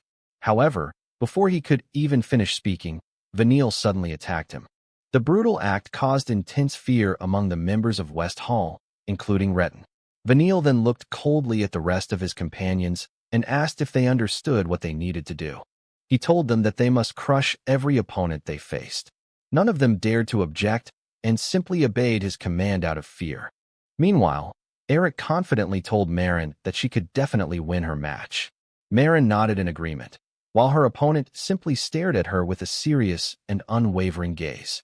When Mintrick finally gave the signal to begin the fight, Marin immediately released her aura and rushed toward her opponent with great speed. As she charged forward, she used her red flame sword-style technique called Time Spark /Times to launch her attack. However, her opponent easily defended against the strike using his spear. With precise timing, he deflected Marin's sword, causing her to lose her balance for a brief moment. Seeing the opening, her opponent quickly took advantage of it. After moving swiftly to Marin's side, he immediately unleashed the Great Wild Spear-style technique known as Time's Rampaging Pierce, striking Marin hard in the side. Because of the heavy damage Marin received from the attack, she couldn't help but drop to one knee and cough violently. Before she could even recover, her opponent launched another attack without hesitation. As the assault continued, Rangus could hardly believe what he was witnessing and could only mutter that the situation for Marin was looking bad. Meanwhile, as blood continued to spill from the wounds Marin was receiving during the fight, Lika trembled with anger toward Marin's opponent. And even Celine said that she couldn't bear to watch any longer. Eric, now cursing under his breath in anger, was about to rush toward Marin's opponent, but Reynold quickly stopped him, firmly reminding him that he was not allowed to interfere in the fight.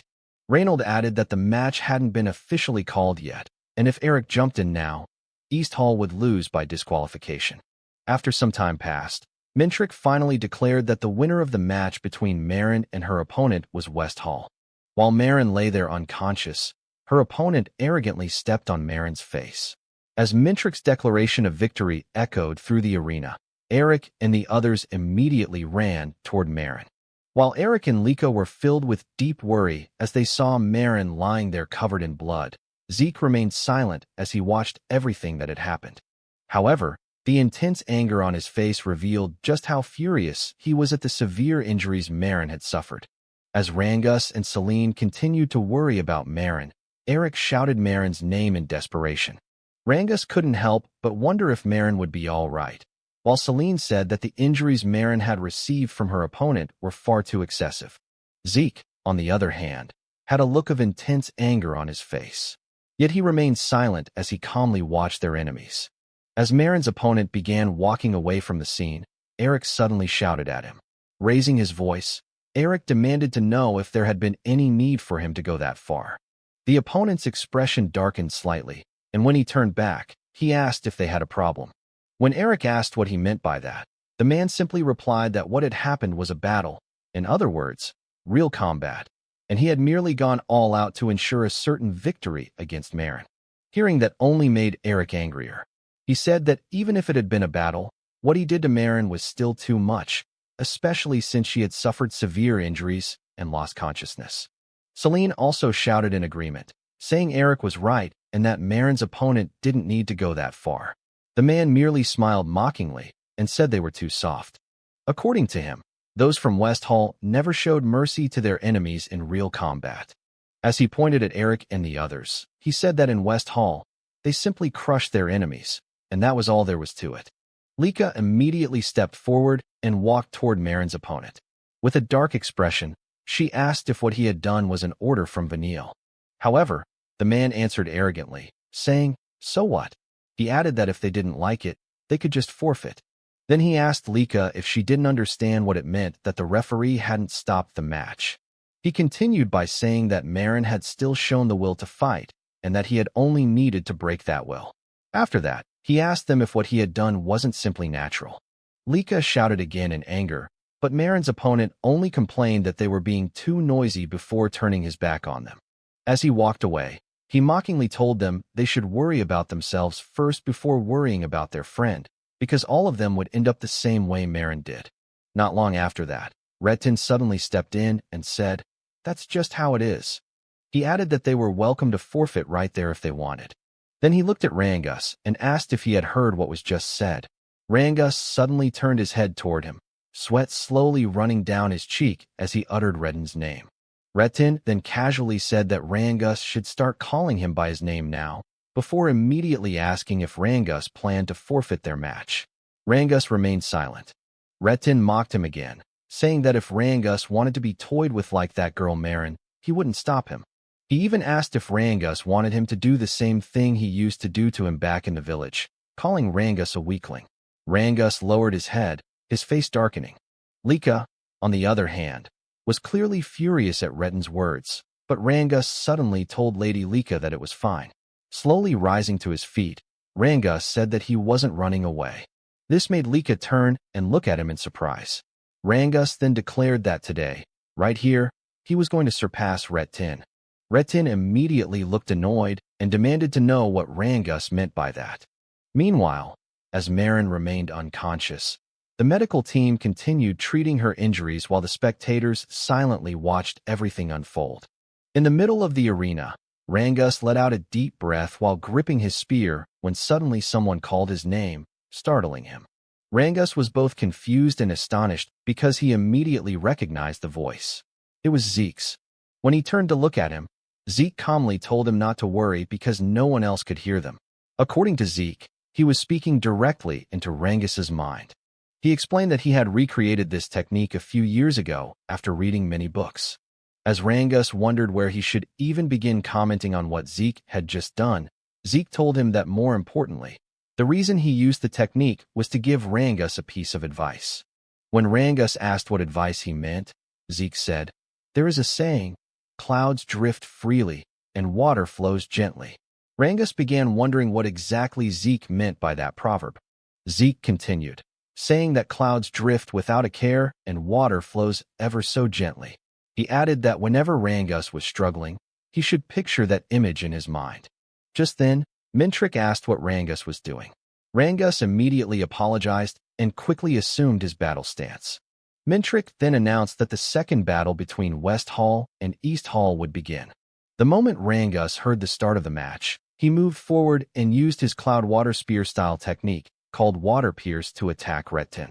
Retin was briefly surprised by Rangus's speed, but he easily countered the attack and deflected the spear. Retin then told Rangus not to get cocky. Calling him a little weakling, he used his Serpent Strike sword-style technique called Ambush Pierce.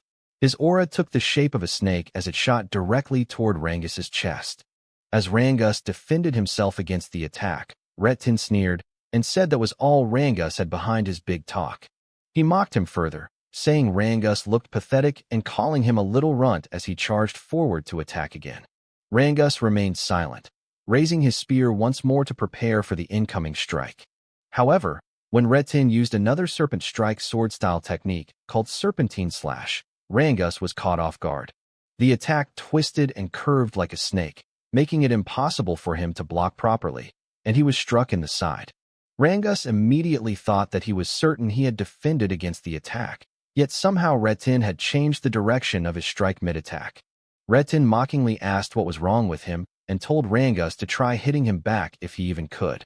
Determined not to lose, Rangus declared that he could still attack and hit Retin. He immediately used another Cloud Water Spear style technique called Flowing Clouds and Water. But before their weapons could clash, Retin suddenly smiled.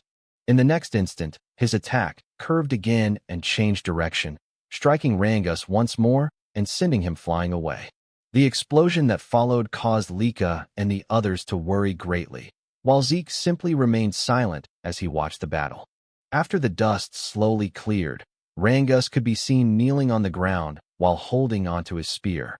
Rangus thought to himself that he had tried to deflect and counter Retin's attacks, but every move he made was being turned against him. Retin asked if Rangus had been thinking about using his movements to counterattack. Laughing mockingly, he told Rangus to give him a break. He called Rangus a poor guy before revealing that his specialty was countering. Retin then said it was unfortunate for Rangus because he was several levels above him in every way. Meanwhile, Rangus struggled to stay standing, gripping his spear so he wouldn't collapse. He said that what Retin claimed was impossible. However, Retin suddenly stepped forward, grabbed Rangus by the hair, and said he didn't know what kind of delusion Rangus was living in. He mockingly declared that a child of a pseudo-dragon could never become strong. According to him, Rangus was nothing in the end, just a weakling like his father. Even while struggling, Rangus told Retin not to dare insult his father. But while holding Rangus by the hair, Retin punched him in the face and called him a fake dragon. Rangus fell to the ground. Yet Retin continued kicking and attacking him repeatedly while shouting that a fake dragon like Rangus could never defeat the real thing. As Rangus continued to receive heavy blows from Retin, he began to think to himself that he really was hopeless after all. He thought he had grown stronger, but perhaps it had all been a delusion because he was still weak. Tears slowly streamed down his face as the thought echoed in his mind that he was just a fake dragon after all. At that moment, a memory resurfaced. It was a time when he and his father were fishing by the riverbank. His father had asked if Rangus liked fishing, and Rangus's father said that he liked it, too. He told Rangus that, as he could see, he loved fishing while gazing at the clouds and the flowing water, just like he was doing at that moment. When Rangus asked if his father liked clouds and water, his father smiled and said that clouds always drift so serenely, and the river water continues flowing endlessly. Watching them, he said, made him realize that human worries were actually very small and trivial things. When Rangus asked what he meant, his father simply replied that maybe someday Rangus would understand it as well. Back in the present, Rangus lay on the ground covered in blood as he whispered the words drifting and flowing. Mintrick remained silent as he carefully observed the battle. Soon after, Retin grabbed Rangus again and declared that this was where their fight would end.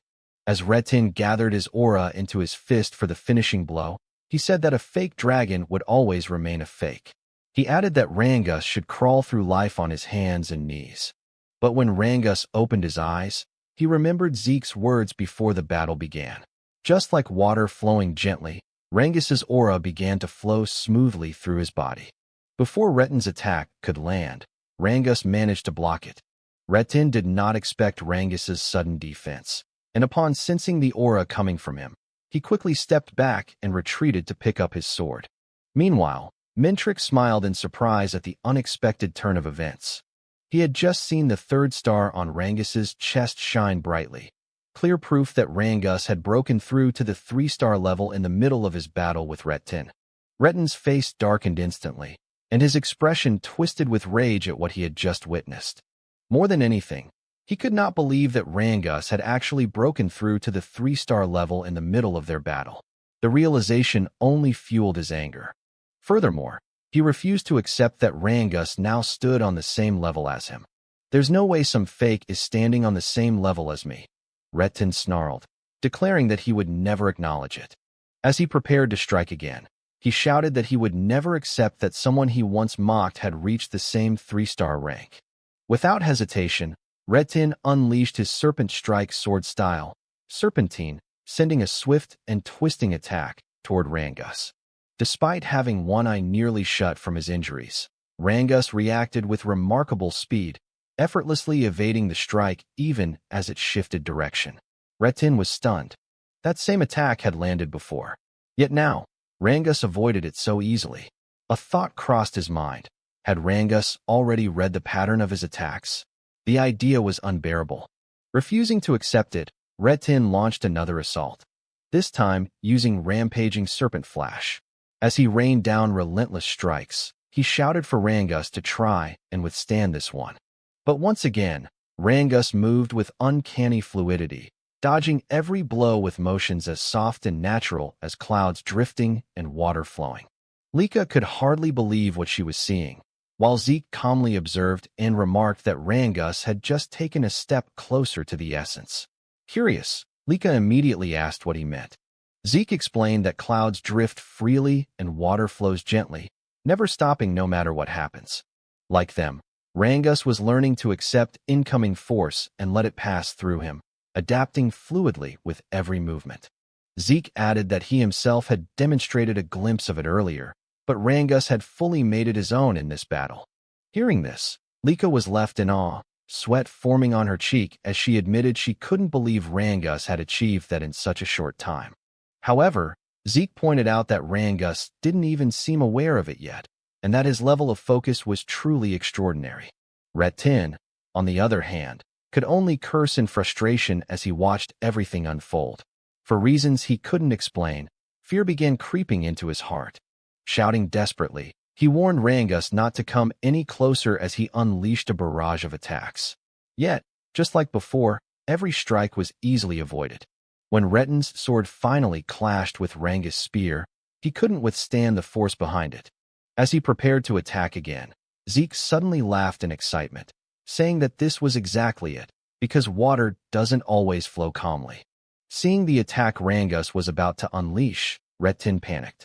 He turned and ran, cursing and questioning how Rangus had become this strong. Meanwhile, Rangus slowly formed a swirling water tornado at the center of the arena. Zeke declared that once water grows wild, no one can stand against its current. The attack struck Retin square in the chest, sending him flying as he coughed up blood before losing consciousness.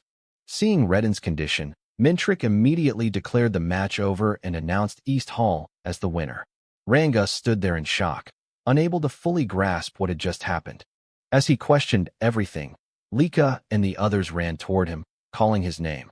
Lika excitedly praised him, saying he was amazing and congratulating him on reaching the 3-star level and winning right after.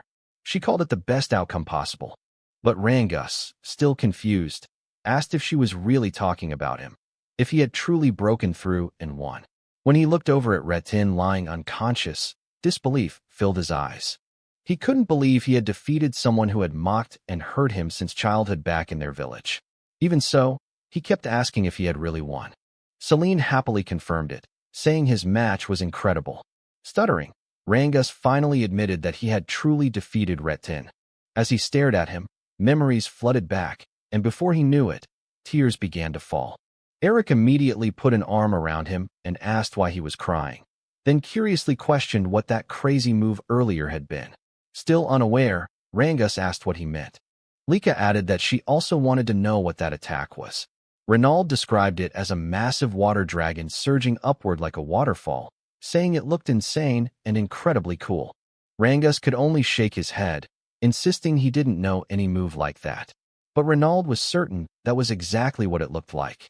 Then Zeke finally spoke, revealing that the technique Rangus used was called Rising Dragon Pierce.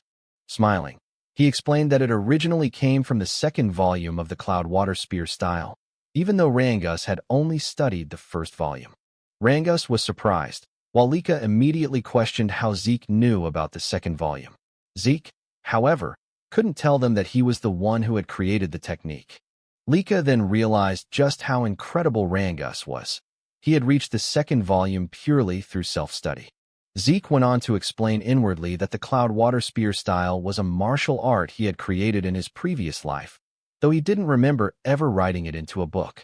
Most likely, later generations had documented and divided it into multiple volumes, hiding its true essence in the upper levels so immature fighters wouldn't access it. Yet, despite that, Rangus had carved a path to that hidden essence through his own strength alone. To Zeke, it was a wonderful sight, such young talent blooming before his eyes. Just then, Mintrick called out to East Hall, asking how long they planned to stand around chatting. Celine quickly apologized, while Eric suddenly suggested they ride this momentum and finish off their opponents. Celine nodded, agreeing to do her best. Starting from Rangus's match, East Hall's morale soared to its peak. However, West Hall also rallied after their loss, and the battles grew even fiercer. In the fourth match, Celine fought well but narrowly lost, leaving Vanille sighing in disappointment. But in the fifth match, Reynolds pushed himself to the limit and managed to secure a hard-fought victory, bringing the outcome to the final rounds. As Rangus supported him, Reynolds admitted he barely pulled it off, earning praise from Rangus. While Eric lifted his shield and sword with renewed determination, Celine apologized to everyone, saying that if she had won, the match would already be over. Lika reassured her, saying she had fought well and reminding her that the rule was to reach 4 wins. They were now at 3 wins and 2 losses. Victory was right in front of them. Lika confidently declared that all that remained was for her to win and end everything, telling them to leave it to her. At that moment, Zeke called out to her. When Lika asked what he wanted, she suddenly blushed as he stepped close to her, asking if she felt all right or if anything seemed off. Letting out a small sigh, Lika said she was fine and fully prepared as always, gently pushing him away and pointing out that he was standing too close. She assured him not to worry, promising she wouldn't lose. Rangus then cheered her on, asking her to do her best. Zeke, however, remained silent. As Lika walked toward the center of the arena, he couldn't help but wonder to himself what this strange feeling was, something unfamiliar stirring within him. Because his teammate had lost to Reynolds, Alan was furious. Without hesitation, he kicked the defeated fighter and coldly called him a useless pawn. As the man slammed against the wall, Alan added that he was worthless. Still, Alan declared that as long as he won his upcoming fight against Lika, everything would return to how it should be. Suddenly, Lika cut in. With a confident smile, she told Alan that what he wanted would never happen because she would be the one to win their battle. Pulling her sword from where it was embedded in the ground, she prepared herself. And at that moment, Mintrick officially announced the start of the match between West Hall and East Hall, Alan versus Lika. In an instant, Lika vanished from where she stood and launched her attack. As she charged toward Alan, he immediately noticed her incredible speed. While defending against her strike, a bead of sweat ran down his cheek as he realized that this was the lightning aura user. Lika, the one said to surpass even Sandy in power. After deflecting her attack, Alan quickly moved behind her. As Lika landed, Alan leapt back, creating distance. But Lika did not stop. She continued her assault, once again using her lightning aura to strike. Alan began to think that in terms of raw strength, he might actually lose this fight. Fortunately for him, Lord Vanille had already taken action before the match even began. Whatever ability Vanille had used on Lika now took effect. Lika was visibly shocked, questioning what had just happened, while the audience quickly noticed that her lightning aura had completely vanished. Seeing this, Vanille gave Alan a signal to attack. Without hesitation, Alan charged forward, declaring that Lika couldn't beat him. Absolutely not. Even without her aura, Lika used her physical strength to block Alan's attack with her sword. However, Alan suddenly kicked her in the stomach, forcing her back. Her allies grew increasingly worried as they watched. Eric clenched his teeth in frustration, while Zeke remained silent. Holding her stomach, Lika kept asking herself why she couldn't use her lightning aura. Alan repeated that she would never defeat him, then unleashed a barrage of attacks across her body. Unable to use her aura, Lika had no choice but to endure each blow. It was explained that a warrior's body is deeply connected to the source power within them, and every movement is enhanced by that power. If a warrior loses their source power mid-battle, every attack from their opponent can become a fatal blow. Alan struck at Lika's head once more. Despite one of her eyes closing from the damage, Lika remained determined to win. She told herself that she only needed to defend against Alan's attacks until her source power and lightning aura returned. Sandy and Edgies grew more alarmed. Sandy said something was wrong. Lika was acting strangely. Edgies agreed and wondered if her source power had stopped functioning, questioning how that could have happened. Meanwhile, after enduring Alan's relentless assault, Lika suddenly dropped to her knees in the middle of the arena. She coughed and struggled to breathe. Even Alan was surprised that she could withstand so much without her source power, as expected of someone on par with Lord Vanille as a candidate for the next head. When Alan glanced toward Vanille, he saw him smiling grimly as he gave a clear order to kill Lika. Alan's expression darkened. He admitted that Lika had held out for quite some time, but this was as far as she would go. Rangus could no longer contain his worry and shouted, pleading for the match to be stopped as he tried to rush toward Lika. However, Reynolds blocked him, stating that he could not interfere. Zeke, who had remained silent until now, suddenly darkened in expression. His eyes glowed with anger, and his fists ignited with aura as he saw Alan preparing his next attack. Lika, sitting helplessly in the center of the arena, was filled with fear. She could barely move her body as Alan closed in. Just then, a golden bolt of lightning flashed across the arena. In an instant, Sandy appeared in front of Lika, sword in hand, shouting at Alan and demanding to know what he was about to do. Alan was momentarily stunned and halted his attack. Zeke let out a quiet sigh of relief, realizing he no longer needed to intervene. He knew that if he stepped in, East Hall would be disqualified, handing victory to West Hall. Alan questioned Sandy, asking why she was interfering. Sandy angrily replied that Alan should not pretend innocence. He had clearly tried to kill Lika, and she demanded that he confirm it. The audience fell silent in shock. Alan smirked and accused Sandy of being overly violent in her thinking, insisting that he would never do such a thing to a family head candidate. At that moment, Edgy stepped into the arena and questioned Alan as well.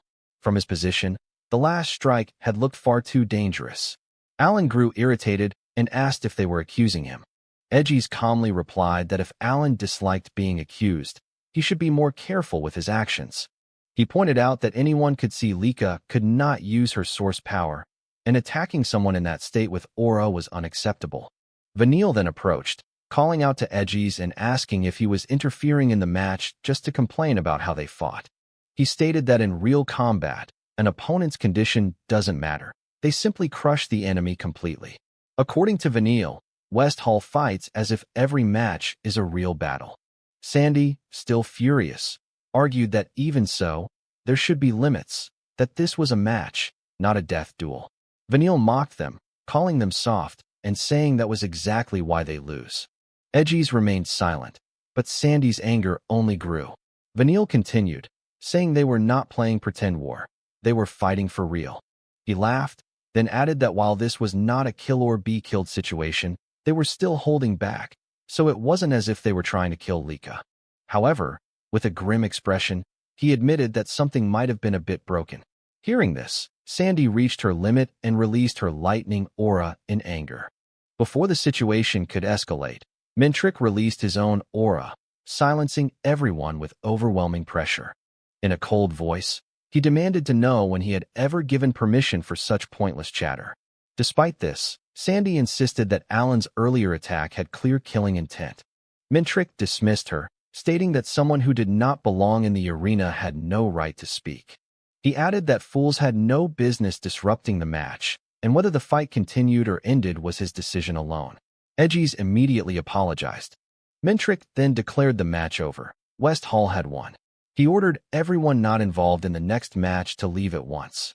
Edgy's quickly lifted Lika and told Sandy to pick up her sword before they left. As they exited the arena, Rangus and the others rushed to Lika's side. Deeply worried, Edgy's reassured them that she would be fine. He had already given her a healing potion, but she needed time to recover, so he would take her straight to the infirmary.